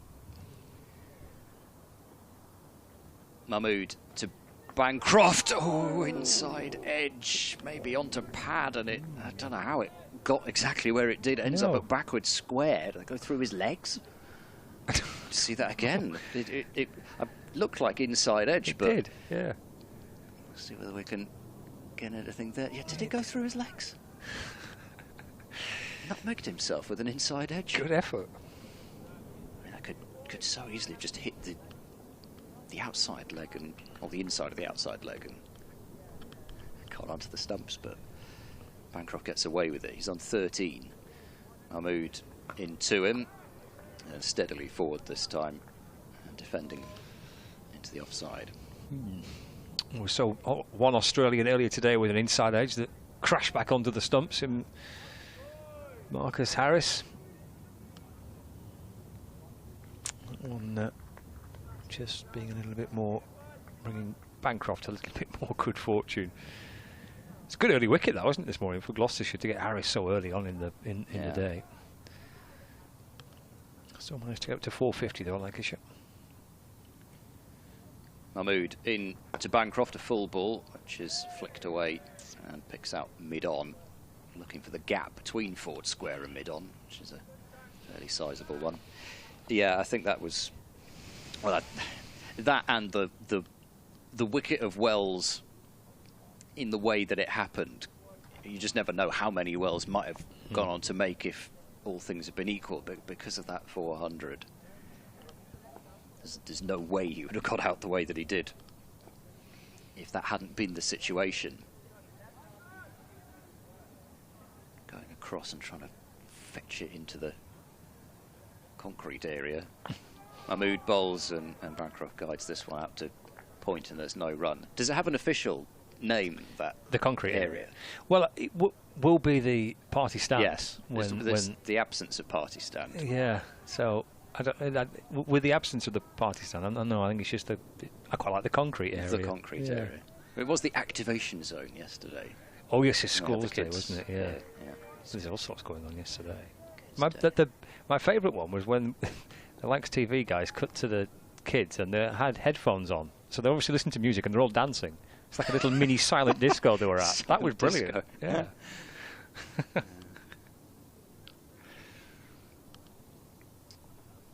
Just slightly adjusting his field before he bowls the last ball of his 5th over. None for 12 so far. Runs in again, and bowls, and Bancroft lets it go to end the over. 10 gone, 32 without loss. I suppose it'll be check-in time at the multitude of hotels at Old Trafford. I'm noticing a few people coming out onto their balconies. I almost like the idea of and you see this at the Bowl as well, with people just walking out onto their balconies and realising that there's what's going on here. It's a game of cricket. This isn't football. What's happening? There's a chap on the balcony. In fact, if you're watching on Lancs TV, you see about the 3rd floor up to the right of screen. There's a chap just enjoying a bit of sunshine, a bit of sunbathing, and having a bit of late lunch as well. With a room service. But yeah, I quite like that idea that you check into the hotel, and if you've got a pitch-facing room, and you peel back the curtains and go, "Eh, what's this?" Yeah, but you do. I mean, you see people on? in the reception area near Southampton, and you just know there's no way that they are there to watch the cricket. So you think, are they going to have a room facing the cricket or facing the other way? It could all be happening. They could have no idea. Change of bowling. Balderson in for Bailey from the Statham end. Push full but wide of Charleston and through to the keeper. No run. Charleston? Sorry, Charlesworth. Charlesworth. Made in Carolina, but he's not. Charlesworth. Manchester United playing at home this weekend, because that often gets the hotel quite busy if the footy's on. It didn't seem that busy this morning, but then maybe it was a bit early for people to be up and about. Charlesworth gets forward and defends, and there's love that. No run. I don't think I've heard anybody go out Charleston before. Don't know where that came from. Superb. No, United aren't playing at home this weekend, so it's not the attraction of the football supporter. Because the hotels they were here, they were at home in Lancashire's last game here, and both hotels were sold out with football fans. Defended by Charlesworth towards cover, no run. It's a pity it's Oxford because it doesn't scan. Made in Oxford, it doesn't work, does it? Neither does Oxfordshire. 32 without loss. Balderson from the Brian Statham end. You know what you've started now. Yeah, tell me about it. 3 slips in place, in and balls, and defended by Charlesworth to mid-off, and there is no run. They're a quick lot, Gloucestershire supporters on social media. You might have GIFs being created already, and memes and all sorts. Well, I don't look at it, so I like to live in a complete oblivion to it. It's oblivious to the whole thing. Derbyshire have lost a 3rd wicket now, by the way, at Cardiff. With Madsen out for 7. Should be a single hit towards Mahmood. Charlesworth moves to 15. 33 without loss. 54 for 3 Derbyshire, replying to 431. Glamorgan, who were fairly comfortably bottom of Division 2 before this, in a strong position against Derbyshire, who came in second, underlining again really just who knows what's going to happen with this division this year. Final ball for Balderson. He's got Bancroft on strike. It's defended back to him, and there's no run. It's the end of the over. 33 for Gloucestershire without the loss of a wicket. Charlesworth on 15, Bancroft on 13. With what we got left today, yeah, got 50 odd overs left, haven't we, today? Whoa. So lots and lots and lots of batting to do. Not even halfway through the allocation for the day, and also 19 overs to go until tea at 1 minute past 3. Yes. Cup of tea. Switch the kettle off in a minute. Yeah. I'm waiting a bit. Yep. And I don't think we're going to see a huge amount of Hartley before tea either. No. Change of ends for Bailey. He'll have a go from the just Anderson end this time. We can't say Sir James Anderson end every time, can we? No, I think you're right with that. Just taking a 3rd slip out now as well, Lancashire. So they've gone from 4 now down to 2 in 11 overs. Wells is going to stand at mid-wicket, and they'll post square leg back on the boundary. Bailey bowls a full ball. Charlesworth looking for the on drive into the ground, and Bailey gets across to knock it down. There's Will Williams on the he's out there for field again. Maybe Mahmood, maybe? Yes, I think it's Saki who's gone off. Yep. Makes sense. Bailey approaches into his 6th over overall, and across goes Charlesworth, defends to mid-on. Northamptonshire just avoiding the follow-on against Leicestershire, but still 7 down, 155 for 7. Applying to 304. Oh dear, they'll be after me with my scissors. What's got out?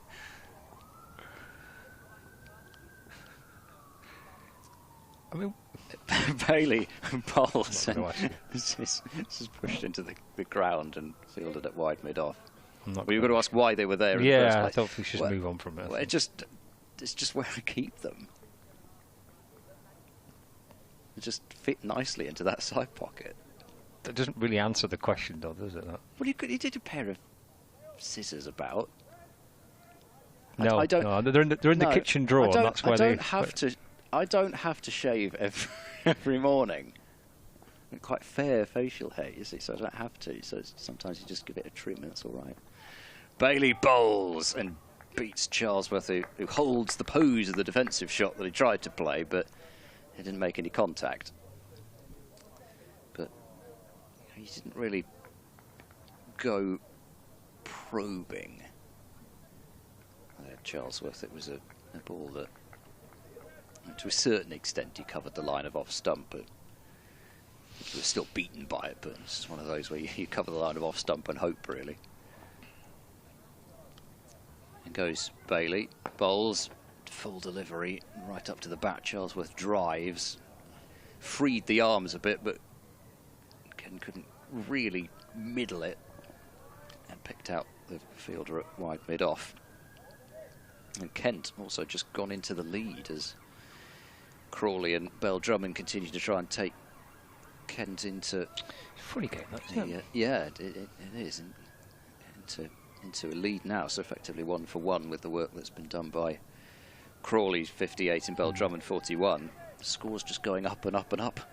What's Crawley's 58 off? 81. Quick enough. Bailey. Ian Charlesworth nibbles this one wide of the slip cordon and will take 4 for it. It moved the third slip out that over, and it wouldn't have taken the catch, but Charlesworth wouldn't have played that shot if there'd been a third slip in place. He opened the face and just made a gentle contact with the ball, and that's all it took. 37 without losses. Charlesworth is on 19. First 12 overs negotiated. Yeah, not too much alarm. There's been a couple of edges that have fallen short. There's been... That's about it, I think, isn't it, really, actually? Much more. Charlesworth has left a couple close-ish Yeah, off stump true. then, but, Yeah. but you know, again, that's just going to happen. Balderson to Bancroft. So whipped out towards the leg side. Tom Hartley's at mid-wicket to field, and there's no run. So Ollie Price will be due in next. Miles Hammond, Cameron Green has been coming in at 5. Bracey, who's just been in a ridiculous form of late. Graham van Buren down at 7. Tom Price 8. Zaman Akhtar at 9. It's probably Gloucestershire's strongest batting lineup, this, in terms of having Price and Akhtar as well. Bancroft defends to cover this time, and there's no run. I mean, there's other times where last match before last, I think. No, last match Tom Price wasn't playing, but Actor was. So sometimes you might get an 11 with neither Tom Price nor Actor playing. I'm not saying that it would be terribly weak, but there is a stronger lower order. Bancroft at the back foot. And just dropping it into the offside. There's no run. And Josh Shaw also coming off his first class best in the first innings of the last match. He made 45. He's got into the 40s, I think, 4 or 5 times, but it's just fallen short of that maiden 50. Ajit Singh Dale at 11 actually does have a first class 50. Balderson to Bancroft. That's turned to the leg side. They've put an extra man in on the leg side of Lancashire. They've got 2 fielders at mid-wicket, Luke Wells and Tom Hartley. Picks out Wells. There's no run. Although he did bag a pair last match, Singh Dale, and you don't get anything for a pair.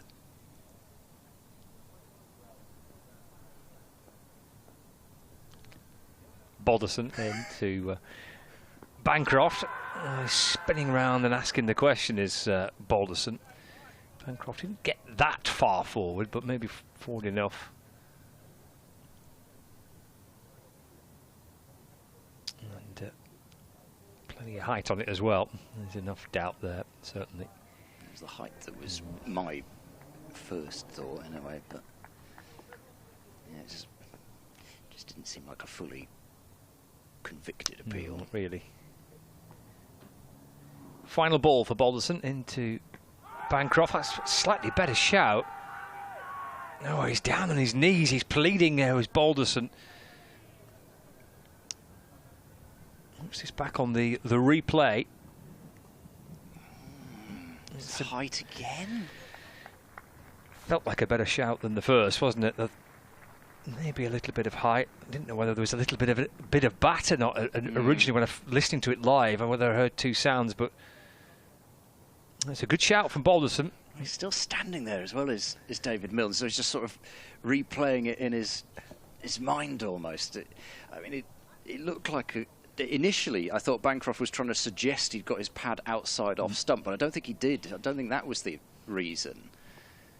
But again, maybe just a bit high, and so you never know with the inside edge watching here either. But yeah, it didn't look plumb, but if it had been given, you would have seen what the umpire would have seen in it, I suppose. And I suppose those are the breaks. Bailey certainly been busy in his 7th over out of the 14th, as Charlesworth has tried to just jam that one into the covers and doesn't really time it. He's hit 3 boundaries as Charlesworth, but every time he's looked for that extra cover gap, really, was the one shot off the back foot. And he's not found that gap yet off the front foot.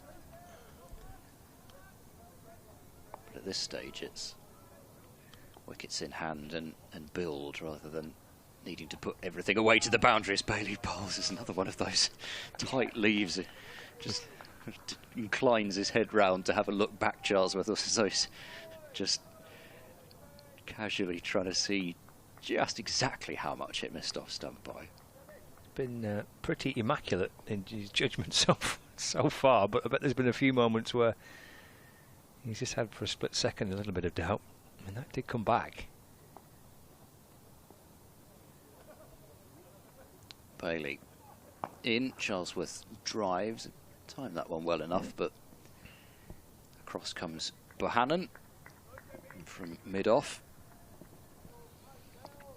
There's certainly not going to be any extra runs taken to Josh Bohannon. No, be advised not to. He's still got the 2 fielders out on the leg side, but it's more of a deep mid-wicket and almost deep backward square as much as long leg now. Clearly decided Charlesworth is more likely to try and whack it in front of square, particularly off Bailey, I suppose, as well. bit more time to hit a ball if it's played shorter, or bowled shorter I should say, but this one's not short, and Charlesworth onto the front foot to play to mid-on. Especially seeing that whack through mid-wicket to the other side of the ground.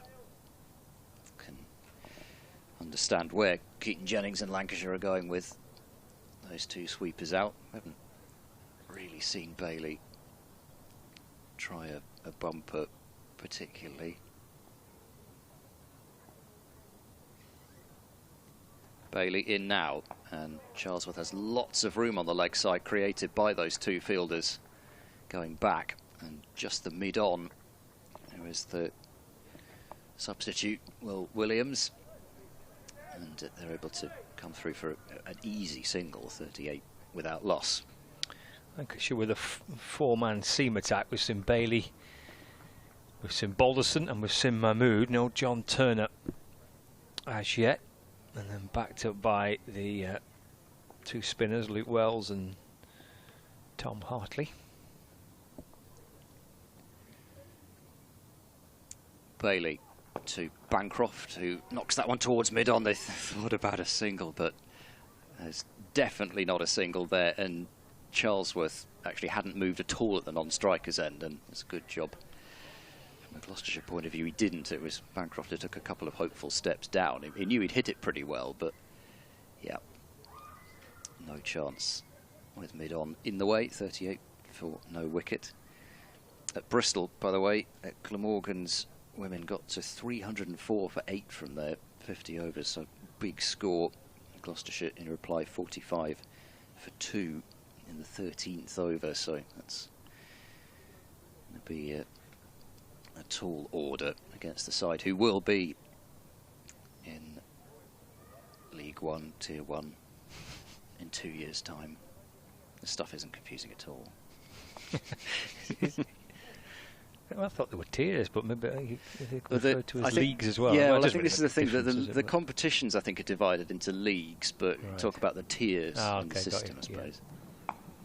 Dapped away by Charlesworth into the offside as Bolison comes in from the Brian Statham end. There's no run.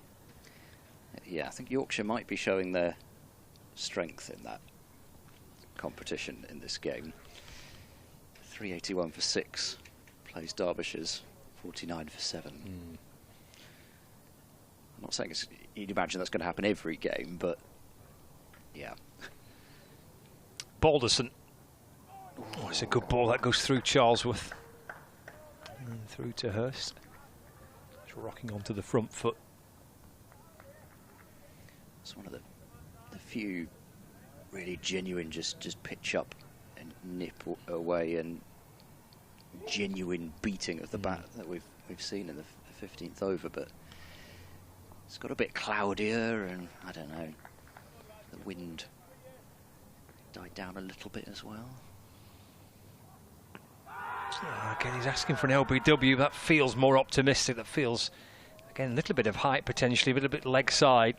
Trying to whip it away to mid-wicket is Charlesworth. It's pitched outside and going over the top, I think. Yep. He's hit a nice little groove, though, here, Balderson, early on.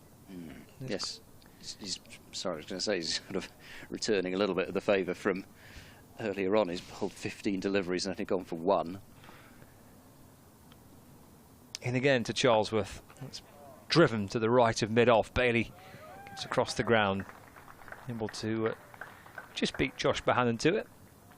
But Charlesworth does get a single, takes him to 21 not out, 39 without loss, with Bancroft on 13. Rare single off the bowling of George Balderson. So he'll have a go at Cameron Bancroft this time. He's still got the 2 slips in place, and these 2 mid-wickets, Bancroft looking to work the ball quite a lot to the leg side. So they've stuck an extra man at mid-wicket. This is pushed away into the offside. Off the front foot by Bancroft to Harris, who's at cover. And there's no run. Short day between Kent's women and Leicestershire. 117 all out, plays 121 for 3 in 24 overs. That's, you get a bonus point in a Women's One Day Cup. So I'll get the bonus point for that. Oh, that's off an inside edge from Bancroft, and he looks over his right shoulder and he sees the ball disappearing down towards the boundary. Fine leg for 4 runs. But a nervous glance over the shoulder as Bancroft went forward, inside edge, and somehow that's not ricocheted back onto the stumps. Instead, it's gone to the boundary. Need a bit of good fortune sometimes as an opening batter, and there's a big slice of it there for Cameron Bancroft. He moves on to 17. And Gloucestershire 43 without loss. 15 overs gone in their reply to Lancashire's score of 450. Yeah, it has to be said that I'm going to say it, for once, when it comes to those sorts of things, it's felt as though those little things have tended to favour Gloucestershire so far, with that Bell dismissal, the Hurst dismissal, whilst Bailey bowls wide of the crease. It's pulled in the air, and actually one bounce to mid-on, who's taken some of the pace off the ball. For a moment, I thought he'd slapped it straight into the hands of Saqib Mahmood at mid-on, who was the one fielder saving the single on the leg side, and I thought it was the one fielder who was going to take the catch, but it bounced short, and actually he's done well to just get some sort of a hand on it as it bounced awkwardly at him, and then not only that, get up and chase it to the boundary and keep it to 2. So he's done well there. Charlesworth to 23 with a couple. Bailey into him, and he's forward playing with the inner part of the bat, but it still goes up to mid-on.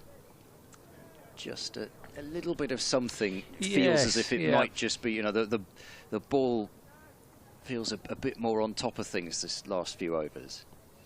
It does. Balderson started well, hasn't he, from this end? A couple of LBW shouts. He's beaten the bat a couple of times.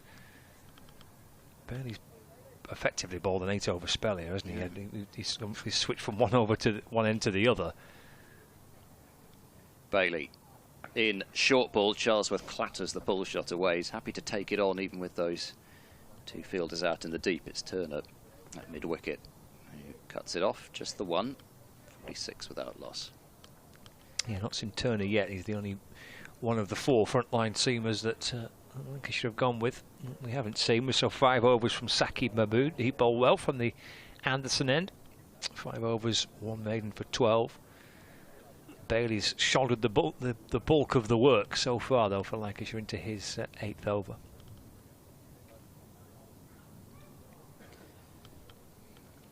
Yeah, it's another one of those bowlers who just feels going to be able to bowl all day. And he comes and, Bancroft plays a dangerous shot there. There's still something that's just building last few overs. Gloucestershire not looking as secure as they were in the first 11 overs or so. Last 4 or 5. It just started to... I don't know whether the ball's just doing a little bit more, but he tried to almost run that one past the slip cordon, and it's dangerous because there were 3 of them. Bailey bowls, Bancroft gets on top of that one and knocks it out into the offside. And I think he was looking for a sort of a run down in that area because they've got a deep backward point, and then those 3 slips, so there's a fair gap wide of the cordon, which Bancroft's, I think he's thought, and you could even tell that from the first over where he just deflected one for 4, opening the face of the bat. He was happy to play with the outside edge even there. I think he feels that most of his nicks are not going to carry on this, but that one might have done because he was going at it a bit harder.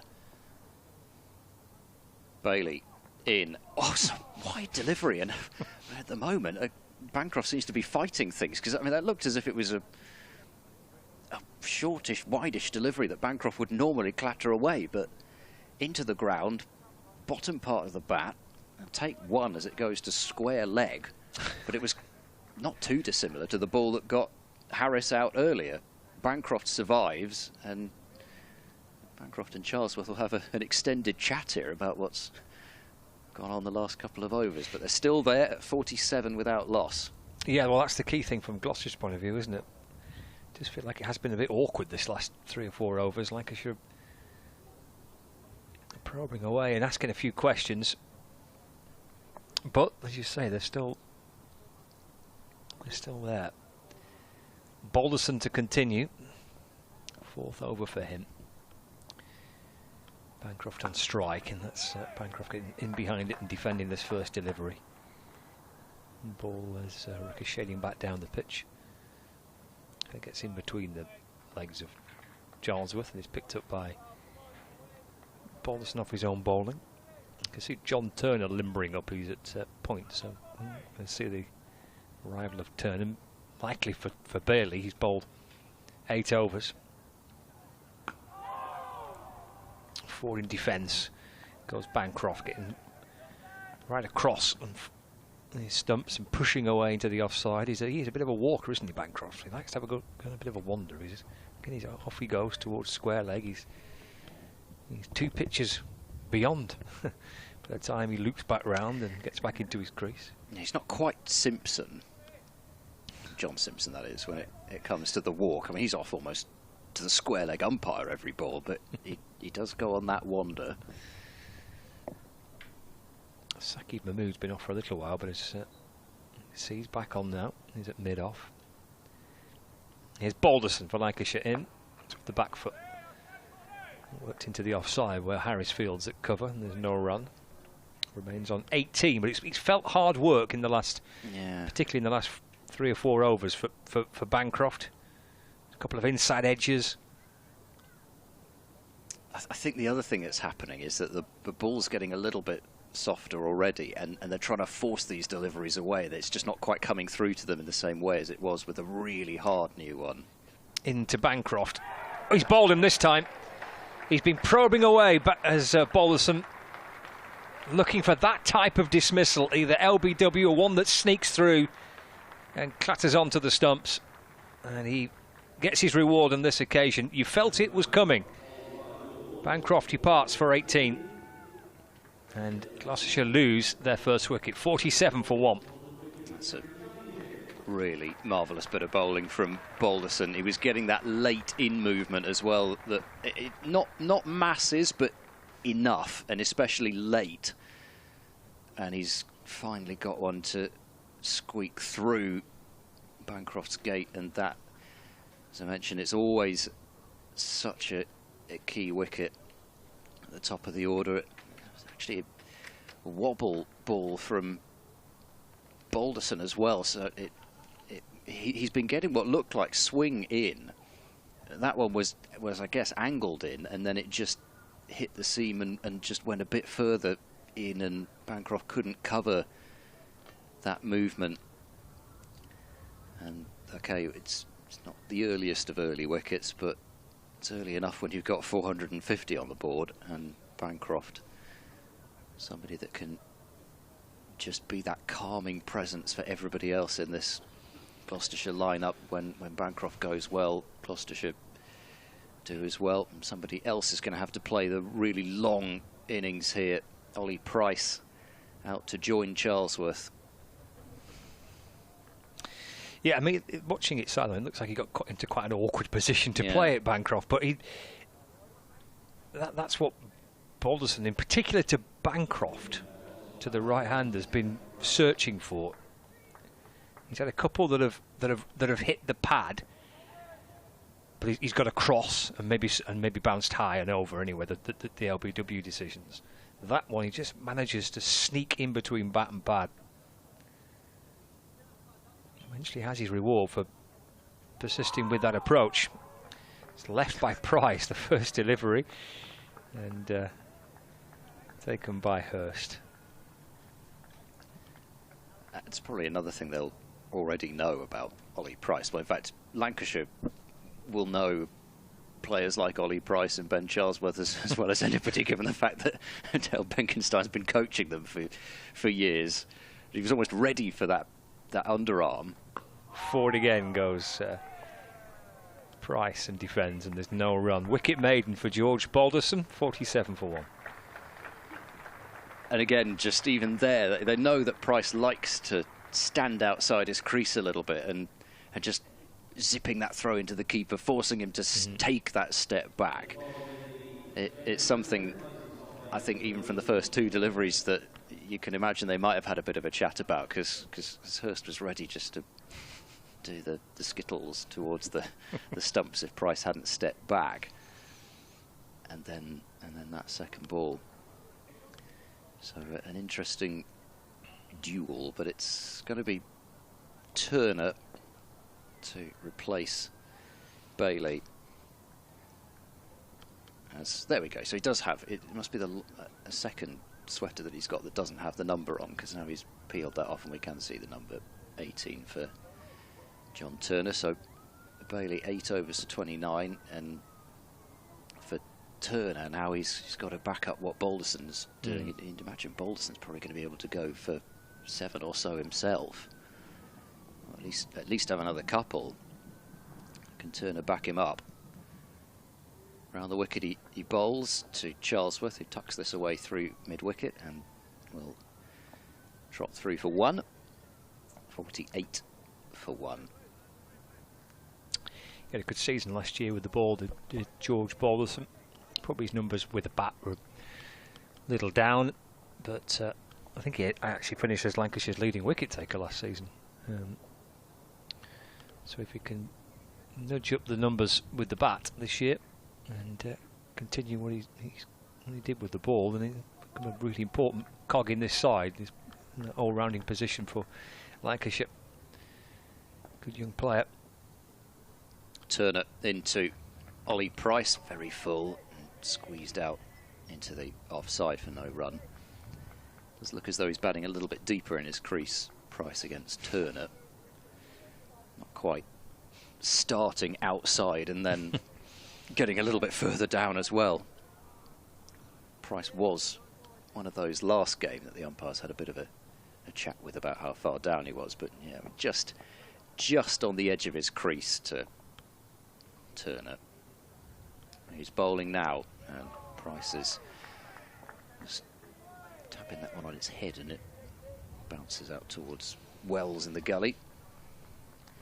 So Price, he's also reached 3 figures this season. He did that in the first innings against Glamorgan. Actually, Miles Hammond, the only member of that Gloucestershire top 6 who's not got to 3 figures yet. Hammond made a 89 in the second innings at Canterbury. As Turner bowls to Price, who drives into the ground and back to the bowler. I think it's starting to look like quite hard work to, you know, it drives and cut shots. They're just not really timing them, as though they. I mean, maybe it's just a matter of spending a bit more time out there and really getting used to things, but it's kind of hard work to score at the moment. That'll be a run. Price drives and it's kicked down by Bailey, and they will take a second run on that. I thought he'd done well enough with the first touch, but not quite. He just couldn't. His ball control just wasn't quite there. And they take a second run, and the 50 comes up for Gloucestershire. Well, it did, and now it says 49 again on the board. The 49 is up, but I think it is 50. Now it says 48. Oh dear. Turner in, and Price forward and studiously defending. I'm going to go with 50 for 1 at the end of that over. Price 2, Charlesworth 25. So Ollie Price underway. Yeah, maybe just a little bit of time just to get used to the pace of the pitch potentially. I mean, say tricky with Price facing Turner there, didn't it, to try and get on the front foot and try and be positive. But it might just take a little bit of time to get used to the pace of the pitch. But even to the quicker Turner, you could understand it against Balderson and maybe Bailey to a certain extent, but even to Turner just didn't really look as though it wasn't just a case. I mean, sometimes you see them just almost put the bat there seemingly and have it go before. Forward, Charlesworth in defence as Balderson continues from the Statham end, and there's no run. 50 for 1. Charlesworth 25. He's played some lovely shots in this knock of 25. We lost his captain, Cameron Bancroft. Charlesworth increasingly important role to play. Balderson into Charlesworth, carved away. Good stop at backward point by Luke Wells. That was hit firmly by Charlesworth, almost a shake of the head by Charlesworth to say he's got no right to stop that at backward point. That was laced away. Terrific work by Wells. Yeah, it's really important as well, because Lancashire will feel that all the pressure on Gloucestershire with Balderson bowling so well, and that was an opportunity to break the shackles. Balderson just a rare bit of width offered up. He's over the wicket, just back of a length to Charlesworth. That's launched high in towards the leg side. It'll bounce. I actually don't think it will reach the boundary. It doesn't, no. Mahmood comes round to complete the fielding. And he comes back for 2.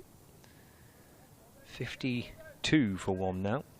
Towed it. I think he was.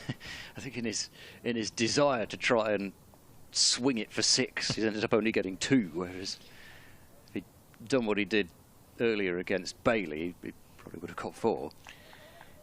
Yes, there was more height than distance, I think, from off the bat there from Charlesworth. It's a single down to third man, but it's off the outer half of the bat. Down to Hartley. So a single for him. He moves on to 28, but Balderson has a chance to bowl at the new batsman now, Ollie Price. Things will change for him. There'll be maybe 2, even 3 potentially slips in place. There's going to be 3, as well as a short mid-wicket, which is Marcus Harris. Bailey at square leg. There's a fine leg, point, mid-off and mid-on. And Price striding forward and defending. Works the ball away to Bohannon, who comes up from cover. There's no run, 53 for 1. I think even that was an inside edge onto pad, was it? It just always seems to be challenging that inside edge Balderson with that late in movement. Into Price. Oh, he's left that one.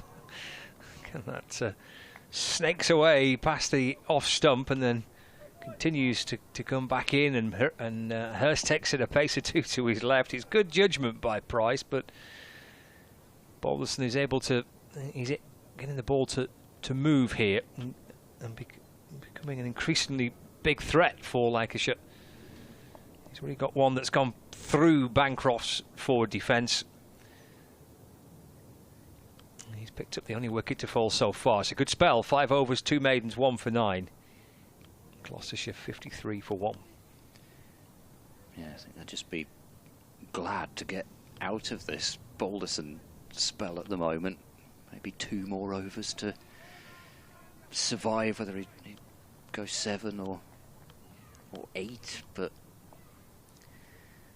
gonna have to get through it because he's causing them all sorts of problems. And then the question, I guess, will be where does Jennings go? Does he go back to Mahmood for a spell before tea, or does he give spin a go? It's Turner to bowl now, and Charlesworth is getting a little bit on the walk as he plays that and pushes it away into the offside. We'll have faced a decent amount of John Turner, most of the Gloucestershire players, but more in T20 cricket. I don't think Turner played in the championship matches last time Gloucestershire played Hampshire. I certainly faced quite a bit of him in the blast over the years. Turner in, and Charlesworth push drives. It's gone to cover, and Josh Bohannon's there, so you know what that means. There is no run. But yeah, I don't really had much of a chance to watch Turner in red ball cricket. He's certainly been pretty prolific in his white ball career so far, T20 and 50 overs, and called up for England. He bowls now to Charlesworth, who comes across and angles the defensive shot away up to Bailey at mid-on. Just his 8th first-class match. Wow. Which has been so hard for anybody. We talked about this with Ian Holland the other day. I mean, Holland was the pick of well, to hit Holland and Goodman were the two bowlers who just ran riot last round for Gloucestershire against Leicestershire. It's attempted to be swung down the leg side by Charlesworth, but it's no contact as Hurst fields and then charges off towards Bohannon at cover to pass on a message. But Holland, his ratio of wickets to matches played, so often he's just been almost a pure batter for Hampshire over the years. Opened the batting, didn't he? Yeah, opening the batting for a long time, and might get a few overs as first change, but even there, possibly not. Turner into Charlesworth, who turns this one with a bit more force behind it. Bailey fields at mid-on. Such a consistent looking attack, though, wasn't it? Exactly. And nobody ever seemed to get injured. No, Abbas, Abbott, and Barker.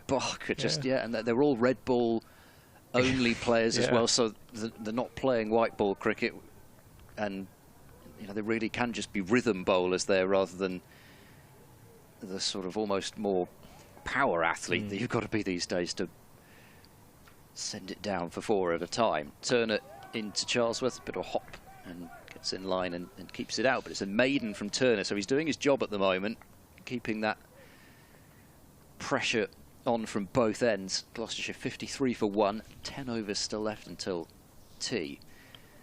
So the other thing, in addition to that, and somebody like a Fuller might be playing because he can offer something with the bat, and James Fuller's come on so much the last few years, but Liam Dawson's going to be bowling so many overs, so they don't need that extra seamer all the time to hold an end up, because Dawson at the very least will be controlling things. So if you're trying to break into that setup, but all of a sudden here they are with a few holes starting to appear.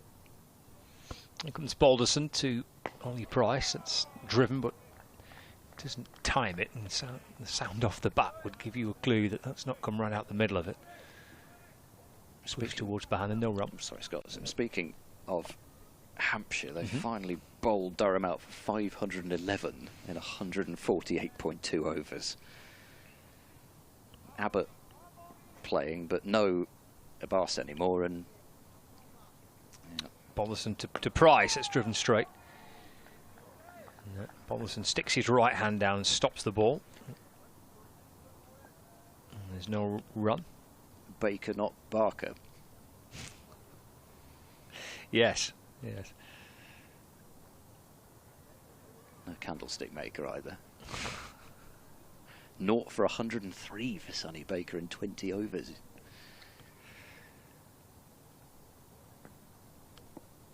.53 for 1 here. Balderson to Price. It's off a thickish outside edge down towards third man. And comes back for 2. Moves on to 6. Score moves on to 50. Correction, moves on to 4. 55 for 1. Goodness, they've put the 2 up already. 55 for 1. Yeah, so it's a slightly, say, with obviously with the Barker situation and with the Bass leaving, do you think there might be an opportunity for someone like for Turner? But he's come out to Lancashire for some games. That's driven to Mahmood, the inner half of the bat, by Price, and there's no run.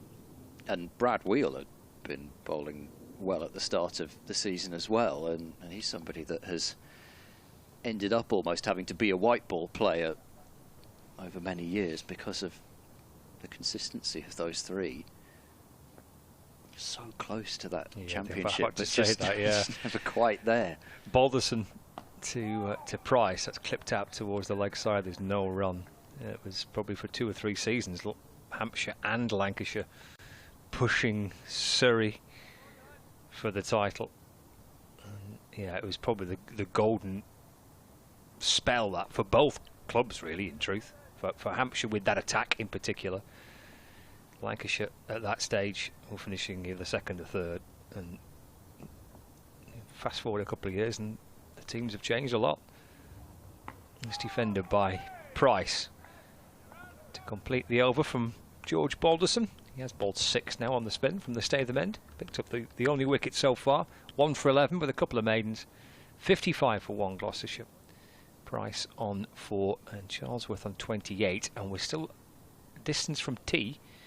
We've got 41 overs left in the day's play.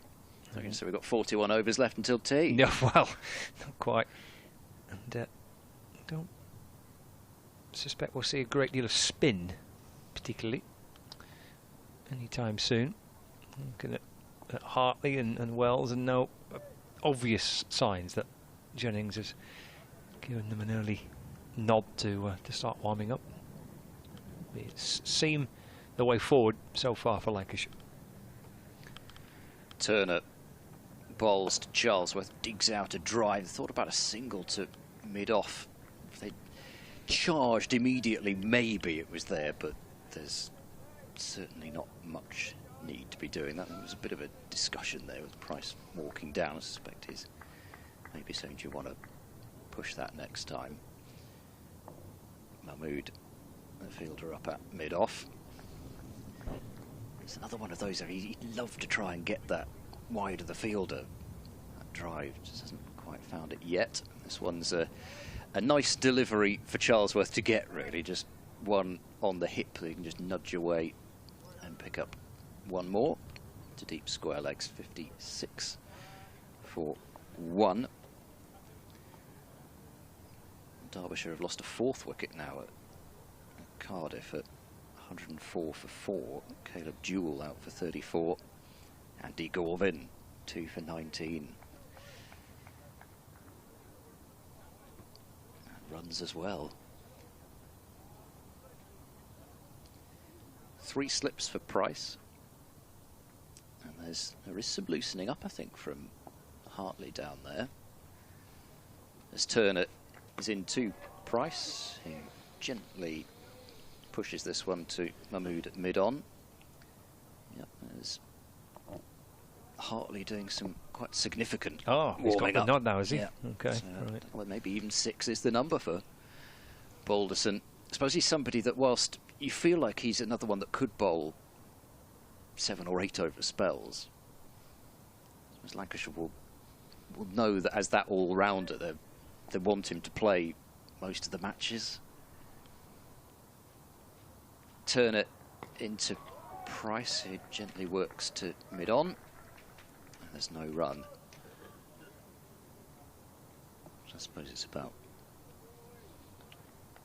just thinking about this one match. I mean, you'd probably love to keep him going for 1 or 2 more, but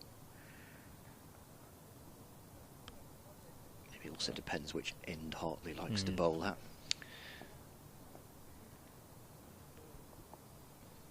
Turner in, and this is played into the ground. Oh, it was almost a repeat performance of the Bell dismissal. Price tried to kick it and missed, and just ended up having to watch and hope that it missed leg stump, and it just did. Right off the toe end of the bat into the ground, loops up. He has a kick at it, and then, well, I think even if it had been going towards the stumps, it would have been too late to have kicked it away. Just happened to be going past leg. Yeah, watching George Bell at first slip, he was he was reacting to that following his dismissal.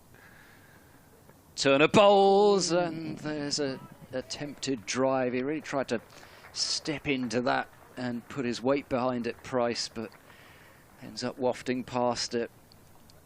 This is turned into, from a position where things look really so comfortable for about the first 10 overs or so. The next half of this innings so far or so, it's looked like a real struggle. It has, yeah. And there's still 8 overs left before tea as well, so it's a struggle that's going to last for about another half an hour or so. Yeah, it's just been difficult. I think you used the word to describe Bancroft as fighting it, and it does feel a little bit like that, doesn't it, for the batters?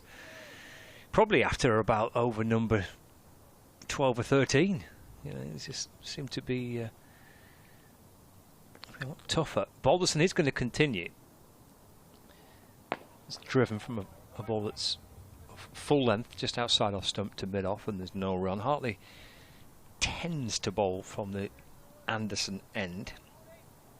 Turner has only just started his spell, but of course could switch to this end to replace Balderson. Should Lancashire want to get their left arm spinner into the attack.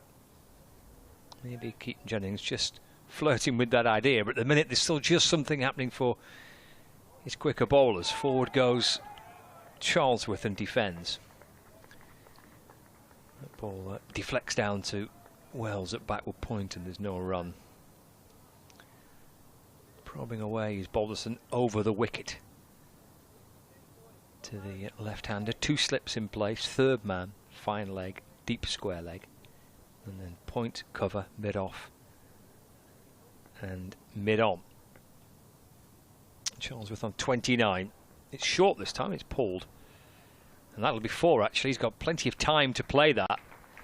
Charlesworth, grateful for that delivery, just helps ease a little bit of the pressure that was being built. He pulls it through square leg for 4, 60 for 1. Almost having that extra sweeper out at deep mid-wicket, I think, put Charlesworth off and removed from his mind the idea of trying to swing it over the boundary for 6. And actually that's helped him because he's just rolled the wrists on it and picked the gap rather than trying to belt it. Yeah, he's not forced it, has he? Just a nice control pull shot. Takes 4, moves to 33.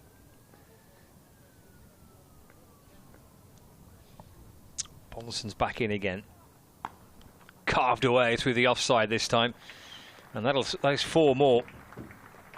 1-4 pull through square leg. And the very next delivery hammered away through the offside for another 4, 64 for 1. Just waited for that beautifully as well. I mean, you can see if you're watching on the picture feed, just the way that he's waited for it to come right to him. Wasn't reaching for it at all. 37. Not out. Balderson to Charlesworth, full but wide and left. Content with the work from the previous couple of deliveries. A ball that's been ignored by Charlesworth, who's on 37. Yeah, it's good discipline, that, especially a couple of boundaries in a row.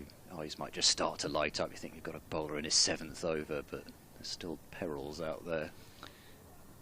And again, left. Again, Lancashire reckon it's not far away. Maybe it's not, but Charlesworth rather calmly and coolly and confidently leaving that delivery to end the over, and happy with 8 runs coming off it. 64 for 1. Just that 1 wicket of Cameron Bancroft. Balderson getting a delivery to just come back in towards him and beat him on the inside edge and rattled his stumps. 4 bowlers used so far by Lancashire, just the 1 breakthrough through Balderson. Will be Turner to continue from the Anderson end. Yeah, it's always the thing, isn't it? You just think, just push a bowler 7th over. He's got a terrific spell going, and he just pushed that 1 extra, and a couple of boundaries come. Turn it to Price. That's a help yourself delivery. It's not quite middled it though, as Ollie Price. It's a full toss which he's clipped away through mid-wicket, and Bohannon is just able to cut it off before it reaches that short boundary, so he'll have to content himself with 2 more. Well, Ollie Price, he has 6. 66 for 1 as Hartley goes through some more warm-ups. Grief. It's like a sort of stretch forward and then twist with the upper body. There's this illusion that spinners aren't athletes. Turner bowls, and forward is Price, and defending back to Turner. Yeah, he's back to some more of the arm twizzling she was doing before. No, now he's not lying flat on the floor beyond the boundary, stretching out the back. It's quite a fearsome warm-up routine he's got. He's ready for action. Can you imagine? It's Turner. Runs in, Bosworth, another tight leave. God, a bit far off. Maybe it was just this angle partly making it look a bit closer, but it didn't seem far off from the top of off. I mean, you sort of tell it's close when the batter goes for a bit of a walk and a prod as well. But can you imagine with, say, a group of fans directly behind you, you know, when they start to mimic it? Yeah, I'd love that. When they all get, imagine them led on the back in the concourse, mimicking Exactly. it all, Turner bowls, Price on drives, and Mahmood has to scramble across and put his body on the line and saves any run being scored. The pigeons are the only ones who could mimic it now. There's a great cloud of them that have just landed pretty much where Hartley's now shadow bowling off at.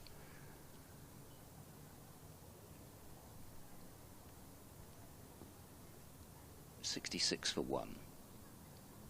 Sun in, Turner bowling. Back of the length, and Price off his rib cage has turned this towards deep square. Pick up 1 run, 67 for 1. Price 7. Looking forward to watching a bit of Hartley before tea. Nothing to do with the fact that it might move tea a bit closer. Absolutely not. He's had a good ball this season. Yeah, well, that's good. Good from an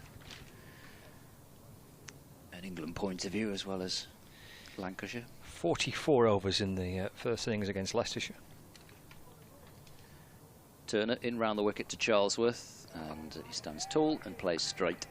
Turner picks it up, and 3 runs from the over, 67 for 1. 33 in the game against Northamptonshire, so 33 overs, 3 for 91 against Northants, and then 44 overs, 2 for 151 against Leicestershire.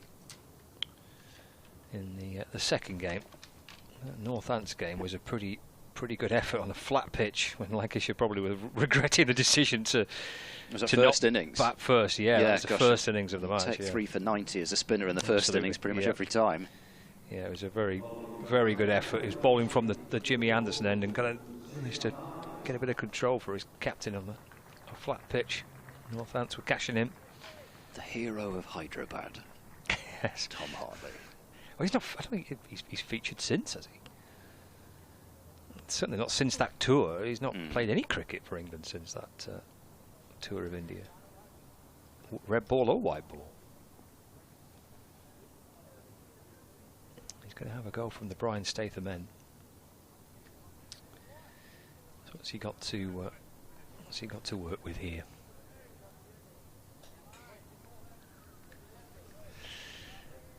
Well, he's got only Price on strike. He's got the right-hander on strike. He's got a leg slip and a slip in place. And he's going to bowl his left arm spin from around the wicket to Price. Oh, he starts with a full toss.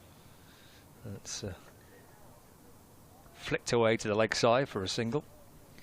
I was going to say, I remembered him playing in that ill-fated Ireland match at Bristol in 2023, so that was his last white ball cricket, and then, yeah, as you mentioned, that India tour in early 2024. Test debut, Hyderabad, bowled England to victory. Into Charlesworth. He's got something here to the left-hander to work with, some footmarks outside the off-stump. Fizzes one in to begin with to Charlesworth, who's defending. Not for the first time an England tour to India, starting very well and then going downhill pretty rapidly. Hartley left arm over, balls, down the pitch comes Charlesworth, and that's worked through mid-on for a single. 70 for 2. They beat me to it again. 69 for 1 instead of 70 for 1. 69 for 1. Brings Price back on strike. Slip and leg slip. Hartley round the wicket, forward in defence, and there's no run. Yes, it was a pretty epic start to that too, wasn't it? Yeah. And, expectations get raised, don't they? You're thinking, oh my goodness, could be an absolutely famous tour of India. And yeah, the attacking batting yes. rather unravelled as that tour went along. Yeah, it did. Hartley to Price.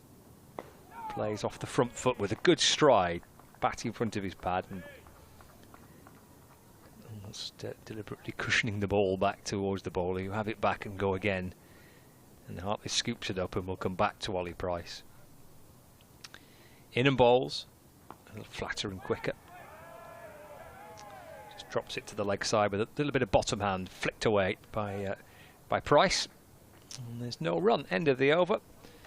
Tidy stuff. 69 for 1. Price on 8. Charlesworth on 38.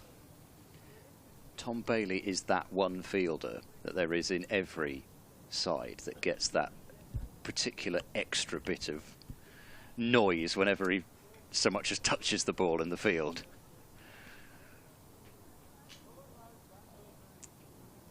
Sort of, well, it's not mocking at all, but just an extra bit of almost mock encouragement as, oh, you've actually fielded the ball. 69 for 1, and Turner into his 5th over will be once the field has been rearranged. Jennings doing some pointing at second slip, but Mahmood also discussing with Turner what field to have. There's a long leg, a deep square, a mid-wicket and a mid-on the onside, and 2 slips as Turner is into Charlesworth from round the wicket. All those leg side fielders spear it in towards the pads, but not this time. Charlesworth able to meet it, defend into the onside, offside field. Other than the 2 slips, there's just a pretty wide deep third, a cover point and a mid-off. As we have, having had a period of slight gloom, we've got bright sunshine again as Turner bowls a short ball. This has been pulled away, helped round the corner by Charlesworth. That's terrific placement. It's going to scatter the pigeons as it goes beyond the boundary. And he's picked the gap between fine leg and deep square.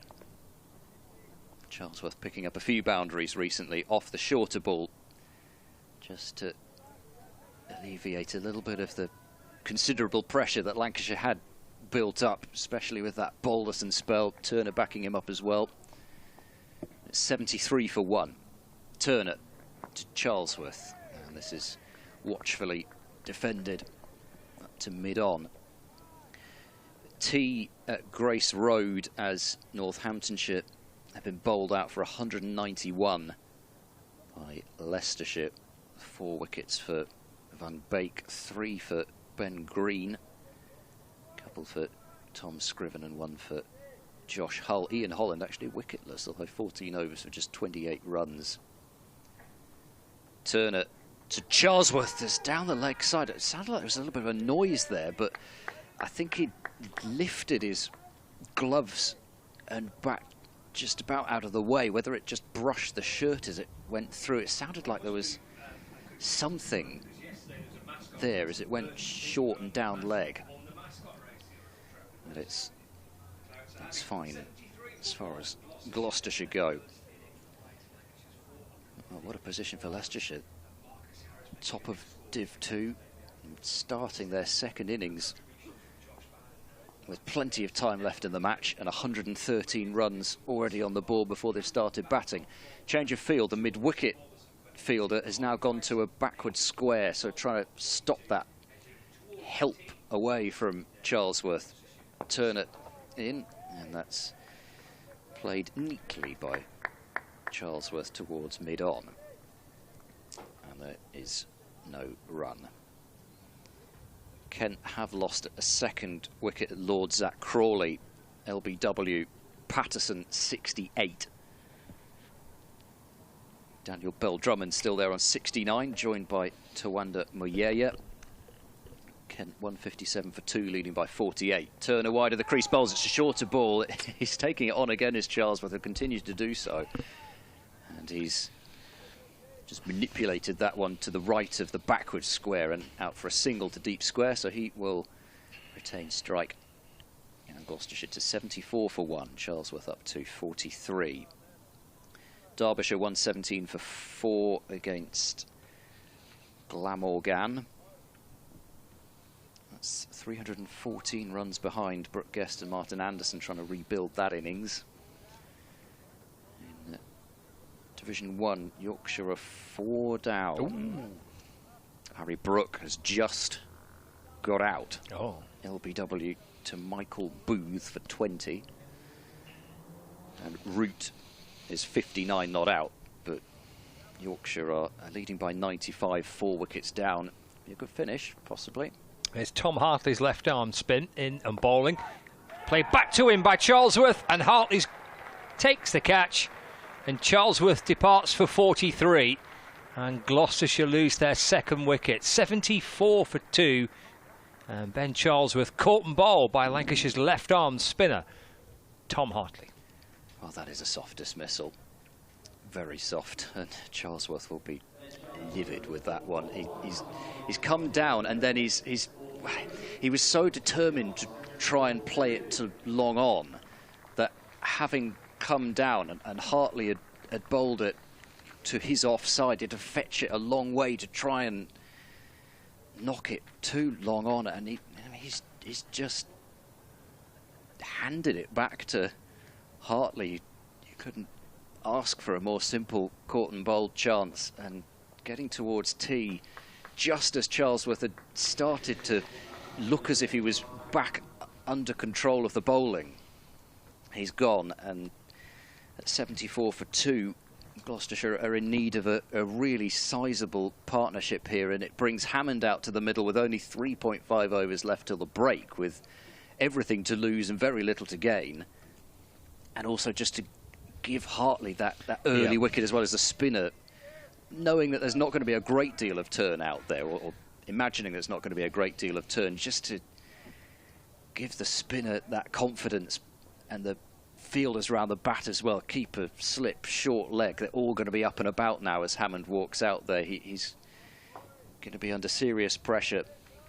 It's a vital wicket for Lancashire, and vital for Gloucestershire, as Charlesworth had scored the majority of the runs as well.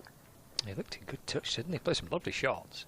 Just as Hartley comes into Hammond, was wide from Hartley to begin with and left. But the way he kind of begrudgingly left the field tells you his thoughts, really. I mean, that is a bit of a soft dismissal, just chipping it back to Hartley. Done so well, taking Gloucestershire to the brink of tee. Bit of a juggle from Bailey at cover. 74 for 2. It's Hartley bouncing in the sunshine, balls forward, goes Hammond off the front foot, good stride, pushed away again. Bailey comes round to field. Hammond does get through for a single this time though, so he's off the mark. 75 for 2 brings Price back on strike. Yeah, just the perfect tonic really for the left arm spinner, who wouldn't be expected to generate too much in terms of spin on the early part of the game. Into day 2, whipped away into the onside, but he's in the game straight away. Tom Hartley. Price gets a single, he moves to 9, brings Hammond back on strike. 76 for 2. And you may have seen Charlesworth coming a bit as well, but it's just that he committed so early to that shot, Charlesworth. Hartley to Hammond. Oh, he's playing forward. The ball off the inside edge of the bat, bouncing down to the right of short leg. Probing stuff for Hartley, or by Hartley. He's got a little bit more to work with when he's got left-handers on strike when he's bowling from the Brian Statham end. A little bit more in terms of footmarks to try and create some seeds of doubt and concern for the batters. 76 for 2, knocking on the door of tee with Ollie Price on 9 and Miles Hammond on 1. And these two have, from a Gloucestershire point of view, to get to tee still together. So there is plenty of batting to come for Gloucestershire, but they do not want further inroads to be made before the break. 76 for 2, still 374 behind, and a follow-on target of 301 is a long way away. Third slip goes in as Turner will begin his 6th over of his first spell of this innings. In now to Ollie Price, who's standing tall and playing that one down just in front of him. This time, no such alarms as the over couple back where he played it into the floor and over the top of, or maybe just past actually, leg stump. Tee at Taunton, where Essex are 59 for 2, but leading by 120 on a pitch where Essex in their first innings only just got over 200 and Somerset were bowled out for 145. Dean Elgar out for 23, Walter without scoring. Jordan Cox, from an England watch point of view, is at the crease on 8. Turner to Price, he turns this one to the leg side. One-handed pick-up from Bohannon, won't be a run. Appreciative ripple of applause for another run saved by Josh Bohannon. Hampshire already lost a wicket in their reply to that mammoth 511 from Durham. Been in the field for 148 overs, and Fletcher Middleton already gone for 16. Turner in to Price. Bit of bottom hand involved there, but there won't be a run as it's fielded up at mid-on.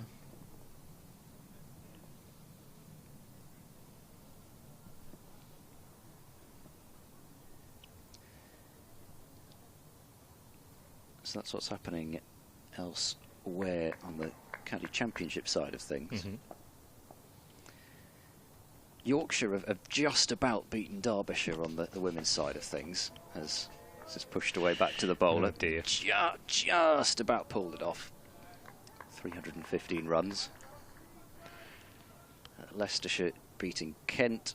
Middlesex beating Northamptonshire by 4 wickets. Gloucestershire are falling to a defeat against Glamorgan at Bristol. 304 for 8, plays 77 for 9.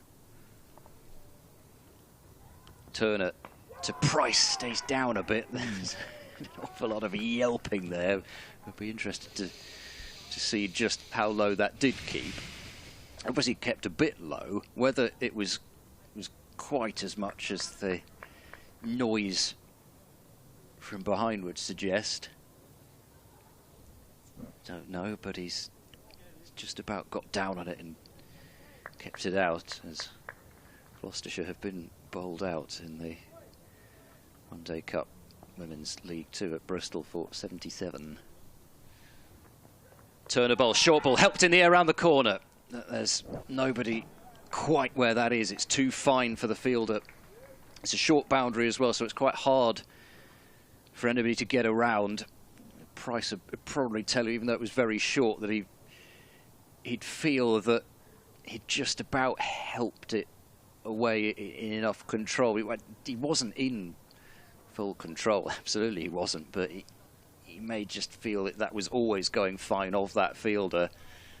So only he'll know exactly. But still, from Lancashire's perspective, it's another little encouraging sign. 13 to Ollie Price, 80 for 2. Quite a good spell, isn't it, from Turner? Yep. 6 overs for 16, but he's caused a few problems. Hammond getting forward to Hartley's first delivery. And defends into the offside, there's no run. It's a good finish between Sussex and Worcestershire, though, on the One Day Cup side. Sussex 250 for 5, Worcestershire 169 for 5. Hartley to Hammond, who's back this time in defence. Worcestershire need 82 from 18 overs, 5 wickets in hand. Could be a decent finish.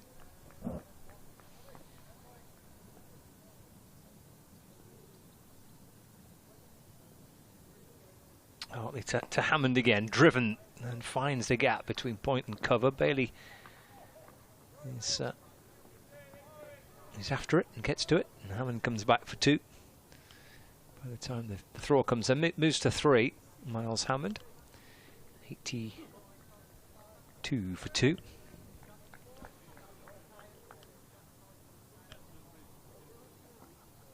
Hartley up a few paces, comes in again and balls. Forward goes Hammond and defends. And there's no run. He's got Bell at short leg and Jennings at slip. Josh Bohannon short straight, kind of mid on. He's almost fielding within a few inches of the strip we're playing on. And there's Hammond again right forward and defending. Smothers the ball back to Tom Hartley. And there's no run. Hartley having contributed with runs earlier today. And a partnership worth 49 with Tom Bailey. Hartley making 35. He's picked up 1 wicket on his birthday. Of course, I'd almost forgotten. He's had a pretty good day so far, and the batting confidence, I suppose, often translates through as well. So I think we're just unhappy about the ball again. I think maybe waiting for another helmet is what I was thinking, but I can hear the sounds of someone trotting down the Lancashire steps. Yeah, here comes Will Williams carrying out a helmet, so it looks like Josh Bohannon is going to be crouching down somewhere close. That was very good. You recognise the sound of the studs on the steps. I did, yeah. Without seeing. So Bohannon's in at silly point, short leg and a slip in place. It's the final ball of, well, it will be the final ball of Hartley this afternoon. He'll be back after tea. And as Hammond defends 2 in the direction of Bohannon at silly point. It's the end of the over. 82 for 2. With Price on 13 and Hammond on 3. So we've got 1 over left of the afternoon session. It's funny, you look at the picture of the ground from a distance, and it looks as though we're miles off to one side. I know the pitch is to one side, but somehow it doesn't, from our position, it doesn't look quite as drastic as that, the difference. But there is certainly a far shorter side. So last over before tea. Figures to be a tricky evening session with Gloucestershire under the pump a bit. 82 for 2. Turner to Price. Oh, that's another one that stays down. I thought that had snuck through. Because Price is squared up a bit there, and you could see almost for a fraction of a second, you could see the ball appear again. Almost. And it doesn't get up, does it? Obviously, it's not staying horribly low or anything like that. But yeah, I guess it's just what Lancashire need is one just to bounce a little bit extra now. That's short and wide, and that's not what Lancashire need, because that's been cut for 4. There's not much protection on the offside with Lancashire trying to attack in this last over before tea. Turner will be a bit annoyed about that, because you want to land one on a similar area and see it just, even if it just bounces normally. Price maybe is not quite in the same position to hit it away, but a short wide delivery with no cover. That is 4 runs. 86 for 2. Turner to Price, short leg in place. Well, I say short leg, it's backward short leg, as this is defended away straight again by Price. And the one thing that you noticed very early about Ollie Price in his young career is just always does tend to play very straight if he can. Things work in straight lines with Price's technique. Gonna have to rely on it again here as Turner bowls a short ball. He's tried to thrash it away through the leg side. It's not particularly connected with it, but actually from his point of view, he might not mind that too much because he's pulled it for a single towards deep mid-wicket. We'll turn it over to Hammond with 2 balls to face before the tea break. 87 for 2, 363 behind. 214 to avoid the follow-on. 8 wickets in hand. And they've got that backward short leg for Hammond as well, and 3 slips. As Turner runs in 2, Hammond bowls and angles it in towards Hammond, who keeps it out, plays it calmly into the onside. It's funny, it's almost got the feel of the end of the day with the sort of Lancashire right on the attack and pushing for this wicket just before the break, but it feels similarly important that this pair are still there for Gloucestershire. Turner bowls, last ball before tea. It's played slightly in the air, but actually not too near a fielder. And it is picked up by Mahmood at mid-on, and that ends the second session of play. And I was just in disbelief at my notes here, because I'd forgotten really that Lancashire were actually batting at the start of this session. Yes. It feels as if I could, because of the overs that were got in the morning, we've had a lot of overs this afternoon, and actually Tom Price wrapped up Lancashire's innings within this session. They added 13 runs, Lancashire, before Tom Price removed Hartley for 35 and Turner without scoring 2 in 2 to end Lancashire's innings. Bailey finishing 22 not out, and Gloucestershire have lost Bancroft for 18, Charlesworth for 43, and have a fight on their hands, and will need a good evening session here just to make things a little bit easier for them tomorrow. 87 for 2, Price has 18, Hammond 3.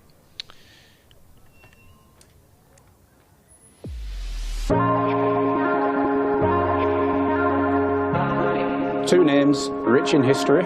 Barton's, our family-run business with over 100 years of experience in drinks distribution, and Lancashire Cricket, a club drenched in tradition, heritage and globally recognised moments. Since 1917, Barton's has been supplying the finest wines, soft drinks and premium beverages across the UK, partnering with world-class brands to bring unforgettable experiences to every occasion. Now, we're excited to announce we will be bringing that same passion to cricket fans at Emirates Old Trafford. As the official wine, spirits and soft drinks partner of Lancashire Cricket, we're elevating matchday experiences, hospitality and celebrations across the next 3 years. From the first ball to the final cheers, Barton's is here to make every moment one to savour. Keep an eye out for some familiar brands such as Guinness, Celavino, VK Hooch and Britvic. Barton's and Lancashire Cricket, partnership built on passion, unforgettable moments and history.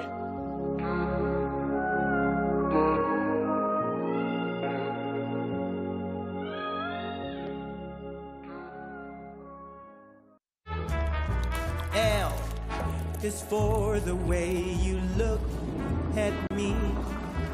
O is for the only one I see. V is very, very extraordinary. Welcome to the opening day. Oh, that is a wonderful shot.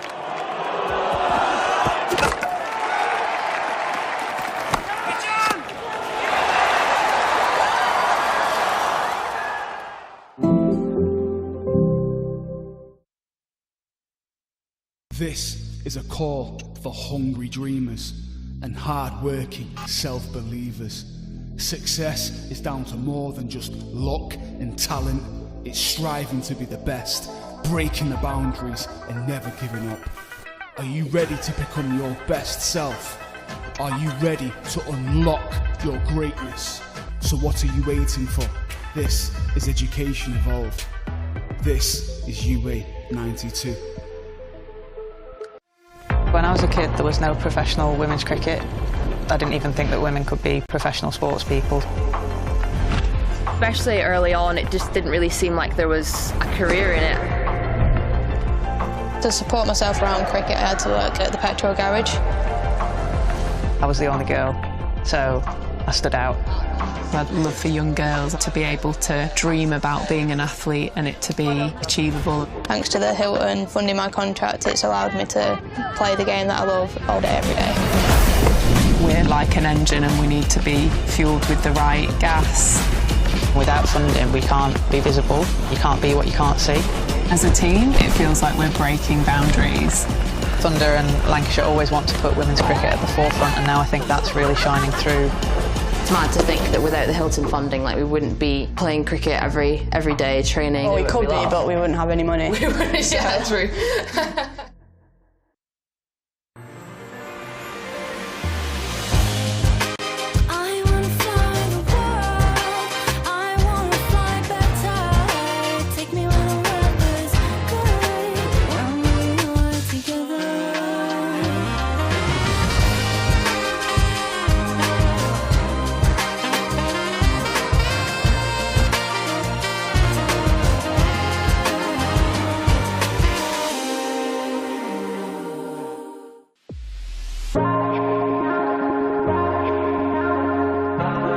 Two names rich in history, Barton's, our family-run business with over 100 years of experience in drinks distribution, and Lancashire Cricket, a club drenched in tradition, heritage and globally recognised moments. Since 1917, Barton's has been supplying the finest wines, soft drinks and premium beverages across the UK, partnering with world-class brands to bring unforgettable experiences to every occasion. Now, we're excited to announce we will be bringing that same passion to cricket fans at Emirates Old Trafford. As the official wine, spirits and soft drinks partner of Lancashire Cricket, we're elevating matchday experiences, hospitality and celebrations across the next 3 years. From the first ball to the final cheers, Barton's is here to make every moment one to savour. Keep an eye out for some familiar brands such as Guinness, Celavino, VK Hooch and Britvic. Barton's and Lancashire Cricket, partnership built on passion, unforgettable moments and history.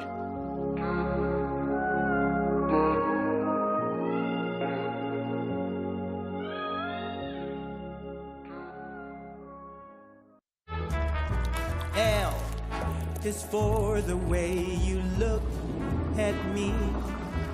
O is for the only one I see.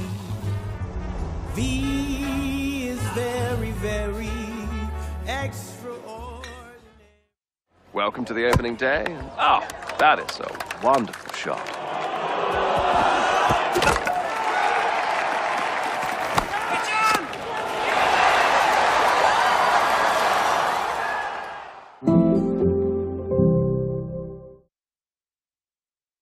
This is a call for hungry dreamers and hard-working self-believers.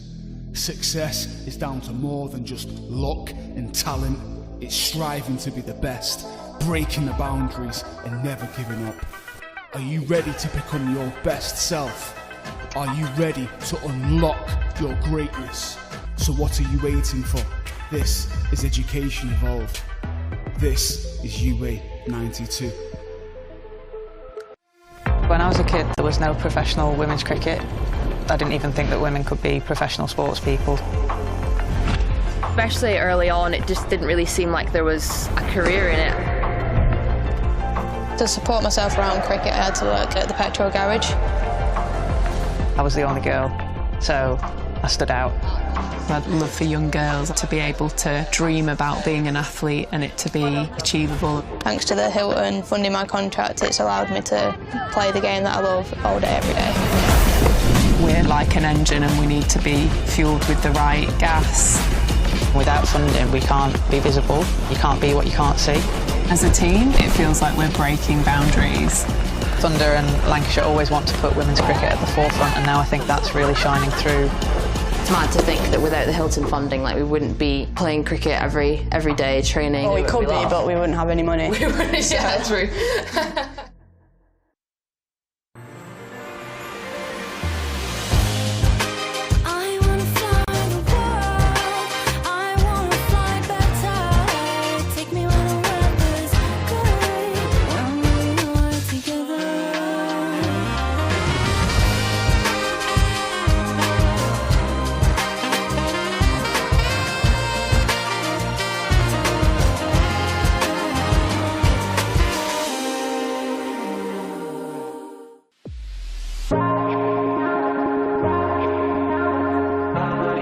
Two names rich in history: Barton's, our family-run business with over 100 years of experience in drinks distribution, and Lancashire Cricket, a club drenched in tradition, heritage and globally recognised moments. Since 1917, Barton's has been supplying the finest wines, soft drinks and premium beverages across the UK, partnering with world-class brands to bring unforgettable experiences to every occasion. Now, we're excited to announce we will be bringing that same passion to cricket fans at Emirates Old Trafford. As the official wine, spirits and soft drinks partner of Lancashire Cricket, we're elevating matchday experiences, hospitality and celebrations across the next 3 years. From the first ball to the final cheers, Barton's is here to make every moment one to savour. Keep an eye out for some familiar brands such as Guinness, Celavino, VK Hooch and Britvic. Barton's and Lancashire Cricket, partnership built on passion, unforgettable moments and history.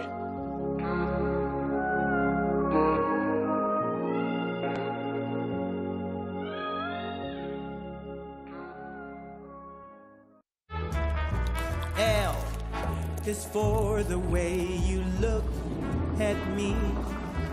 O is for the only one I see. V is very, very extraordinary. Welcome to the opening day. Oh, that is a wonderful shot.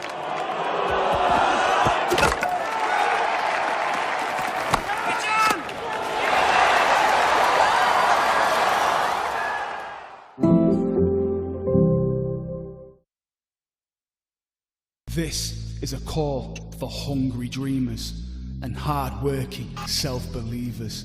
Success is down to more than just luck and talent. It's striving to be the best, breaking the boundaries and never giving up. Are you ready to become your best self? Are you ready to unlock your greatness? So what are you waiting for? This is Education Evolved. This is UA 92. When I was a kid, there was no professional women's cricket. I didn't even think that women could be professional sports people. Especially early on, it just didn't really seem like there was a career in it. To support myself around cricket, I had to work at the petrol garage. I was the only girl, so I stood out. I'd love for young girls to be able to dream about being an athlete and it to be achievable. Thanks to the Hilton funding my contract, it's allowed me to play the game that I love all day, every day. We're like an engine and we need to be fuelled with the right gas. Without funding, we can't be visible. You can't be what you can't see. As a team, it feels like we're breaking boundaries. Thunder and Lancashire always want to put women's cricket at the forefront, and now I think that's really shining through. It's mad to think that without the Hilton funding, like, we wouldn't be playing cricket every day, training. Well, we could be, but we wouldn't have any money. We wouldn't, yeah, true.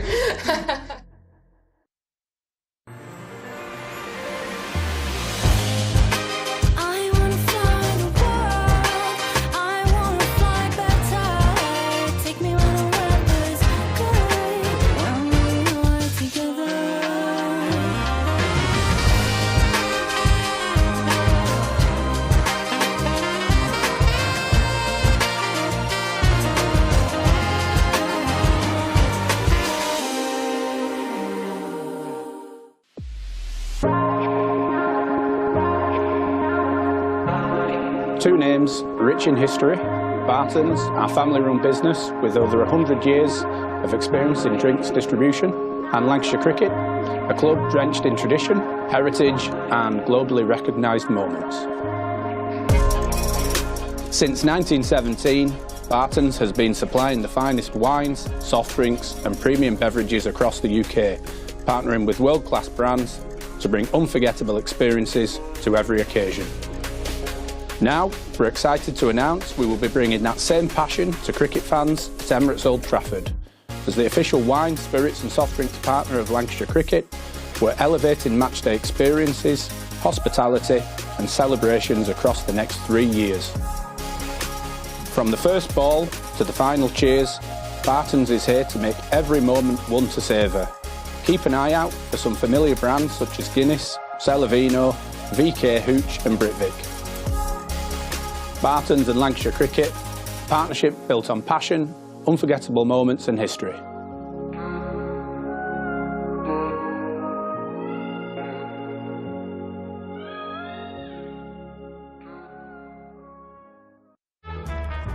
L is for the way you look at me.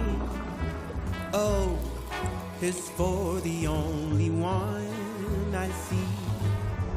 V is very, very extraordinary. Welcome to the opening day. Oh, that is a wonderful shot.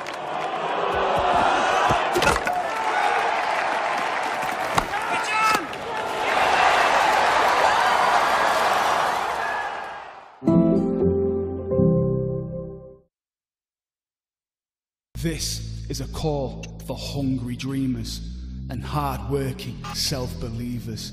Success is down to more than just luck and talent. It's striving to be the best, breaking the boundaries and never giving up. Are you ready to become your best self? Are you ready to unlock your greatness? So what are you waiting for? This is Education Evolved. This is UA 92. When I was a kid, there was no professional women's cricket. I didn't even think that women could be professional sports people. Especially early on, it just didn't really seem like there was a career in it. To support myself around cricket, I had to work at the petrol garage. I was the only girl, so I stood out. I'd love for young girls to be able to dream about being an athlete and it to be achievable. Thanks to the Hilton funding my contract, it's allowed me to play the game that I love all day, every day. We're like an engine and we need to be fuelled with the right gas. Without funding, we can't be visible. You can't be what you can't see. As a team, it feels like we're breaking boundaries. Thunder and Lancashire always want to put women's cricket at the forefront, and now I think that's really shining through. It's mad to think that without the Hilton funding, like, we wouldn't be playing cricket every day, training. Well, we could be, but we wouldn't have any money. We wouldn't, yeah, true.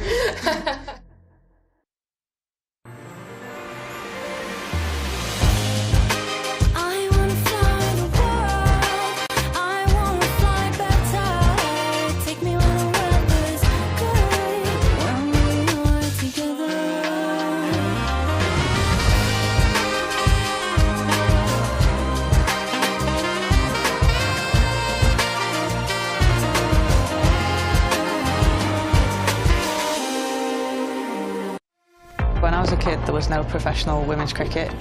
I didn't even think that women could be professional sports people. Especially early on, it just didn't really seem like there was a career in it. To support myself around cricket, I had to work at the petrol garage. I was the only girl, so I stood out. I'd love for young girls to be able to dream about being an athlete and it to be achievable. Thanks to the Hilton funding my contract, it's allowed me to play the game that I love all day, every day. We're like an engine and we need to be fuelled with the right gas. Without funding, we can't be visible. You can't be what you can't see. As a team, it feels like we're breaking boundaries. Thunder and Lancashire always want to put women's cricket at the forefront, and now I think that's really shining through. It's mad to think that without the Hilton funding, like, we wouldn't be playing cricket every day, training. Well, we could be, but we wouldn't have any money. We wouldn't, yeah, true. Welcome to the opening day. Oh, that is a wonderful shot.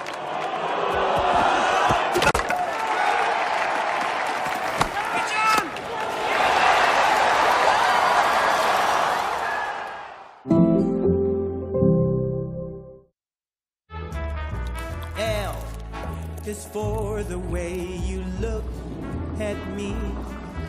O is for the only one I see. V is very, very extraordinary.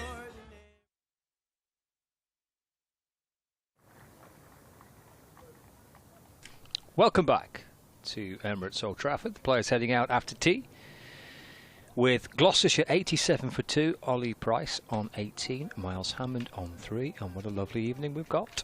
Blue sky, a little bit of cloud. That cloud above us doesn't look quite threatening, but it's going to be all right. with no forecast for any rain. It'll be a clear end to the day. 32 overs remaining in the day's play. Lancashire prizing out a wicket on the stroke of the tea interval. Tom Hartley with his left arm spin, bowling from the Brian Statham end. Bowled beautifully in the first couple of rounds here at Old Trafford. Against Northamptonshire in particular in that first innings. And against Leicestershire, so he's had quite a bit of bowling already, so he'll feel as though he's very much into his season, the left-arm spinner. And he's got a wicket as well, Ben Charlesworth, who chipped one back to him off his own bowling. Hartley celebrating. And Gloucestershire 87 for 2. With Keaton Jennings looking for more wickets in the evening session. It will be Hartley from the Statham end to get us back underway. Left arm spin around the wicket. Forward goes Price. Defends, and there is no run. Scott Reed and Ed Seaborn with you here on Lancs TV and across the BBC Sport website and app. And there's Hartley clutching the ball in towards his chest, and balls is driven down the ground by Ollie Price. Saqib Mahmood had a 5-over spell with the new ball at the start of Gloucestershire's innings. Hasn't had a go since. He's at mid-on there to field. No run. 87 for 2. Hartley, half his collar. He's tucked up and down as he's Price on the front foot and driving down the ground towards Mahmood at mid-on. And there's no addition to the score. Because you've got a slip in place. The short leg was in place for the left-hander. Not for Price. There's a deep backward square leg and deep point. Hartley past the umpire, bowls again. That's whipped out towards the leg side where Bailey fields and scoops it up and lobs it back to Hartley, and he'll polish it on the bottom of his shirt. And he's already set, ready to come back in again. Only Price settling in and waiting for Hartley. He comes past the umpire again. Full toss. And driven out towards the onside. Bailey gets something on it. Takes a little bit of the pace off the ball. He's caught his finger in the process of doing that, Bailey.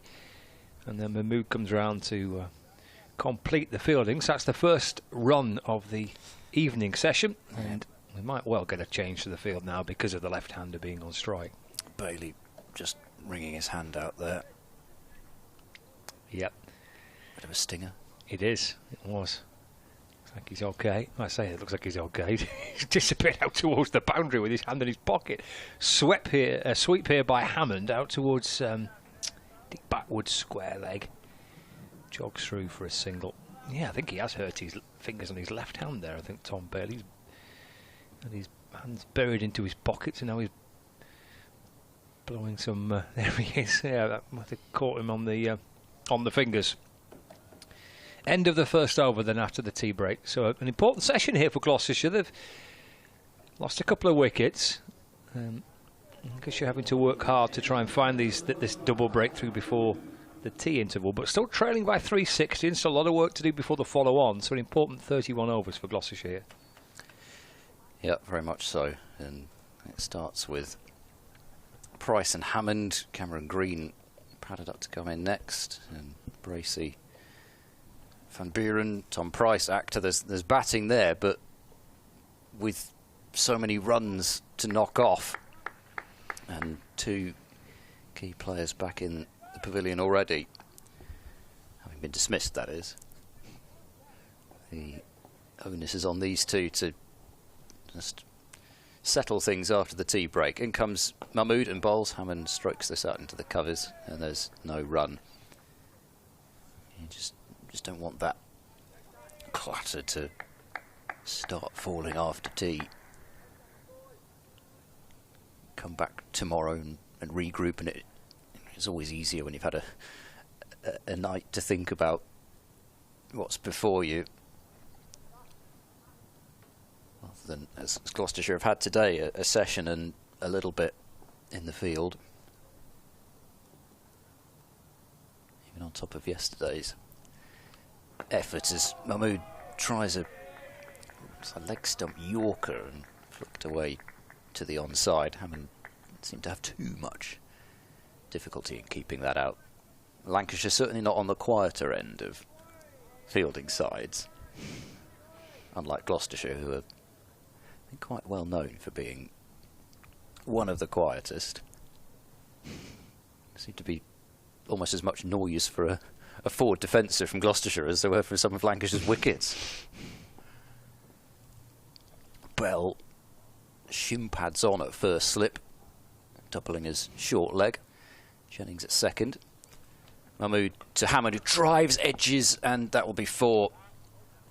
And I think that might have carried to a third slip. Again, he's got the stride in, he's flashed at it, but he gets enough of a thick edge that it goes wide of the cordon, and it's 4 runs. 93 for 2. Does look so different, Hammond, now in these new glasses. They're new for this year. I think he's just got tired of wearing contact lenses.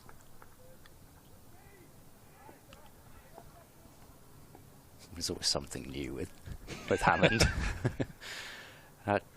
Change, and the 2 slips are still going to be in place, but they've moved a lot wider apart now. Mahmood to Hammond, very full. Hammond gets down on it, toes it back to the bowler. So Jennings, he clearly feels he doesn't want to just offer Hammond a huge gap somewhere. He wants these fielders still to be in the ring. He's been tempted to do what usually happens after a possible catch goes wide of the cordon and somebody goes in there, but he's tried to cover that gap by moving a lot wider. Mahmood in and bowls. Hammond drives. It's a good looking shot, but no runs as it's fielded at the mid-off position. So those red seats in front of the grey hotel, are those for people, are those for members, or are they for people in the hotel? I think they're for members. Ah. I think so. It's just, what is it, about 3 rows of seats there. There's a little bar behind, you see, and a little restaurant as well.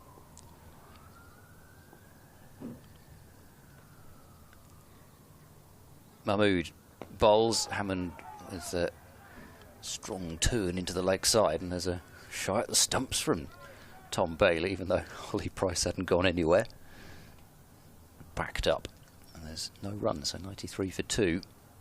Just the 4 from the over, but it wasn't a authoritative boundary. 93 on the board. I think this is going to be one of those evenings if this persists. We've got the odd fairly dark cloud, which it's not going to rain, but sort of dark cloud mixed with blue sky. So 1 minute it'll be, I mean, you can see what it's going to be like in a couple of hours' time, and it's going to need to be pretty good light at 6:30 or so. It's going to be quite gloomy, and then all of a sudden you'll have maybe some late evening sunshine. Yeah, we finished last night. You could have played for another couple of hours, couldn't you? It was absolutely beautiful. Yeah, the sunset was a good one. And it's Hartley around the wicket, playing a miss by Price. Bending his knees, looking to try and cut the ball. Ball sneaks through into the gloves of Hurst. From Hartley. Really has settled in nicely, Tom Hartley, just before tea and since tea. Forward again goes Price. And there's no run. I was chatting to him at the end of the game against Northamptonshire about what his tactics are, his plans are here, and when he's bowling in the first innings. It's Hartley into Price, forward again, defends, and there's no run. Talked a lot about how he kind of goes back to quite a lot of his white ball tactics and skills and variations. into Price, forward again, nudged away to mid-wicket. There's no run, so he doesn't really want to try and keep bowling the same ball 6 times. Yeah. To try and vary it up in terms of his line and length, a bit more flight sometimes, a bit flatter and quicker other times. In balls this time, it's whipped down the ground towards Mahmood at mid-on, and there's no run. Yeah, I suppose it's more about, yeah, as you say, flight, line length to some extent, and overspin, that sort of thing. Find a way to prize out a wicket or two. Into Price, driven. Bohannon at cover. Runs a few paces back and stops the ball. It took a bit of an awkward bounce. He had just to shuffle back the Bohannon there to make sure that it didn't bounce and then spin to his left or to his right. It's the end of the over. It's a maiden, that, wasn't it? It was, yeah. 93 for 2. Price on 19, Hammond on 8. He was saying as well, Tom, that he's learnt a lot from 12 months ago, the Tour of India, being out there in those conditions and watching and playing against and training with obviously some very, very good spinners. Obviously he had a lot of time working with Nathan Lyon at the start of last season as well, so things he's able to try and adapt and improve with his red ball game. His white ball skills in the blast and the 100 been pretty successful for a few seasons now. Mahmood into Hammond, who plays that one with a bit of a shuffle and a shimmy and a shake back to the bowler. Well, there's nothing wrong with that. No, not at all. Yeah. I suppose also just even being on the same ground and really maybe even getting to sit with a spin bowling coach or somebody and sit there and watch the likes of Jadeja and Axar Patel. Yeah, he name-checked it. Certainly Jadeja has been someone who was out there in and around that setup and watching him bowl and how he went about it at close quarters. Mahmood into Hammond, who's running that one into the offside. Bohannon fields at cover point. And he's still, I mean, as we mentioned, it's his birthday. He's 26, so he's... Yeah. It's, I was listening to Phil Tufnell on one of the cricket podcasts talking about spinners, and he mentioned Tom Hartley, and it's like probably 3 or 4 years or so away from being really at maybe the peak of his powers. That's the thing, isn't it, with spinners especially now, you feel like spinners are reaching their peak into their early 30s, really knowing their craft. Mahmood to Hammond, it's down the leg side. There's again a little noise, whether that was bat hitting pad or whether it's just flicked a bit of pad. Hurst goes across and takes it. It certainly didn't sound like bat. But yeah, I think there's certainly something to be said for that. Just the tour environment, as much as the actual experience of getting to bowl on those sorts of surfaces. Because the idea, the things that were mentioned when Tom Hartley was picked for the Test side was his height and the way he bowls quickly and bowls into the surface as being a strength, and one of the reasons it caught the attention of the selectors.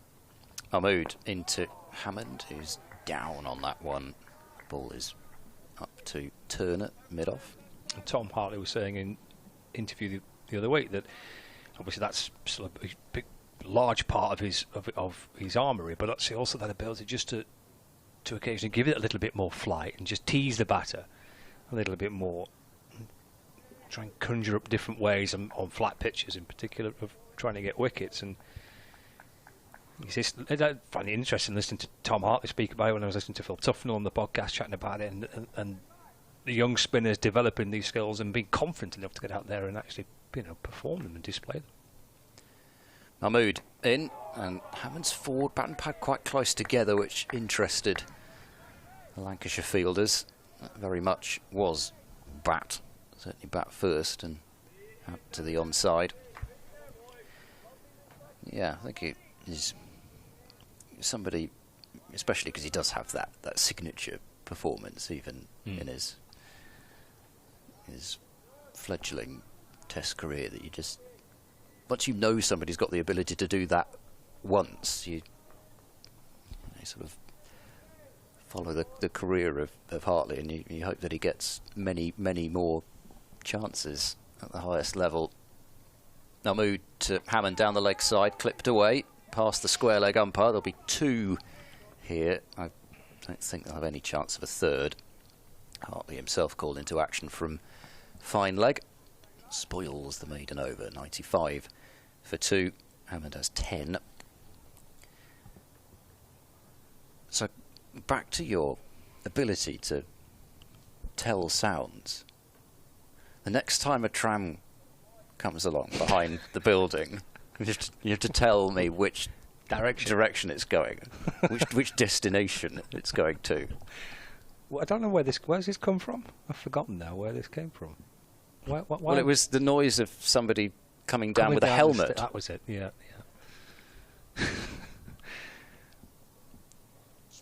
Yeah. Okay, I'll stab. I'm not going to 50-50 chance. Nobody's going to know whether you're right or not. I suppose that's the other problem. No, somewhere there'll be a camera picking up. Oh yes, they'll do it, won't they? Yeah, they'll find it. They'll find you out one way or prove you right. If we don't see it, we'll know you're right. Hartley to continue. He's a bit flatter. That's cut away by Price towards the point boundary where Balderson fields. And through for a single. Price on to 20, 96 for 2. Have you ventured out on the tram yet? Yes, okay.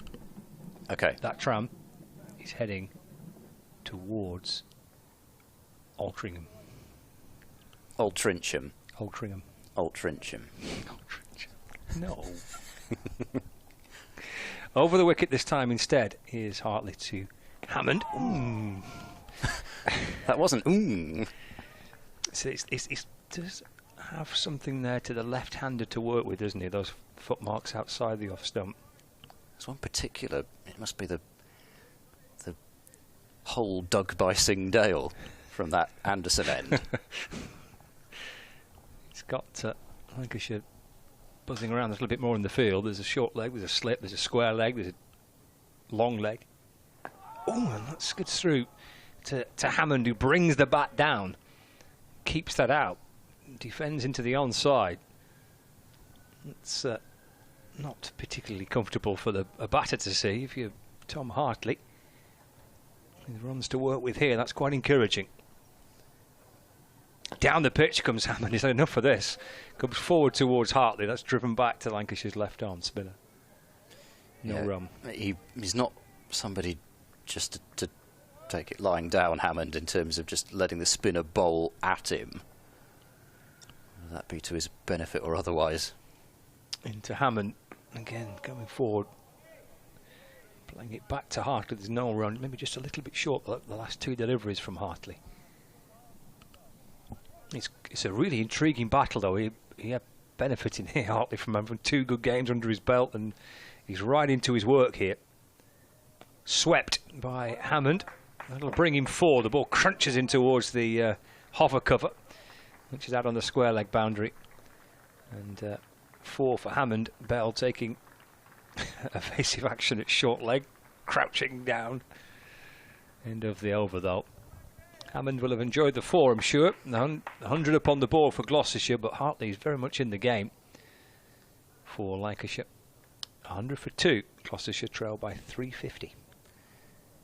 Yep, something to work with for sure for Hartley. I wonder. I must admit, you get these few minutes off and you don't always notice these things. How many times already the heavy roller has been used?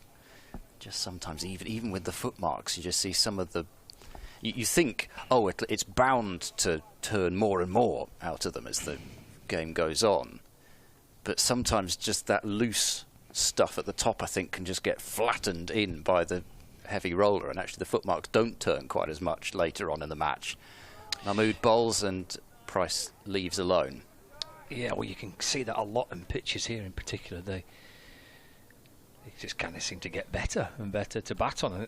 I think players use the phrase, they slab up sometimes. Slab up, yeah. Is that a phrase used. Lancashireism? I don't know why, it's definitely a phrase that some of this lot use. Yeah. I've never heard that before. They slab up their pictures at sometimes here. They don't often break down, that's for certain. I know, that's really good. I'm going to nick that. I've never heard that before. I definitely remember Simon Kerrigan used to use that phrase quite a bit. Mahmood into Price, who's looking to nudge a single behind square on the offside. Wells comes across and has other ideas. But we have seen some success in the early rounds of fixtures here. I mean, the leg spinner for Northamptonshire. Calvin Harrison picked up 7 in that first game. Loney. Yeah, well, in fact, they've re-signed him for a couple of games, haven't they? I think he's going to face Lancashire again next week at Wanties Road. I'm sure they were desperate to get him back after he'd taken 7 for against them. Lancashire hoping Jimmy might be fit for that one. Mahmood to Price, again deflects that away into the offside, and the ever energetic Bohannon, determined to field the ball before it, gets to Luke Wells at point.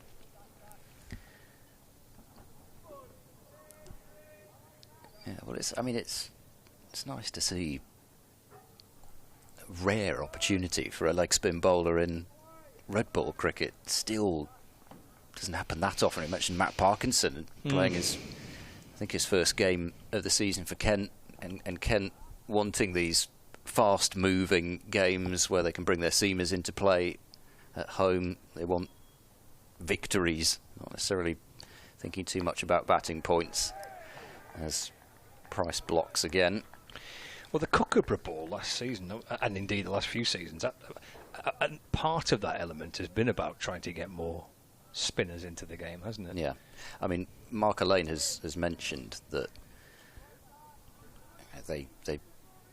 the numbers with the Kookaburra ball tell you that it's those with higher pace and the spinners that take more of the wickets with it. So when it comes to those rounds in the mid-season, and the reverse fixture of this game will be one of those rounds played with a Kookaburra ball at Cheltenham,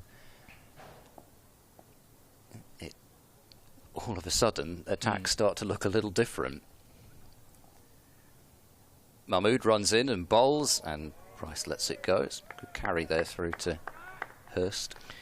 Mark Chilton, the Lancashire Director of Cricket here, was saying that seasons or two back about kind of the schedule's almost stacked against you being successful as a spinner, or stacked against the development of spin, because of the way that the fixtures are. That obviously, as we know, certainly at the start of the season, having 6 or 7 games, maybe towards the summer in September, you're going to get more of an impact from the spinners. The pitches are older, but certainly so much at the start of the season, maybe teams were reluctant to play that even that frontline spinner, let alone 2 spinners in the side. 100 for 2. Mahmood completes this over, and Price on drives unconvincingly to mid-on, and it will be a maiden for Saqib Mahmood. He's only gone for 18 in his 8 overs so far, and Gloucestershire at 100. Loss of 2 wickets, 36 gone, 26 to go in the day.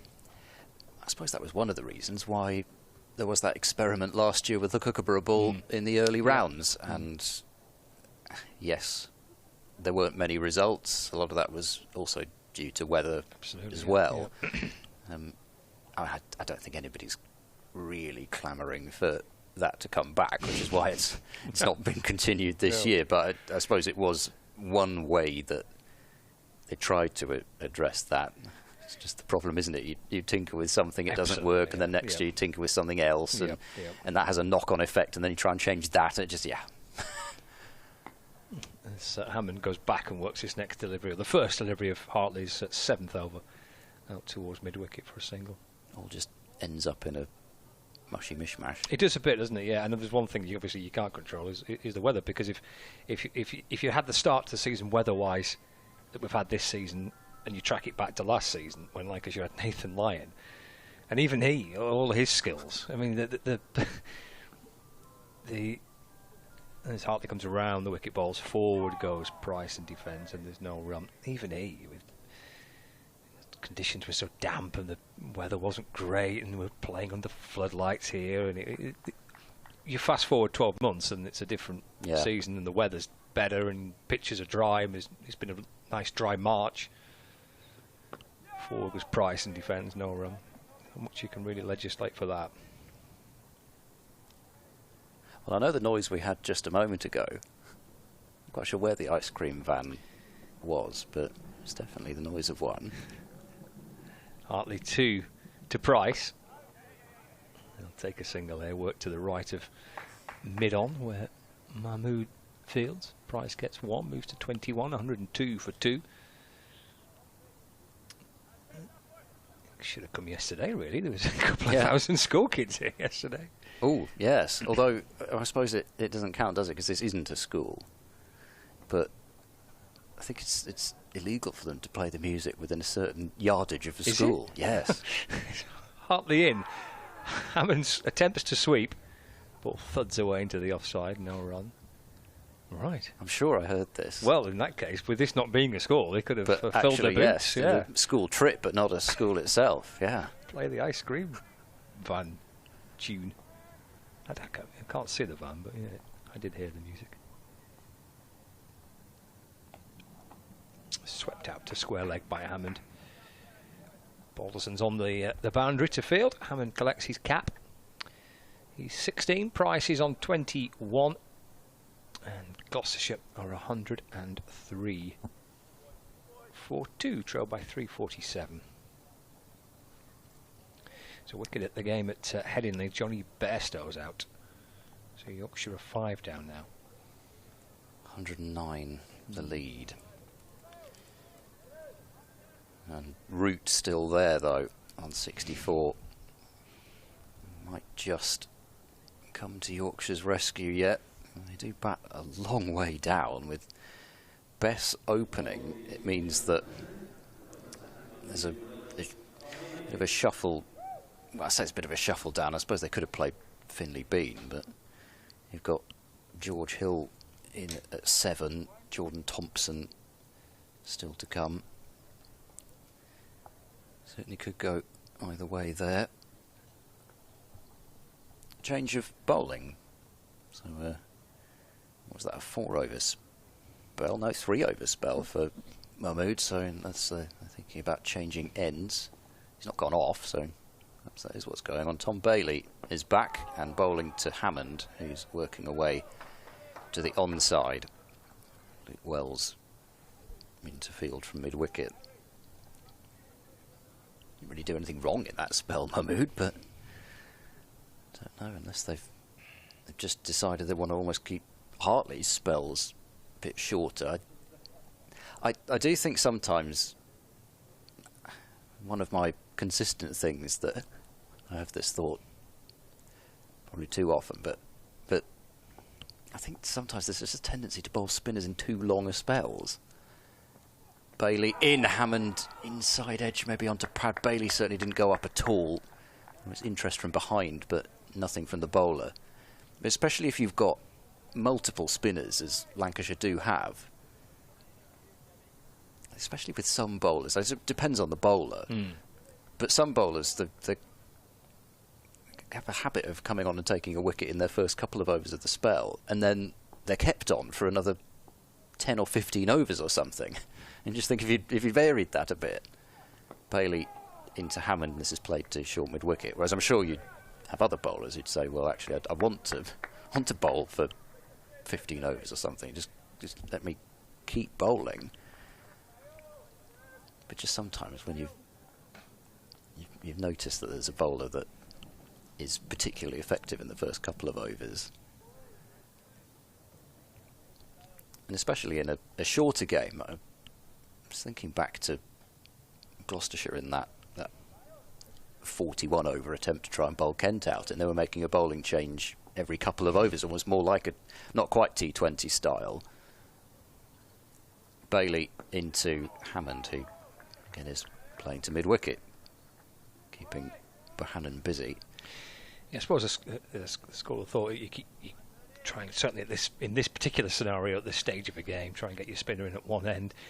He's bowling really nicely here. They're not going after him. He's not going for runs, and then it allows you just to rotate, doesn't it, from the other end with your seam bowlers. I think Hartley was saying before in that interview that he bowled 30 odd overs on the spin, and I think he said he actually quite enjoyed the longer spells, just because he can get into a bit of a rhythm, into a bit of flow. Bailey to Hammond, who's tried to flick this one into the onside, and the bat face might have just stayed open there, and it just threatened to pop up back to the bowler. Yep.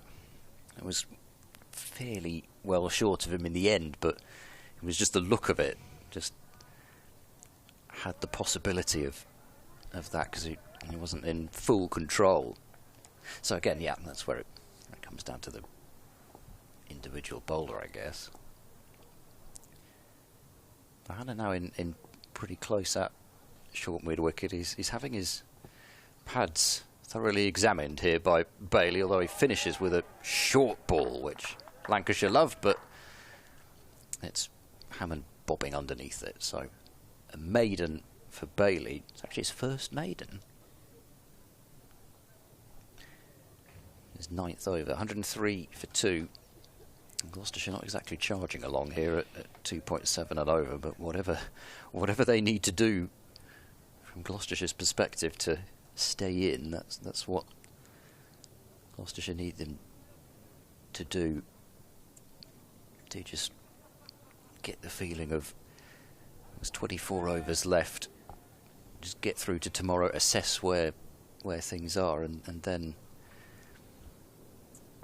either make a push or continue to battle away.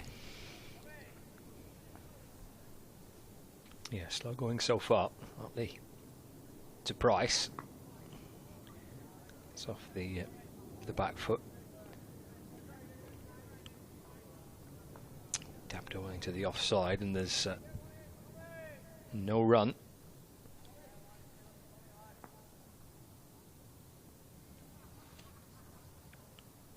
And twirling in and bowling forward goes Price.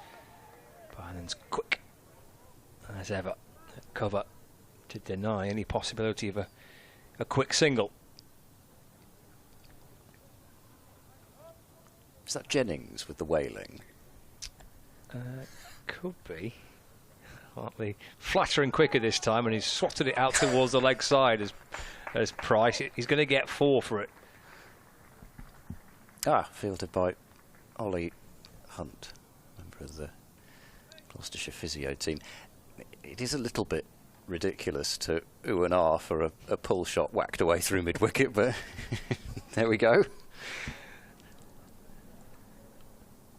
Takes him to 25, 107 for 2. Because your captain is at slip. Hands on his knees, crouching down now as Hartley's in. Driven straight. There's no addition to the score, just a short burst before, or after tea by Saqib Mahmood. He's a bearded wonder at the moment.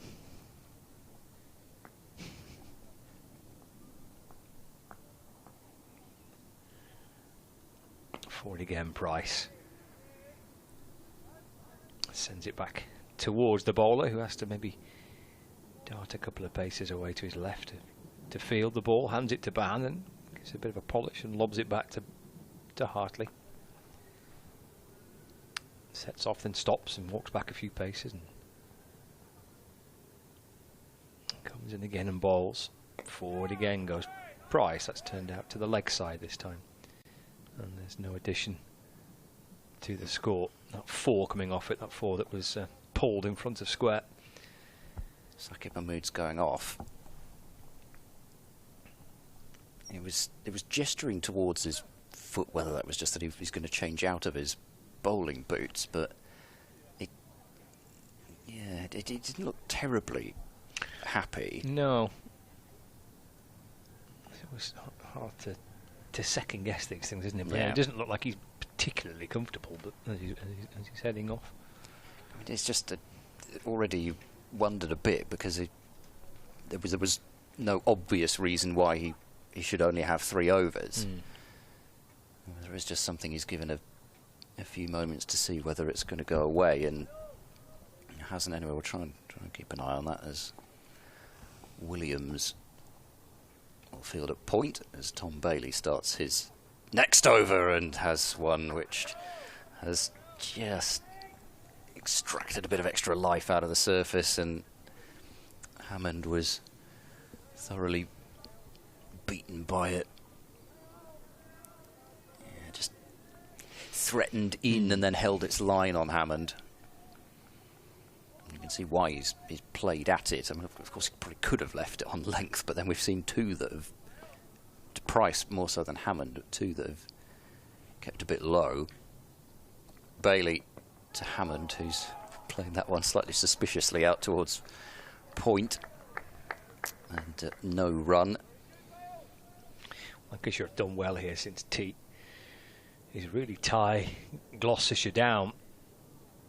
Kind of crawling along here. That Hartley is bowling really well from one end. Bailey's replaced Mahmood from that Anderson end. There's Bobbleson still to come. Turner as well from that top end in whatever sequence the captain needs. But the minute, not a lot there for the batters to work with. Bailey to Hammond, nothing there either on the walk and back to the bowler. But it's weight of runs, isn't it? It's scoreboard pressure. Yep. And you look at the board and you take another look and think 107 for 2. It's not that bad. It's a decent start in many situations. But then you see that number trail by 343 and it changes pretty quickly.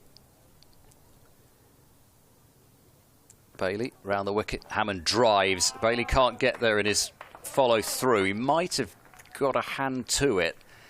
And Harris has, he's owned up to it. You could see that his back foot had touched the boundary rope as he then made another attempt to try and keep the ball back in, and Harris signals for inside his umpire Chantry. So a boundary for Hammond. He's on to 20.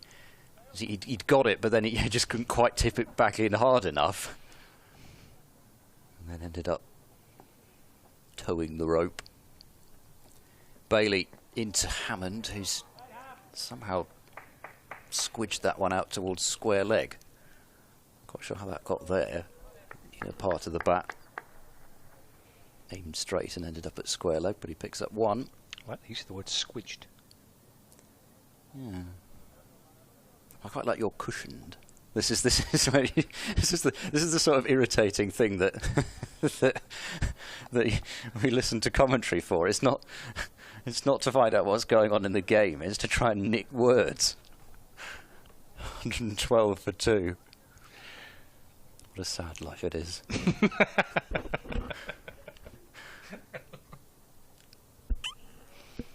Bailey started and then stopped. I think Price noticed that the fielder at square leg was still moving, so he didn't fancy facing up. Bobbleson has been pushed back towards the boundary.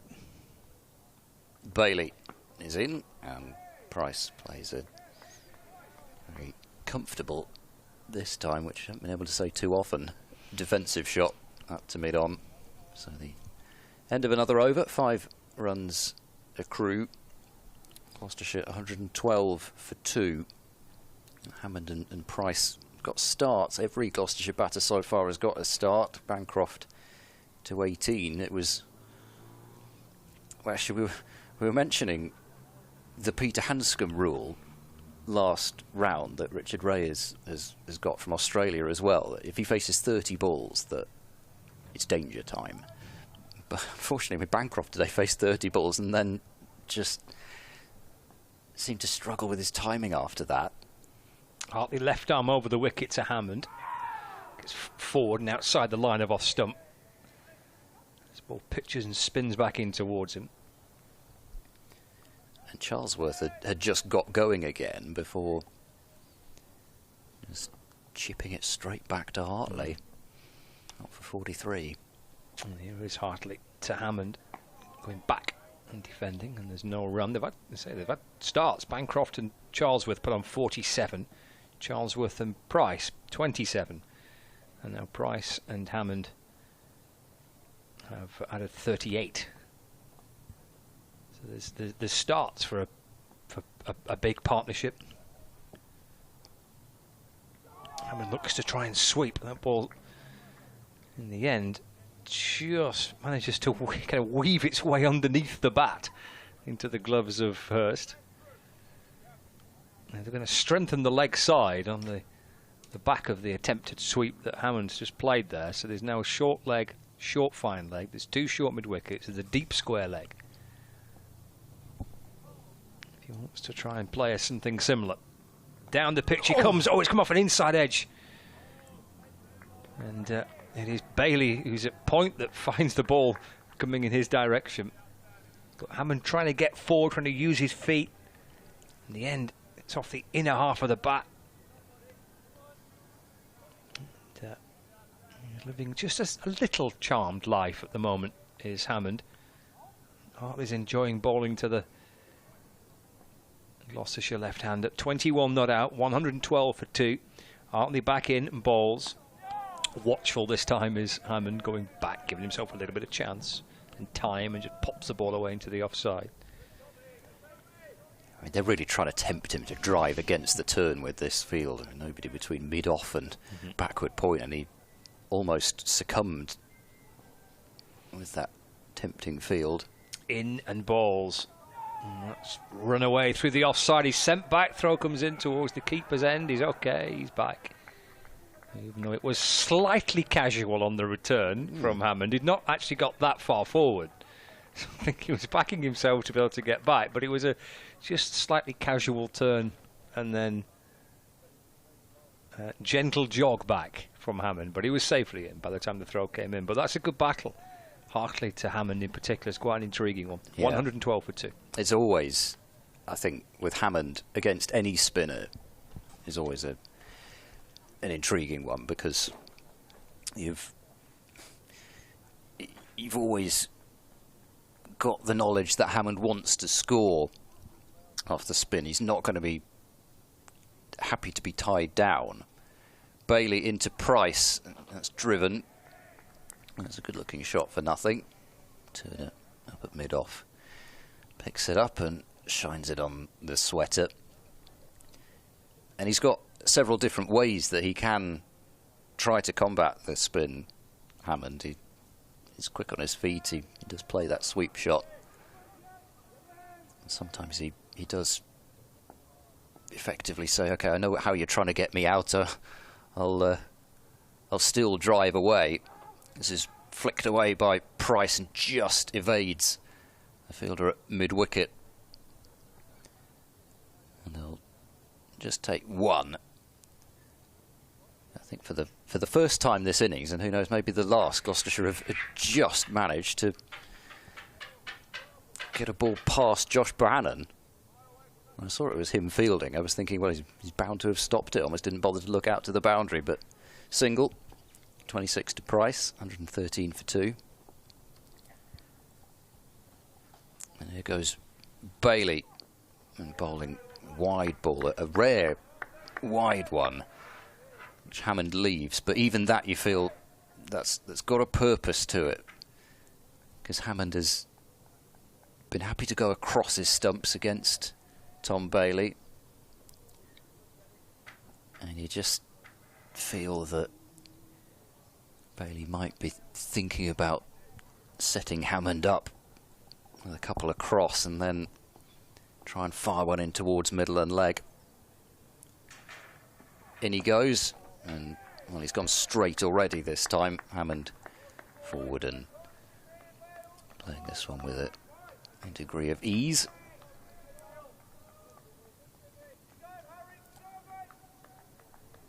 But again, he's even off the seam bowlers, Hammond's not somebody who will be just completely tied down. At least even if he's going to be scoring slowly, he'll be shuffling about and using his crease, trying to open up a scoring area. Bailey in, Hammond drives, and certainly nowhere near the middle. It's a no ball, which is the first of this innings. Bailey overstepping, so 115 for 2. just been the one set of extras so far, which was Mahmood, and his first over bowling one of the shortest deliveries I've ever seen, which went way over the head of the keeper for 5. As Bailey to Hammond, who strokes that one away to the offside and mid-off. Was able to do the fielding. Mark Thorburn and Ollie Hunt have decided to have a sit down on the edge of the boundary over at wide long on. I wonder if they're talking cricket or something else. Be very casual down at wide long on. Bailey to Hammond. This is pushed away to the fielder at mid-off. And Bailey's through his 11th over, number 37.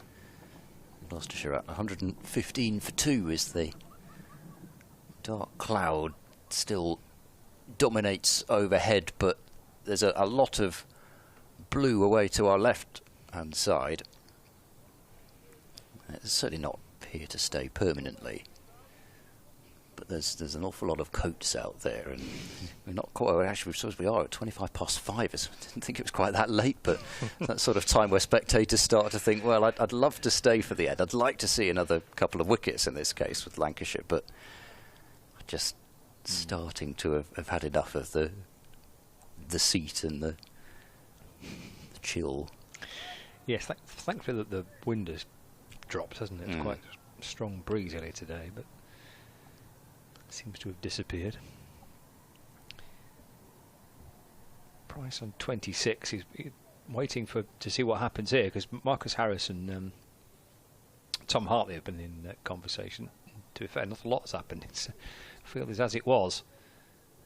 It's just padded away by Price. Hartley bowls over the wicket to the right-hander. So there is a short fine leg, there's a square leg, there's a long leg, a deep mid-wicket, mid-on, mid-off, cover, deep backward point and slip. Again, just thrust in the pad. Why is he running? It's a little bit surprising. Well, trickling down towards the boundary, and Bell catches up with the ball. So obviously didn't offer a shot. Price halfway down the pitch.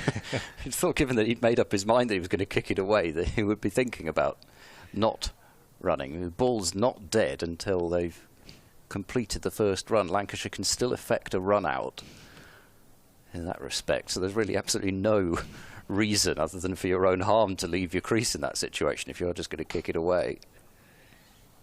Bell's gone in front of the batter. Price under the helmet at silly point. He's in and bowling. And just thrust in that front pad forward. The ball deflects to the leg side. Will Williams, he's been quite busy. He always seems to be out there at the minute. 12th man again. 12th man duties for Mahmood, I think. Hartley to Price. Just to bring the bat down on this occasion. A straighter delivery from Tom Hartley.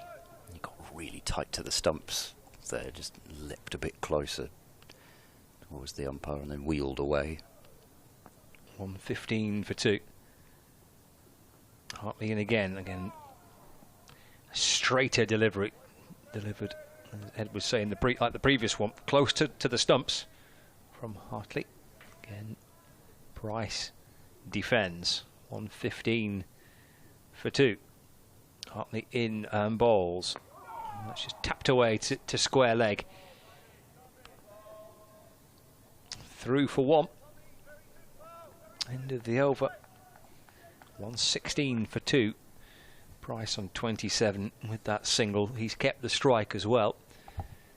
Will it be to face Bailey, or are Lancashire pondering a change? Sam Byrne, the Lancashire physio's come on with a drink for Bailey, but he's removing his cap. It looks like Tom Bailey will continue from the Jimmy Anderson. And 19 overs remaining in the day's allocation. I don't mind that at all from Lancashire. I know that it's not always the most edifying spectacle if people are kicking it away, but actually having seen that was what Price wanted to do, then just to bowl a couple straight, force Price to start to use the bat, and then the last ball, albeit it was turned safely for a single, the last ball, he got what he wanted, Hartley, which was Price to use the bat out of the rough. And again, he watched it carefully, and there was no harm done. But that's Hartley thinking on his feet and countering what Price is doing. And actually, I don't mind the odd bit of left arm spin over the wicket. Bailey to Price, who turns this one towards mid-on. Just every so often, if you're not quite fully there with the ball and you hear that yelp, you just think, have I missed something? But no, you haven't missed anything. It's just a fairly routine dot delivery. Manufacturing a sense of something's happening. Bailey bowls, driving is Price, and Harris will pounce on the ball at mid-on. He's fielded in a lot of different positions as Marcus Harris so far. He's been in the slip cordon, he's been out on the boundary, fielding at mid-on. He's had some time at mid-wicket as well. Variety is the spice of life. The saying goes, yeah. What have we got here? Another ball discussion. Yes. This is Milnes and Chantry meet. Oh. And they're going to change it. They didn't even need the gauge there, so it's obviously that far out of shape that that's going to require the boxer balls to be brought out for a third time today. I think through the very first ball of the match, when Lancashire were batting, that first 80 overs, I don't think it was changed once, was it? No. So slightly dodgy batch for this one. It's been changed a couple of times. Keaton Jennings comes out with the magic box. Wow, wickets are what's happening? Falling elsewhere, and George Hill now out at Headingley, 170 for 6 Yorkshire, so 122 run lead. Root on 70 might have to do one of those solo efforts if he runs out of partners. I mean, he's not in too much danger yet with Thompson coming out, but certainly, I mean, 70 out of 170 from number 4. It's a little bit Root versus Warwickshire at this point. But it's at Grace Road where Northamptonshire are really fighting back now against Leicestershire. They've got Leicestershire 55 for 5 in their second innings. Ben Sanderson's got all 5, which is what he can do. So Leicestershire, who had a lead of 113 runs and looked in an unassailable position really at the halfway stage in terms of innings, they're now leading by 168. It's still a good number, but 168 for 5. Of course, they bat so deep, but that's all of the top 5 that have been removed. Hanscom didn't get too far into his 30 balls. He was out second ball. Bailey with the changed ball, and it's played straight back to him. Yes, having Sanderson back fit for Northamptonshire is a nice little boost for them. And he's missed a couple of games, hasn't he? Didn't play here in that match a couple of weeks ago. Interesting figures, actually. He's gone for 40 runs in 8 overs, but he's also taken 5 wickets. He'd happily take that trade-off. Again, that's what can happen with that Leicestershire lineup, actually, looking at it. Budinger, 39 off 24. Bailey in. Price rises up to his full height and plays it out into the covers. And Budinger, 39 out of 55. He's got 39 of 24 balls, 6 fours and a 6. Crazy cricket, but they're certainly an entertaining team to watch, Leicestershire. Especially with that top order, Rishi Patel, Budinger, Rehan Ahmed. He opened the batting here, didn't he? Yeah, it's been since he's gone to 3 that he's not scored any runs. Bailey in, no ball, turned to mid-wicket, 118 for 2. Kent 218 for 4 now at Lords with Daniel Bell-Drummond. I've been glancing away to my left where some of the other games are being played out. Bell-Drummond has been on 99 for some time.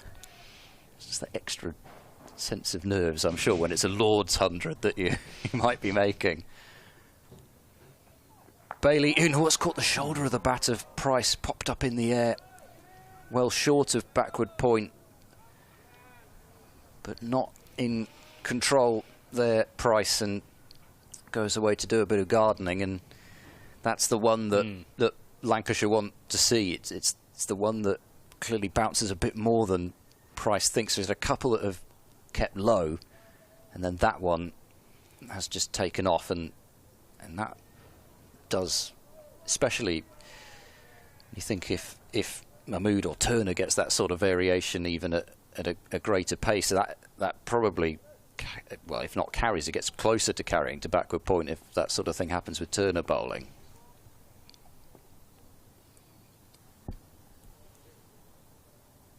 Bailey to Price, who drives pleasantly, and Harris gets across to stop the ball. Some weary legs for Marcus Harris. He's not had an awful lot of time off the field so far, only basically a session. That defining innings in the first innings, 160, he says, scrolling desperately, 7, there we go. It was more than 165, but not by much. Anyway, 167, which was the mainstay of that Lancashire innings of 450. And then sorry, but you've got to go out and field.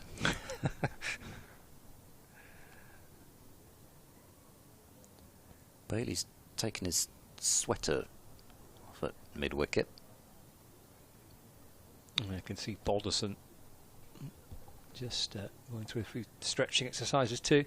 Hartley will continue. Reverse attempted and succeeded by Hammond on the reverse sweep, and gets 4 for it. It's another one of the tricks, and yet it was in the air. There are only 2 fielders other than the slip on the offside. Got a bit of margin for error. Yes, they've strengthened this leg side and opened up cover for Hammond. Gone on the reverse. That first delivery, shuffling forward to the next one from Hartley and defending. And there's no run. 122 for 2.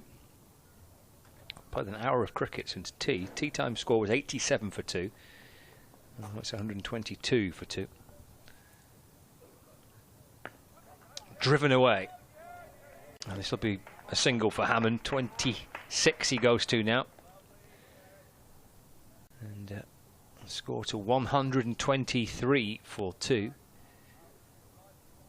Brings only Price on strike. So he'll see some changes here. Long leg, slip, silly point, deep backward point, cover, mid-off, mid-on, mid-wicket.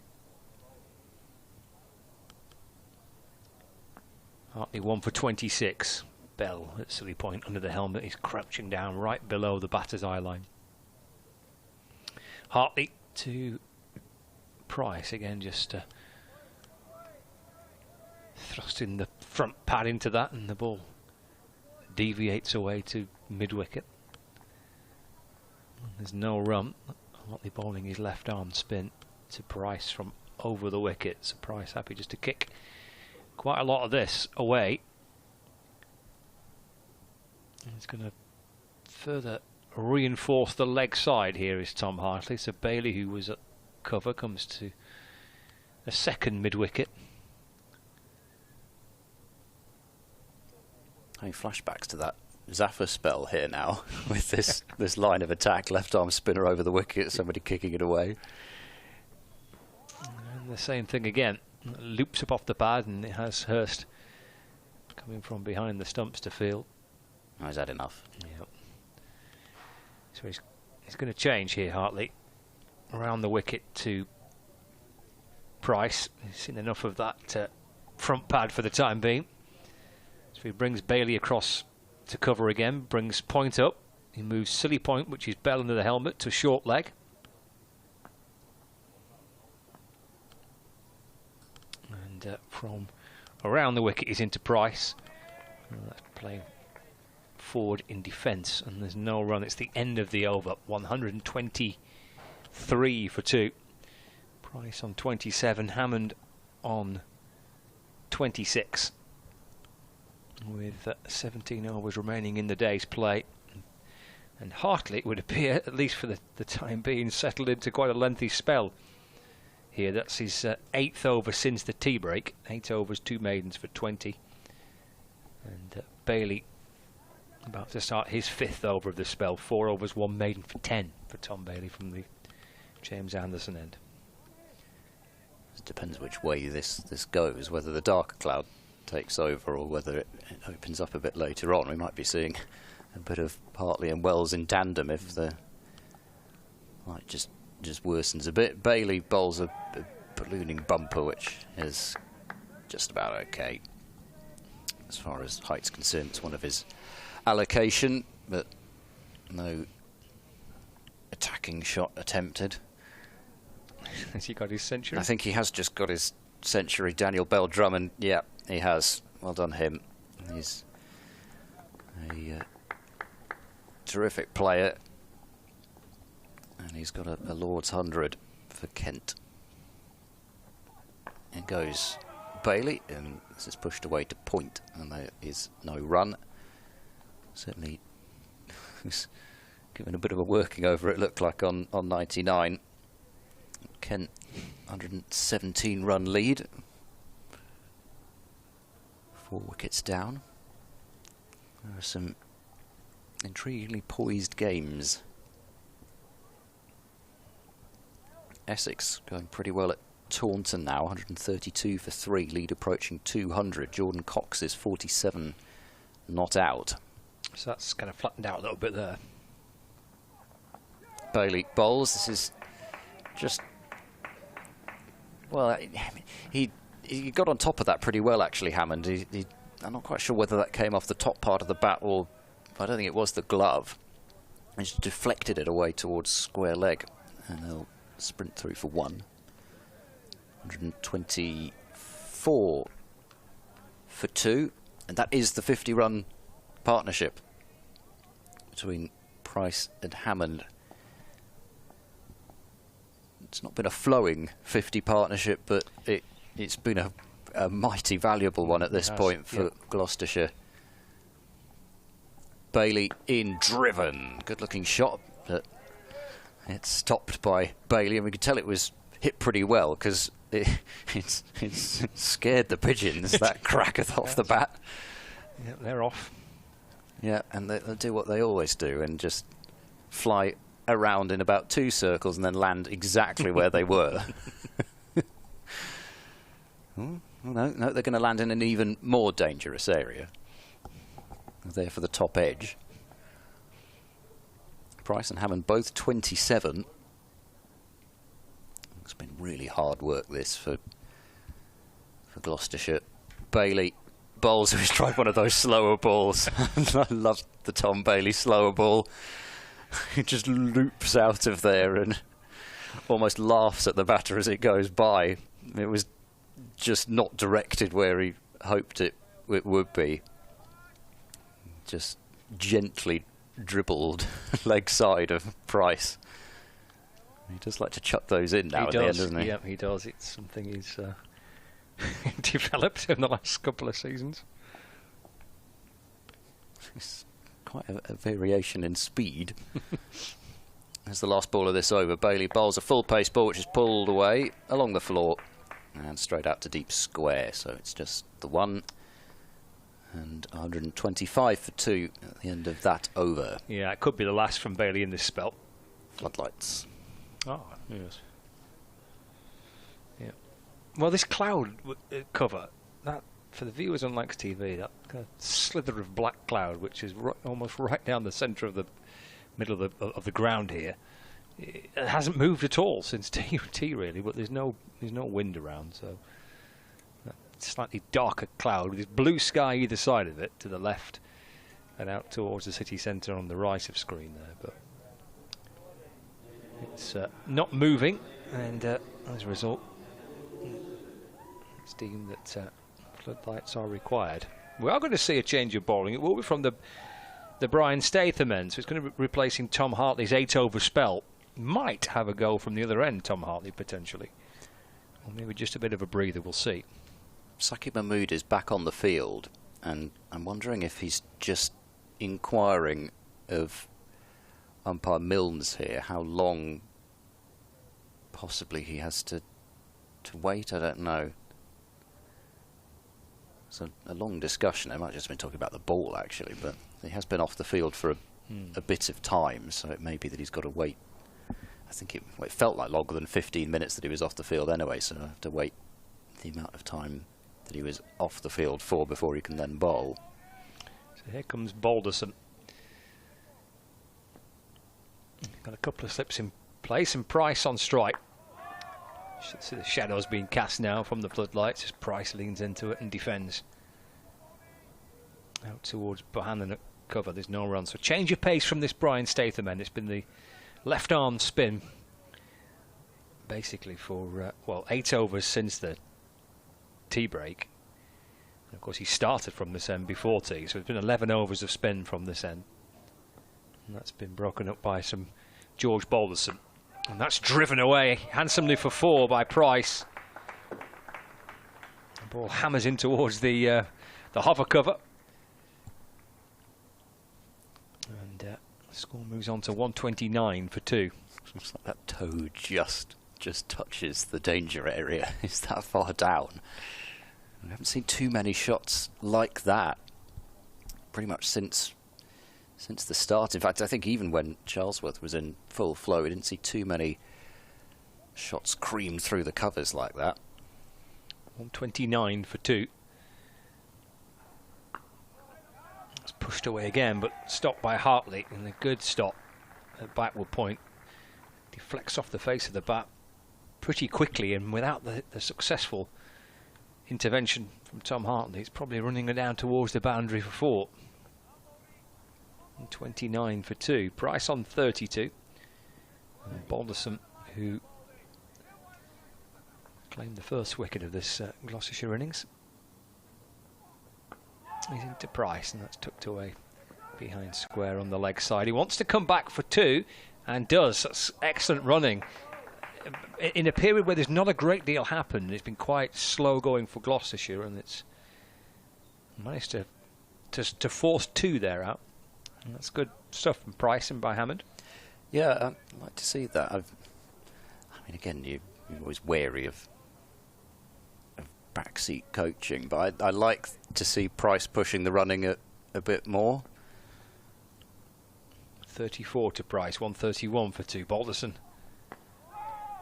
to Price, defends to Bohannon, and there's no run. I think part of it is because he's so calm out there that it's almost in his own bubble, and he doesn't, you know, he's sort of happy at his pace. But I think just sometimes turning those 1s into 2s and just put a bit of pressure on the fielders. Final ball of the over. Balderson to Price, just taps it out into the offside, and there's no run. And 6 coming off at 131 for 2. Yorkshire have just lost a 7th wicket. Headingley, it's still not Joe Root. He's 81 not out, but Thompson, the latest to depart. And another wicket for Ed Barnard. 3 wickets in this second innings there to go with the 3 he took in the first innings. So Yorkshire 142 in the lead and 7 wickets down. Derbyshire struggling against Glamorgan at 180 for 7. And, well, that's great. Andy Gorvin has got a stumping off his bowling. Keeper up to the stumps, and Andy Gorvin's removed Anuj Dal stumped. Gorvin's got 4 for 49.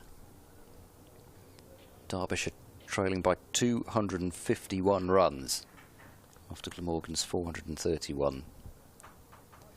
They're off for bad light now at Lord's, so Bell Drummond just got to his 100 in time as John Turner runs in from the Anderson end. It's a pull shot, which is not by any means middled. From Miles Hammond towards Hartley at long leg. Single to Hammond, 132 for 2. I don't think that this gloom is here to stay for too long, but this you could see it happening. This is the tricky thing for the umpires, in that it'll go from not great light, all of a sudden in about 10 minutes time we might get some sunshine. It'll be the easiest for Price to face Turner here. Turner in and bowls, and Price tries to open the face and work the gap between cover and the slip cordon. Too close to Wells. Takes about 3 or 4 strides and there to the ball. Really quite pronounced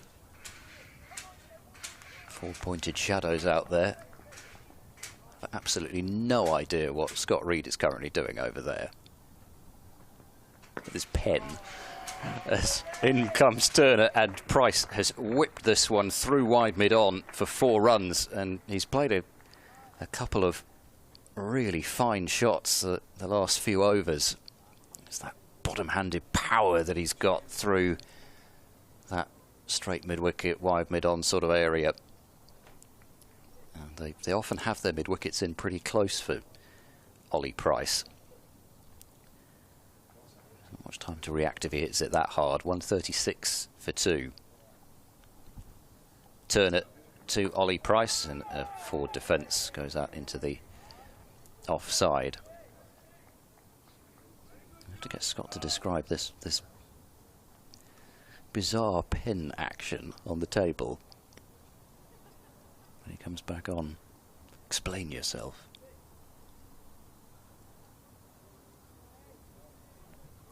Bell, Jennings still await in the cordon. Not seen many slip catches in this match. Full stop. Turner to Price, and this is played away towards Williams on a sub still at mid-wicket. It was Keshana Fonseca who was on as the other substitute fielder. England under 19. Already played a bit of one-day cup cricket. Turner into Price. He's forward and driving confidently again, but Bohannon is there up at mid-on. And Turner's come back over is completed with the score at 136 for 2. There we go. We've got Scott on the live stream moving his bit of kitchen roll from side to side. I say kitchen roll, it looks more like toilet roll, to be honest, but I have no idea what that's in the commentary box for. Nothing to do with me. One side of the desk to the other, pretending he's desperately busy over there awaiting an update. 2 down, Robert. Gloucestershire trailing by 314 runs. Ollie Price on 38 and Miles Hammond. And just moves swiftly into action to start the update. So, dear Manchester listeners, George Balderson over the wicket now to Hammond, and Hammond is forward and playing into the offside. 28 Hammond, 38 Price.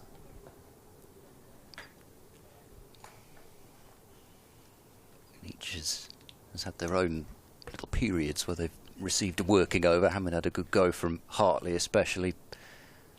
Price had to survive some of that first Balderson spell up front. Balderson is in. Oh, that's a terrific on drive from Hammond. Not going to get any runs for it at all. We've seen boundaries have been far less well hit than that. He absolutely clattered that to Marcus Harris at mid-on, and there's no run. What on earth were you doing with that pen? I heard this racket coming from my right. Balderson in, and Hammond defends away to mid-off. I was just messing about. I was waiting for my Radio Manchester update, so they were talking to someone from Salford City. It sounded like they got relegated. They were very down. No. But I just checked the league table. They finished 8th or something. So must have been a very disappointing performance. Must have been, yeah. They sounded very, very down. Salford City. So yes, I was just waiting for that. Sorry for the delay. Here comes Balderson into Hammond. He's got his hands on his head there as the Lancashire bowler, as Hammond squeezes that away off an inside edge in a half of the bat down towards fine leg for a single. Moves to 29, 137 for 2. Because that's it now, isn't it? The football season's finished now. Unless you're in the playoffs, or indeed the Premier League. Apart from that, the football season's finished. So all these. Does it ever really finish? Well, that's a fair point, yeah. Never seems to. You're off playing in the USA or Maldives or somewhere. Pope's on the strike. Balderson comes, other wicket bowls, and Price defends. And the ball just deflects back down the pitch. And Bohannon comes forward to field. There's no run. So with Price on strike, he's got a deep square leg and a fine leg. 2 slips in place. Point, cover, mid-off, mid-on and mid-wicket. I think I should have worked hard here, and as indeed of the Gloucestershire batters. It's been a real tussle since the tea break.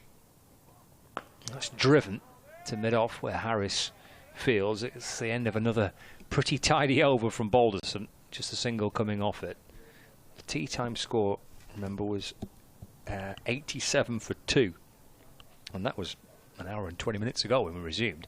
It's now 137 for 2, so it's been hard going. There's been some good disciplined bowling and some patient, determined batting. It's been a very good contest in this final session.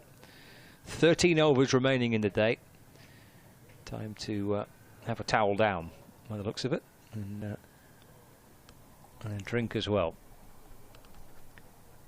A bit of repair work required. Good technique. Yes, it does require a slightly unnatural movement of the body to get that grip all the way down the handle. There's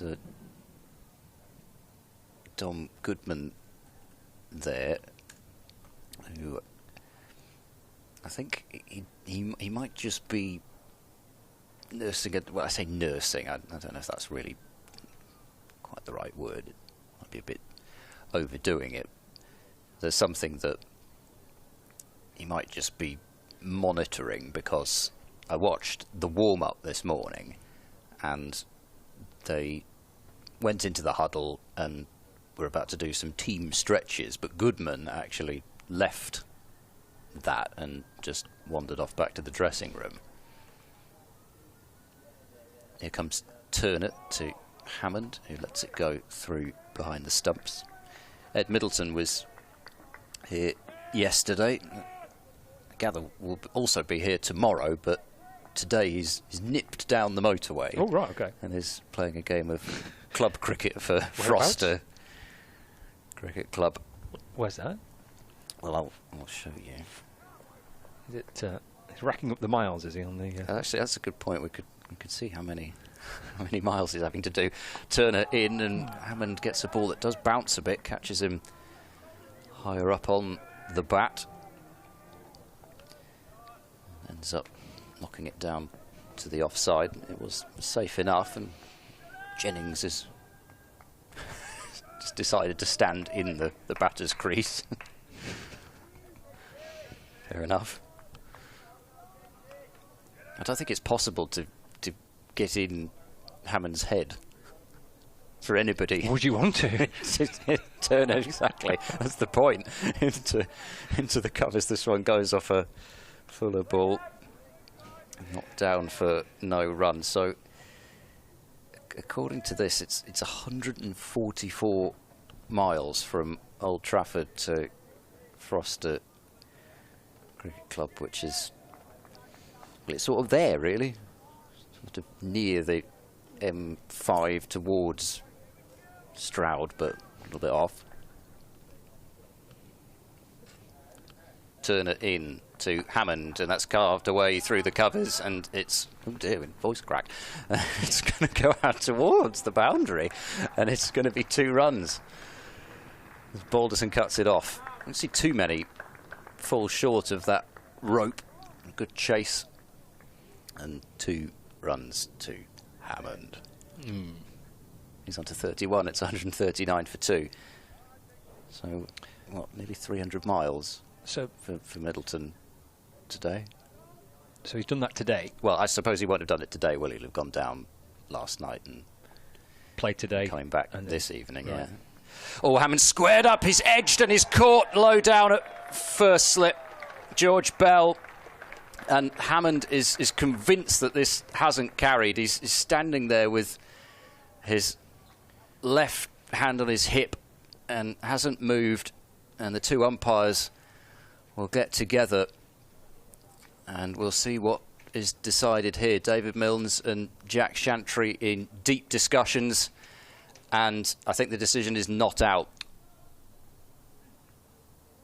Not out.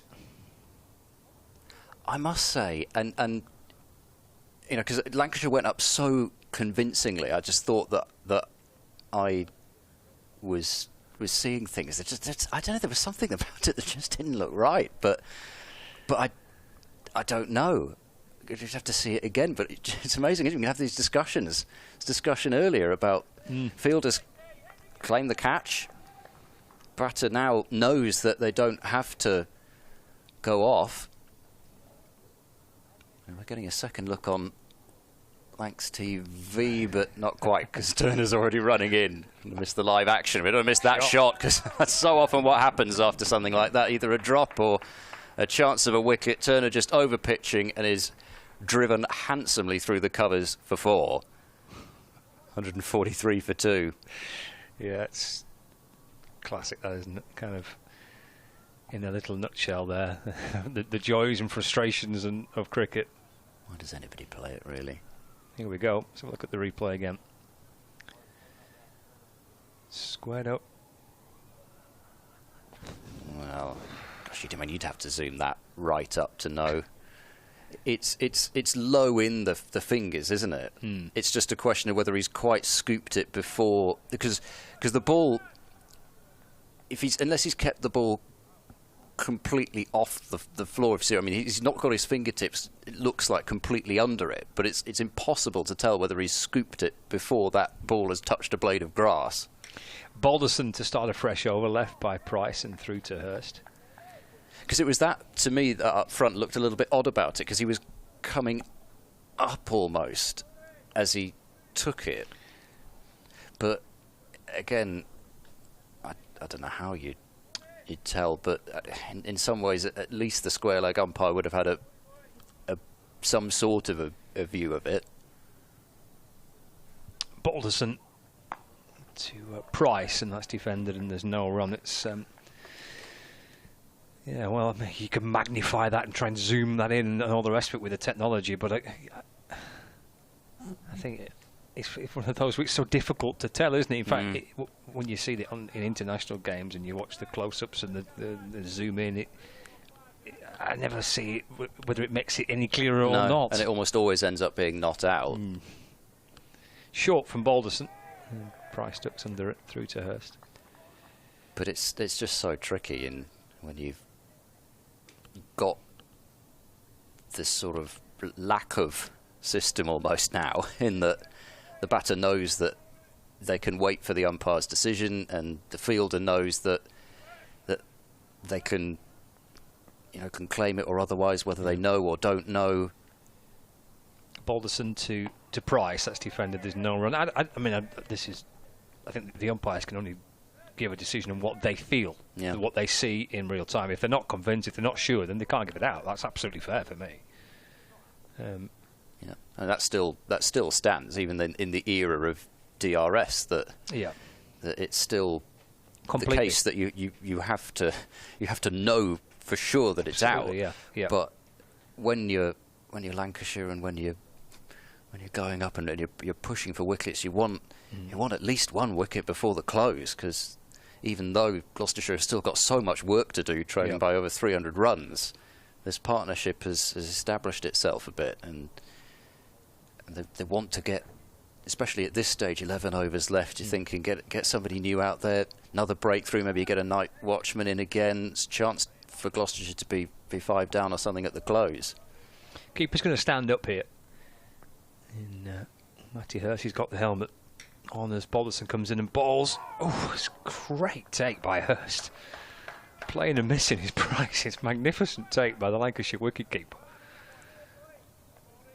And there's no run, 143 for 2. He's actually, in the last couple of overs, Price has grown in confidence with a couple of shots, but that's then the problem. I guess sometimes just tried to drive a ball that wasn't that full. In to complete the over, Balderson off the back foot and punched out to point.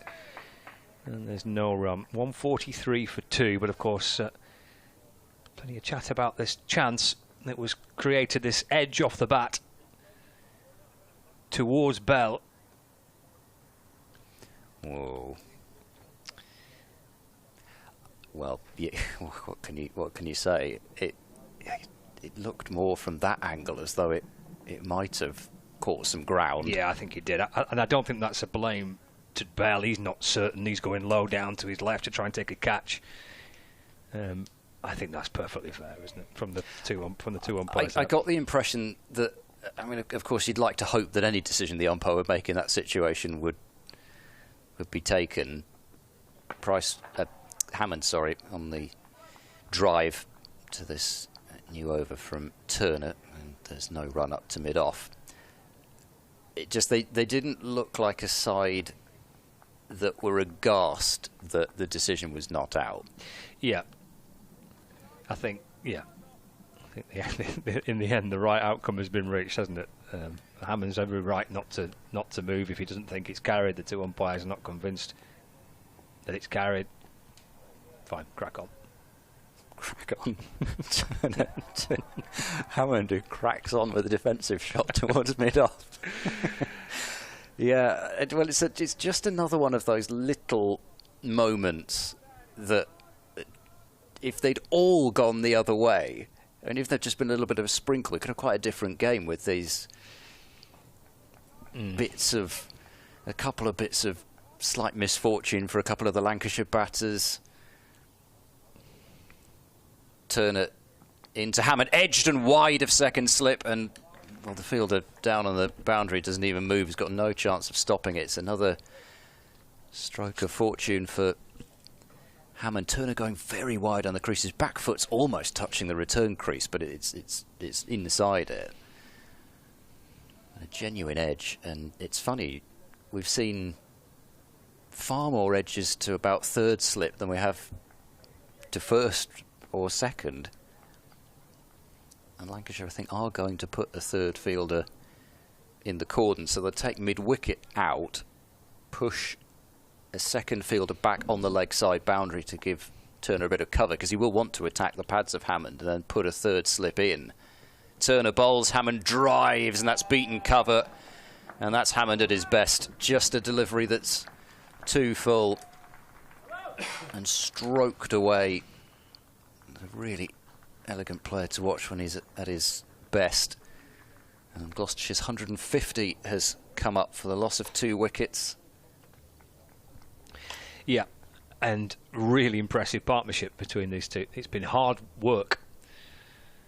They've had, certainly in that first 45 minutes into the evening session, now to work with, haven't they? The Lancashire bowl really well. Turner into Hammond, who leaves alone. But they've stuck at it. They've got through it. There's been some tricky times. The Hartley to Hammond spell was really good cricket, and it was difficult for Hammond, and he's under pressure. He's got the ball not massively with great turn, but still enough in those footmarks to get the ball spinning back in towards him and bringing the catches in place, and Hartley bowled beautifully, and Bailey backed it up from the other end. There was a lot of good cricket being played, and they've got through it so far. Turner into Hammond, who is forward and playing in defence into the covers. So 8 from the over with those back-to-back boundaries, although one with rather more authority than the other. But Hammond is into the 40s, 43 to him. It's also brought that deficit down just below 300 as well. Sort of underlines as hard a work as this has been from Price and Hammond that there's still. Well, they've basically done half the job of avoiding the follow-on. Yeah. That's all that's happened. Although maybe you could say it's more than half the job, given the fact that they're 2 wickets down, but half the runs anyway. Here's Balderson in to start a fresh over, driven away for 4 by Price. Ollie, that is. Lovely shot, almost into the skip. It was. Yeah. Is that what that is? No, it's the. It's like an end for a tractor thing, isn't it? Yeah, where they put the grass cuttings, isn't it? into the skill. Grass only. Yes, no balls in there, please. 155 for 2. Nice shot by Ollie Price. Takes him to 42. Played a couple of lovely cover drives. Balderson shuffling back in. The back foot, that'll probably be 4 more. He's running it away through backward point. Turner doing his best to try and catch up with it, but Price edging nearer to 50. And he moves on to 46. And as good as the cover drive was, that was a lovely shot off the back foot. Played late and steered it away through backward point. Yeah, and I think it's a shot that you can play to that shorter boundary, but you're also thinking there's not a... He's not slow, George Balderson.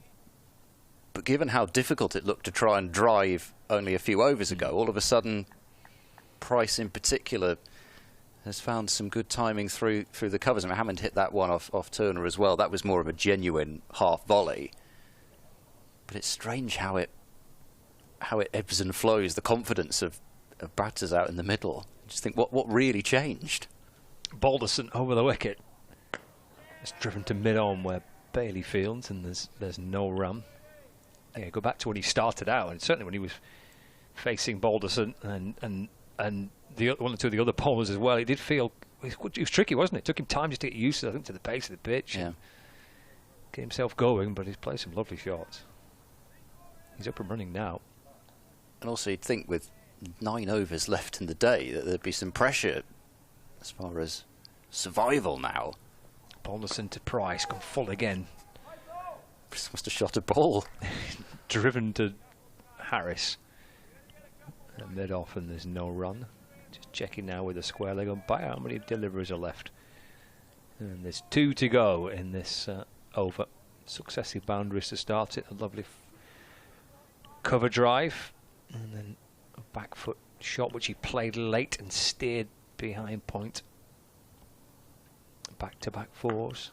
Handsome looking drive again, but straight to Harris. And there's no run. He's shot every ball this over. He's just not defended a single delivery in this one, and there's 9 overs to go after this one. It's a transformation from about an hour ago. But again, I mean, it's just what happens, I suppose, when you can build a partnership. You can stay out there. Comes Balderson short. He's back that in short, and it went looping away from Matty Hurst, the keeper, who had to then go diving across first slip, and the 2 umpires agreed that that's a wide. I'm not really sure that Jack Chantry particularly needed to signal to David Milnes for that one. He did, though, didn't he? Just went through the formalities of it. 160 for 2. Balderson to Price, and that is defended by Ollie Price. End of the over. So 9 remaining. Lancashire, this time yesterday, lost a couple of wickets late on. They lost a set batter in Matthew Hurst, And then the night watchman in Saqib Mahmood just gave Gloucestershire something to work with going into today. And Lancashire have got 9 overs left to try and replicate that and try and dislodge one of these two. Still with Gloucestershire trailing by 290 runs. Yeah, and that's still the danger. Whilst Price and Hammond have grown in confidence of late, even just down into those last few overs, 1 wicket bringing 2, and then 4 down at the end of the day, and it's a very different picture going into tomorrow. Turner is ready, Hammond is ready, and Turner bowls, wide ball, no shot from Hammond. Joe Root is out for 90. Ethan Bamber has his 8th wicket in the match. What are the Yorkies? 219 for 8 Yorkshire, lead of 171. Ben Code 19, just been joined by Ben Sears. He got some runs in the first innings, I think, yeah, 28, so still could get that over 200. Turner loses his run. 171, 2 wickets in hand. Could be a good finish, that. Could. You sort of so often nowadays just back the chasing side, but you just never know. No, pretty low scoring game, isn't it? Exactly, yeah. And we've got a interesting looking batting lineup, really. Warwickshire, Rob Yates and Alex Davies, 2 very well established championship openers. Turner bowls over pitches, it is driven in the air, but there's nobody anywhere near it, and it's 4 runs.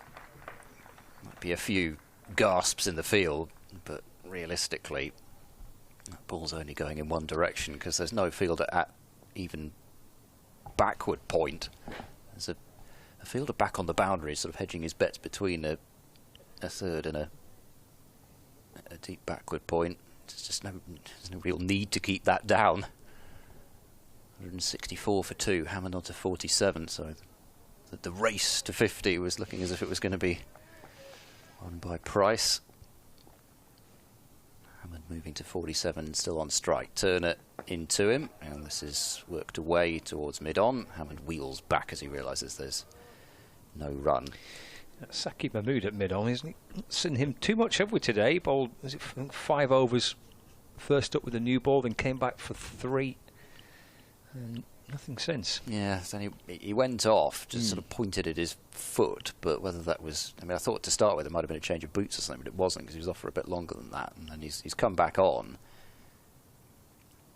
Turner in, down leg side. Hammond misses it as he tries to help it on its way. So, I think... Well, you'd have thought he might be able... just a rough sense of how long he was off and how long he's been on for. He might be able to have a few overs at the back end of the day if that's what Lancashire decide. But yeah, on that Warwickshire lineup, you've got those 2 openers. You've got a couple of youngsters in Hamza Sheikh and Dan Mosley. It says, oh, it's a no ball and it's been edged and it's been put down in the end by Wells at 3rd slip, but it doesn't matter because it was a no ball anyway.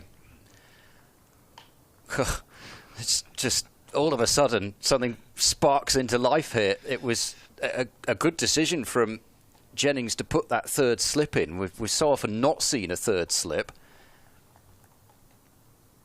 Well, but it was no ball very early. I think the call of no ball happened well before Wells dropped the catch anyway. But that's another moment for Hammond, who survived that, in the end, non-catch at 1st slip on 31. And now on 47, he's nicked off to 3rd slip, but it was a no ball. 166 for 2 as well, with 2 more runs added. Turner to Hammond, turn to leg, where there's now a vast expanse for Hammond to pick up a single into, which he'll do. On to 48. Mentioned a charmed life a while ago. He was looking a little more safe for a while, but he's back to the charmed existence. I'm sure he'd tell you, oh, I got put off by the no ball. No ball. Definitely. Yeah. I don't think he would, actually. I think Hammond would see no point in in lying. I mean, if he told you that he was put off, then you'd believe him as well.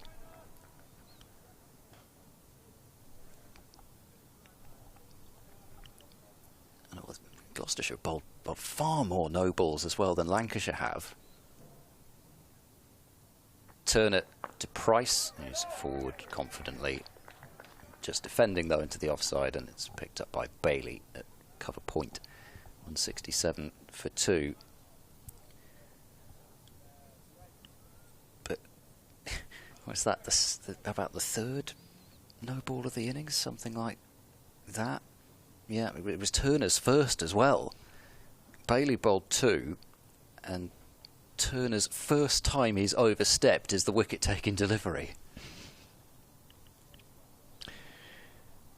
Yeah, whether it's any comfort that he actually didn't take the catch, in a way, it kind of worked out pretty well, didn't it, with the no ball? That would have been even worse had Wells taken it cleanly, and then you turn around and see the no ball. You just don't know whether Wells whether there's just that moment of, oh, this doesn't matter anyway, Yeah, even just that split second for that to enter the mind, whether only Wells knows whether that changed things at all. He juggled it as well and put it down. Hartley's going to return from the Brian Statham end, so Bollerson spell comes to an end. And Hammond goes back to defend this first delivery. 167 for 2. And partnership is worth 93 between Miles Hammond and Ollie Price. Hartley to Hammond, looks to sweep. Ball wraps onto his pad as he gets forward and across. They just sweep out to square leg. Because you've got a deep square leg. They've got the leg, the short leg. There's a mid-wicket, mid-off cover, deep backward point. He likes the reverse sweep. He's got runs for that previously, and he gets runs for it again. Here he gets 4 of them, in fact. Miles Hammond. And 4 brings him 50. Really has stuck it out really well for his side here. Maybe a touch of good fortune from along the way. But a very determined innings from Miles Hammond, and a very good partnership continuing with Ollie Price. Hammond's on 52 not out. 87 deliveries. And that was his 9th 4. Goes back and turns it through square leg this time for a single. Takes him to 53. 172 for 2. Third half century of the season for Miles Hammond. And I mean, last year he got a couple of hundreds. There's always been that feeling about Hammond converting his 50s into hundreds, but even as a 50, this has been a really valuable one. Forward goes Price, with Hartley bowling round the wicket to him. Defends back to Lancashire's left arm spinner, and there's no run. And he has produced a volume of runs consistently now, Hammond, for the last few years. Defended, maybe off the outer half of the bat, the ball spinning away from Price. There's no silly point there or anything like that. He can back himself to get enough bat on that and make sure it safely drops into the offside. End of the over. 172 for 2. So Hammond gets to 53, and a good knock by the Gloucestershire man. Yeah, I think it was another one of those, as we're seeing the highlights on Lancs TV, where he's played some sweeps, he's played some reverse sweeps, he's played a couple of beautiful drives through the covers, but some of the boundaries, he had a couple off the edge, I think, wide of a slip as well. The highlights as Turner is into Hammond, it takes off from a full length but wide outside off stump, and to be honest, even if he had played a shot at that, he wouldn't have nicked it because it took off too much anyway. But the value of this innings has been in particularly the way that Hammond fought Hartley when he was targeting that rough. Mm-hmm. And that period that Gloucestershire really had to just get their heads down and work hard in. Turner bowls, that's a full ball. Hammond drives it away and doesn't time it as it's stopped it mid-off. Hurls the ball in towards Hurst. He realises he's got to go into the tumble to stop the ball hitting the deck. So trying to look after this as best they can. But yeah, the value in the innings has been almost in the dot balls rather than the boundaries. I think I can't remember who we were talking about that the other. I think it was Hurst, wasn't it? As Hammond defends into the offside. It was Hurst's innings yesterday when he'd got to 50, and I think it was only 3 4s and a 6, and actually the 6 was a top edge, down to fine leg, and one of the boundaries was an edge wide of the cordon. But it was the way that he kept Harris company, was happy to absorb what pressure there was and allow Harris to be the mainstay in the partnership and rotate the strike, pick up the 2s and 3s. Turner bowls and Hammond sways out of the way, almost pirouettes as the ball was passing a bit closer to his gloves, so he ensures that he gets them out of the way. But now, 6 overs left and a couple of deliveries. Having done all that work through this session, Gloucestershire haven't lost a wicket yet in the evening session. Just really want to see it out. Turner bowls, short ball, and Hammond doesn't take it on. Ducks underneath it. What he close of play at a few places. I think bad lighters ended things prematurely at Lord's, but intriguingly poised for tomorrow with Kent leading Middlesex by 117, 4 wickets down, but a centurion in Bell Drummond to come back out and try and score some more tomorrow. Turner into Hammond, who's forward to full of ball from Turner, and negotiates it successfully out into the offside. Maiden from Turner, 172 for 2. Close of play at Botley, where Hampshire 112 for 1 in response to Durham's 511. I bet Kevin James is loving that. Down at the utility bowl. A close of play at Taunton, Essex 163 for 4, leading Somerset by 224. Matt Critchley out to what turned out to be the last ball of the day, but Jordan Cox still there on 61 tomorrow. It's a big lead, isn't it? Goodness. It's Hartley left arm from around the wicket to Price forward and pushed away for no run. Jack Leach has got through 16.5 overs already in the second innings. It was him that got that wicket of Critchley at the end. Forward again goes Price, brings his bat down across the front pad with a good stride down the pitch and deflects it off the full face of the bat. And Hartley picks it up and is already back to his mark. Settles into his approach now into Price. Goes back, pulled out towards the leg side, bouncing over the rope, and 4 runs for Price, who joins Hammond, and he reaches 50 and the century partnership. Price 50 not out and 102 added between Price and Hammond as Gloucestershire battle through a tricky period after tea and are steering themselves towards the close. Just 2 down, still trail by 274, but a good knock by Price and a century partnership too. And he's grown in confidence through this innings, Ollie Price. Oh, that's a lovely delivery from Hartley from around the wicket to Price, bringing him forward. Not seen too many like that to Price. He's bowled over the wicket a lot to Price, but that slid past the edge of the bat and through to Hurst. There's Hartley in again, bowls. Forward goes Price, gets a real stride in there. And then to further emphasise the point of trying to get as far forward as he can, his bat then goes lunging in front of the front pad and he defends to Bohannon at cover, back with Hartley. And as a result of that big forward press, George Bell settles in at silly point, right in front of the batter's eye line, crouching down as Hartley is in and bowling, and he's on the front foot in defence again, and it's bouncing back towards Hartley, and there is no run. So 176 for 2. Hammond just gets to 50, and shortly followed by Ollie Price.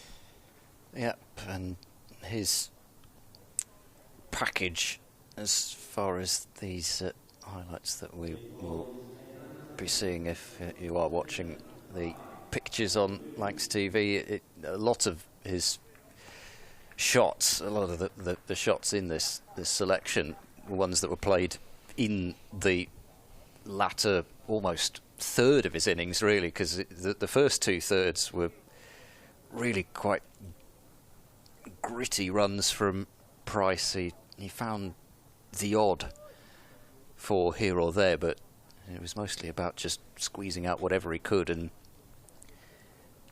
particularly when Balderson came back, it was interesting because Balderson had such a spell going in that first one, but then he came back and Price treated him with some considerable disdain. There's one over where I think he played a drive at basically every ball, hit a few to the boundary.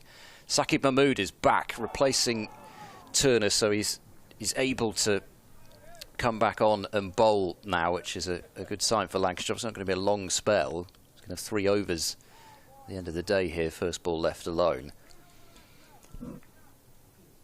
But at least he is back out there and is bowling, because he may yet be very much needed as the game wears on.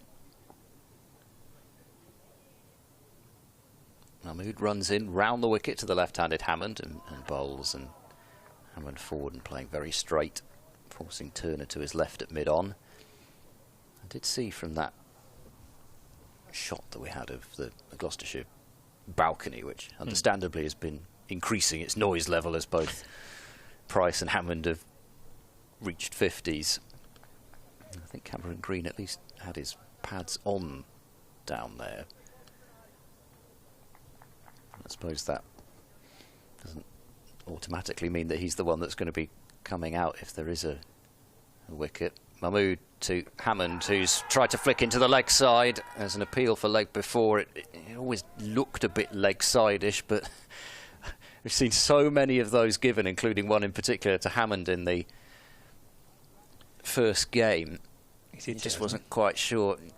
Well, he's given it as a run. He's given it as a run, yeah. It'd be interesting to know whether it would have been given if, because to me that looks quite leg side-ish, but in any case it hasn't mattered because Hammond has hit the ball according to umpire Chantry, so he's got another run and moves on to 54 on 77 for 2. Green indeed padded up down below, but there's no clue as to who might be padded up behind those glass windows as Price. Another one of those bottom-handed almost slaps through the onside, but straight, and this time he finds mid. There we go. Josh Shaw. Not the Wakefield wall, even though he's from Wakefield, because that was Jared Warner who particularly got that nickname because of that match here 3 years ago where he batted for something like 112 deliveries almost at number 10 to try and save a game for Gloucestershire. Mahmood bowls, another one of those tighter leaves from Price. We saw a fair bit of that in his early part of his innings. And I think actually you really have to say both Charlesworth and Price have left really well. Because it could be easy to have been drawn into playing at deliveries that are missing the stumps and bringing the slips into play. So far, the judgment of what to play and what to leave has been terrific. Mahmood in now. Price drives. Good-looking shot. There'll be a tumbling stop. Good stop from Turner up at mid-off. Price running with a shot, though, so he will have to strike at the end of that over. So 4 left in the second day. 178 for 2. Lancashire just looking for something at the back end of this day, and it was around about this point. It's about 3 overs to go, I think, maybe even 2 overs to go when Gloucestershire had that double strike yesterday, and that came out of nowhere. It did, really. Yeah. And so it just shows you can be swimming along, as Price and Hammond have been for a little bit, barring those almost slip catches from Hammond. Just needs something. Lancashire just one delivery. Hartley looking for it to Price. It's worked out into the onside. There's no run. Yeah, Matty Hurst fell in the 94th over yesterday. So yeah, it was right at the back end of the day, and then of course Saqib Mahmood falling a couple of deliveries later. Paddle sweep attempted by Price. He just scoop it over his shoulder down towards the boundary below the pavilion. Mahmood fielding, but Price comes back for 2. Moves on to 53. Score 180 for 2.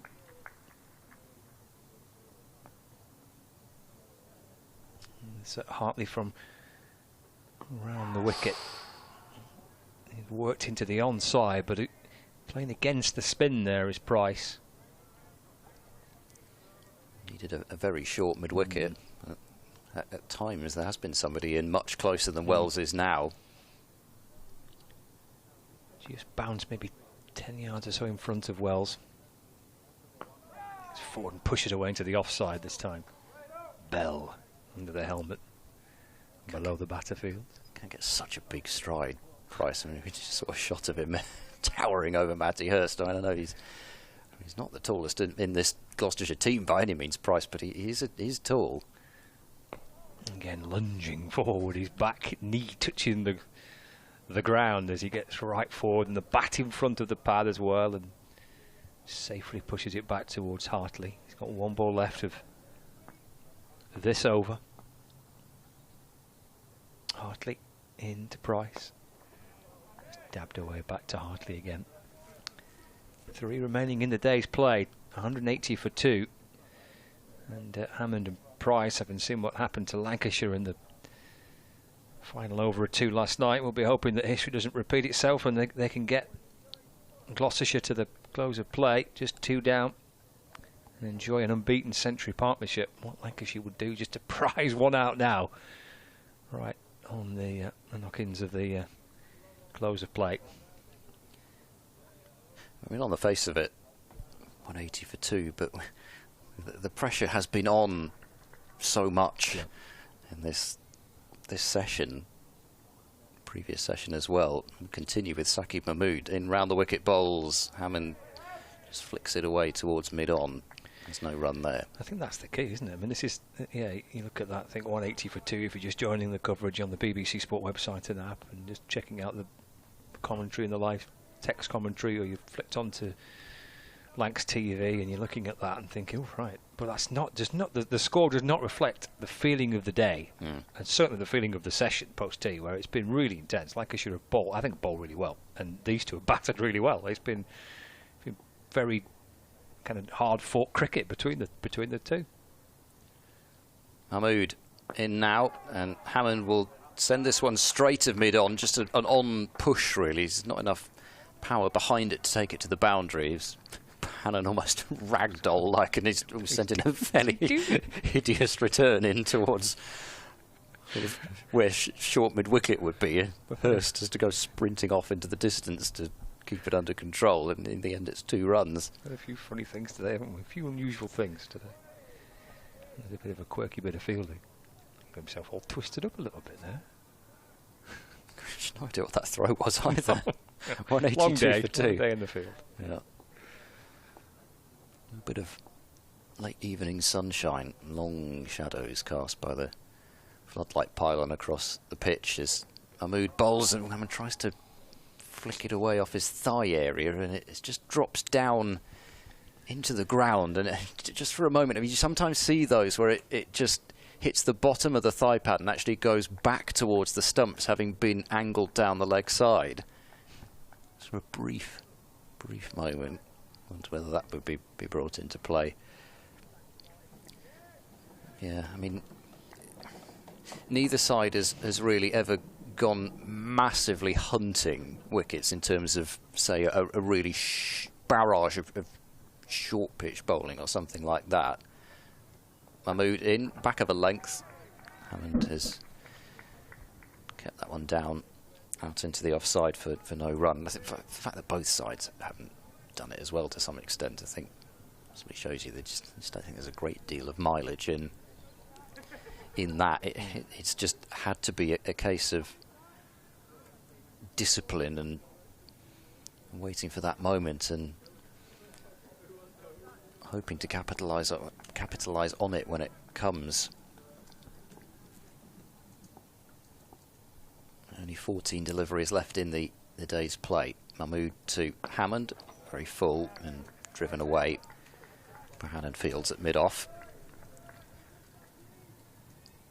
And it, just has the feeling of whilst it's been really hard fought, and yeah, I think the score for Gloucestershire's innings as a whole really doesn't belie how, does belie how hard they've had to work. You still sort of feel if that's how hard any side has to work to take wickets, there's still that feeling even that it's late on day 2. Mahmood is in, Hammond well forward to play out into the offside. You still have that feeling of, well, there's quite a lot that still needs to happen here, and it's not happening quickly. At 182 for 260 overs in, actually Gloucestershire have accelerated a bit from where they were, up and over 3 and over, but Lancashire couldn't get to that 400 mark in the 110 quite this morning either. And there's still, Gloucestershire, thinking back to Lord's last season, for example, Gloucestershire have been known to declare behind. Mark Alleyne mentioned that he wanted to declare behind in that particular game, but that was a slightly different situation because Middlesex needed a win for promotion, and there was the knowledge that they were going to push for that win, and in the end Middlesex trying to win allowed Gloucestershire to win that game. Whether he'd look at that if you get into that position. It's off the back foot and tapped away by Ollie Price as Hartley continues, and there's no run. It's unlikely, isn't it, at this stage of the season, something like that. But even to get to that point, there's a fair amount of tomorrow that will need to be eaten up. Absolutely, yeah. Forward again goes Price in defence, and there's no run. Yeah, 268 behind. But it's still in the position where 2 quick wickets and all this talk of petering out, even at the end of day 2, there's enough time left for wobbles. Price forward and defending, there's no run. There's always time for a wobble. Yes, well there is, yeah, and the number of games that you cover over the years and the number of times you think you're just going to see I won't even just think back to the Kent game for Gloucestershire earlier this season. That had draw written all over it, and well, it was a draw in the end. It was a far more exciting draw than anybody thought. Left by Price from around the wicket outside his off stump and through to Hurst. 182 for 2. Yep, still a long way to go. 2 full days yet. So plenty of work to do with the bat for Gloucestershire. Lancashire pushing for another one tonight. Looking increasingly unlikely, but there's one delivery to go for Tom Hartley. He's had another good day. 14. Well, this will be his end of his 15th over. 1 for 37. He's been a threat through the course of the evening session. Price deals with it. That's the end of Hartley with 1 to go tonight. 182 for 2. And we're going to sign off with Saqib Mahmood from the James Anderson end. And Price and Hammond have got 6 deliveries to negotiate, and they can resume tomorrow. The partnership worth 108 runs so far for Gloucestershire. 2 batters nicely set to start again in the morning. Looks like Lancashire will have a new ball probably, well, it will be before lunch tomorrow. Yeah, and that could be key. And then, I mean, there's always negotiating the first half hour as well. So once that's been done, then you're pretty close to that second new ball, so still chances for Lancashire tomorrow. Gloucestershire can't lose more than 3 this evening. There's a short leg in place and 2 slips for Mahmood, who's running round the wicket in now to bowl to Hammond, who carefully defends towards mid-on. They're going to go through for a single, which Price was very slow setting off for. Caught by surprise. It was a good run from Hammond, but maybe Price was thinking about just resting on his bat at the non-striker's end a little bit. But Hammond fancied getting to the other end, and why not? Every run they score now, I suppose, is a run they don't have to score tomorrow. 183 for 2, Hammond on to 57, and over to Ollie Price. It's very much a later evening feel to the light out there as well. It's not bad, but it's that feel to it. Mahmood bowls, and a well-judged leave again from Price. I mean, that's gone through well, that, from Mahmood. It's not as though every ball is dying as it gets through. Hurst is still standing a decent way back. But you felt, even watching Singh Dale bowl a few times, that it needed that bit of extra pace to get something out of it. I think it also goes back to what Singh Dale was saying even on day 1 at the end, 342 for 5. They weren't that downhearted, Gloucestershire, about the position after the first day. This is forced away backward of square on the offside by Price. He will take 1 with 3 balls left. He's on to 54, 184 for 2. And actually, to wrap up the Lancashire innings, 108 runs added today. Gloucestershire would very much have taken that, with Harris coming out to start the day with Wells. Yeah. And they certainly have taken this position at 184 for 2, so it's been even if a late wicket were to fall, I think it's been a day that Gloucestershire will be pleased with. Mahmood in now, bowls. Hammond runs it out into the offside. Thought about a quick single this time. Price was actually taking a few steps down at the non-strikers, and in the end they get back into their respective grounds. But yeah, I mean, it's hard to see, almost with the deficit of 266. I still think that probably the only way that Gloucestershire are likely to force something themselves here is if they do think about declaring behind. But again, they would have worked so hard to have got themselves into that position. Sides are reluctant to do that sort of thing at this stage. Mahmood bowls, it's a bouncer, and what's that going to be signalled? If Lancashire probably almost want that to be signalled a wide, because it means that Mahmood will get to bowl another, but it's signalled 1 for the over. So there's only 1 ball left. I can sort of understand why Mahmood's tried that, but actually Hammond has stayed really disciplined with that short ball. Charlesworth took it on. Price has taken it on a bit, but I think actually Hammond has ducked underneath basically every bouncer he's faced. And we've reached the last ball of the second day at Old Trafford, with Mahmood running in now, bowling to Hammond, who is forward, and defending to mid-on. And that's really top work from Hammond and from Ollie Price, who have batted together and put on 110 runs, but it's as much the time at the crease and the manner of which they've had to defy Lancashire's attack at times. They've been pushed, both Price and Hammond. Hammond has survived one clear-cut chance, edging Turner to third slip off a no ball, and then an appeal for catch at first slip that did look as if it had caught the ground.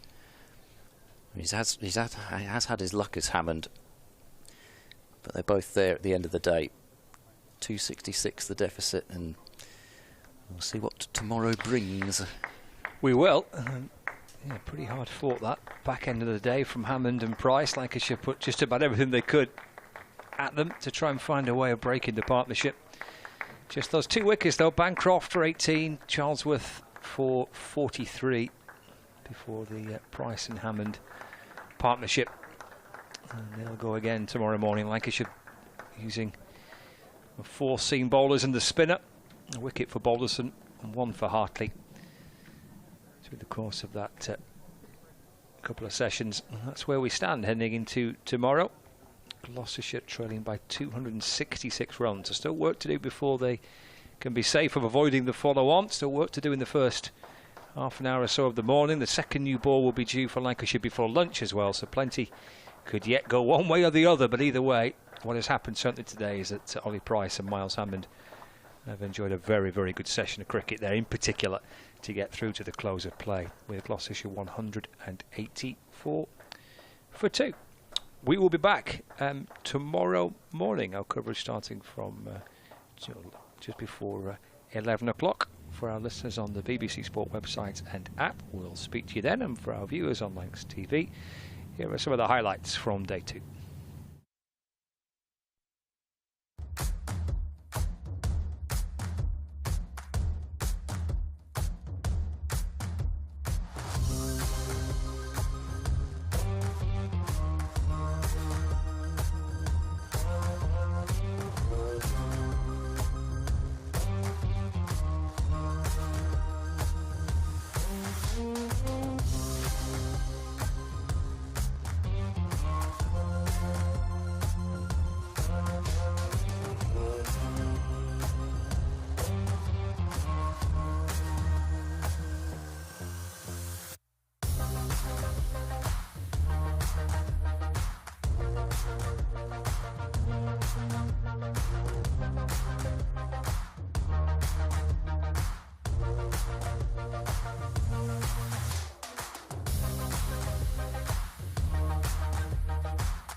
Two names rich in history: Barton's, our family-run business with over 100 years of experience in drinks distribution, and Lancashire Cricket, a club drenched in tradition, heritage and globally recognised moments.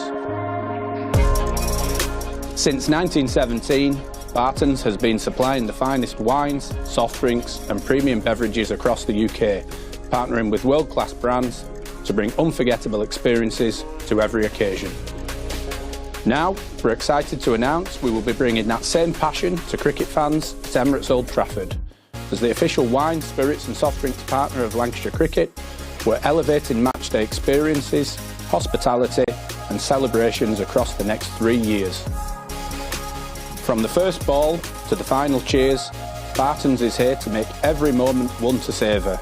Keep an eye out for some familiar brands such as Guinness, Celavino, VK Hooch and Britvic. Barton's and Lancashire Cricket, partnership built on passion, unforgettable moments and history.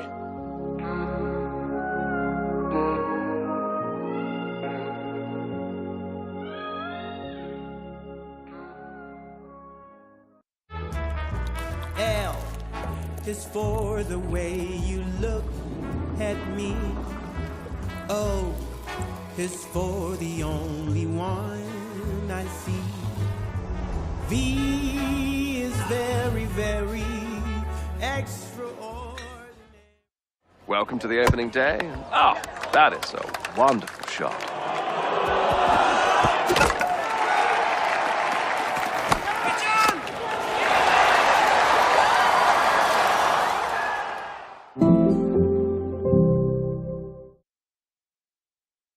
This is a call for hungry dreamers and hard-working self-believers. Success is down to more than just luck and talent. It's striving to be the best, breaking the boundaries and never giving up. Are you ready to become your best self? Are you ready to unlock your greatness? So what are you waiting for? This is Education Evolved. This is UA 92. When I was a kid, there was no professional women's cricket. I didn't even think that women could be professional sports people. Especially early on, it just didn't really seem like there was a career in it. To support myself around cricket, I had to work at the petrol garage. I was the only girl, so I stood out. I'd love for young girls to be able to dream about being an athlete and it to be achievable. Thanks to the Hilton funding my contract, it's allowed me to play the game that I love all day, every day. We're like an engine and we need to be fuelled with the right gas. Without funding, we can't be visible. You can't be what you can't see. As a team, it feels like we're breaking boundaries. Thunder and Lancashire always want to put women's cricket at the forefront, and now I think that's really shining through. It's mad to think that without the Hilton funding, like, we wouldn't be playing cricket every day, training. Well, we could be, but we wouldn't have any money. Yeah, true.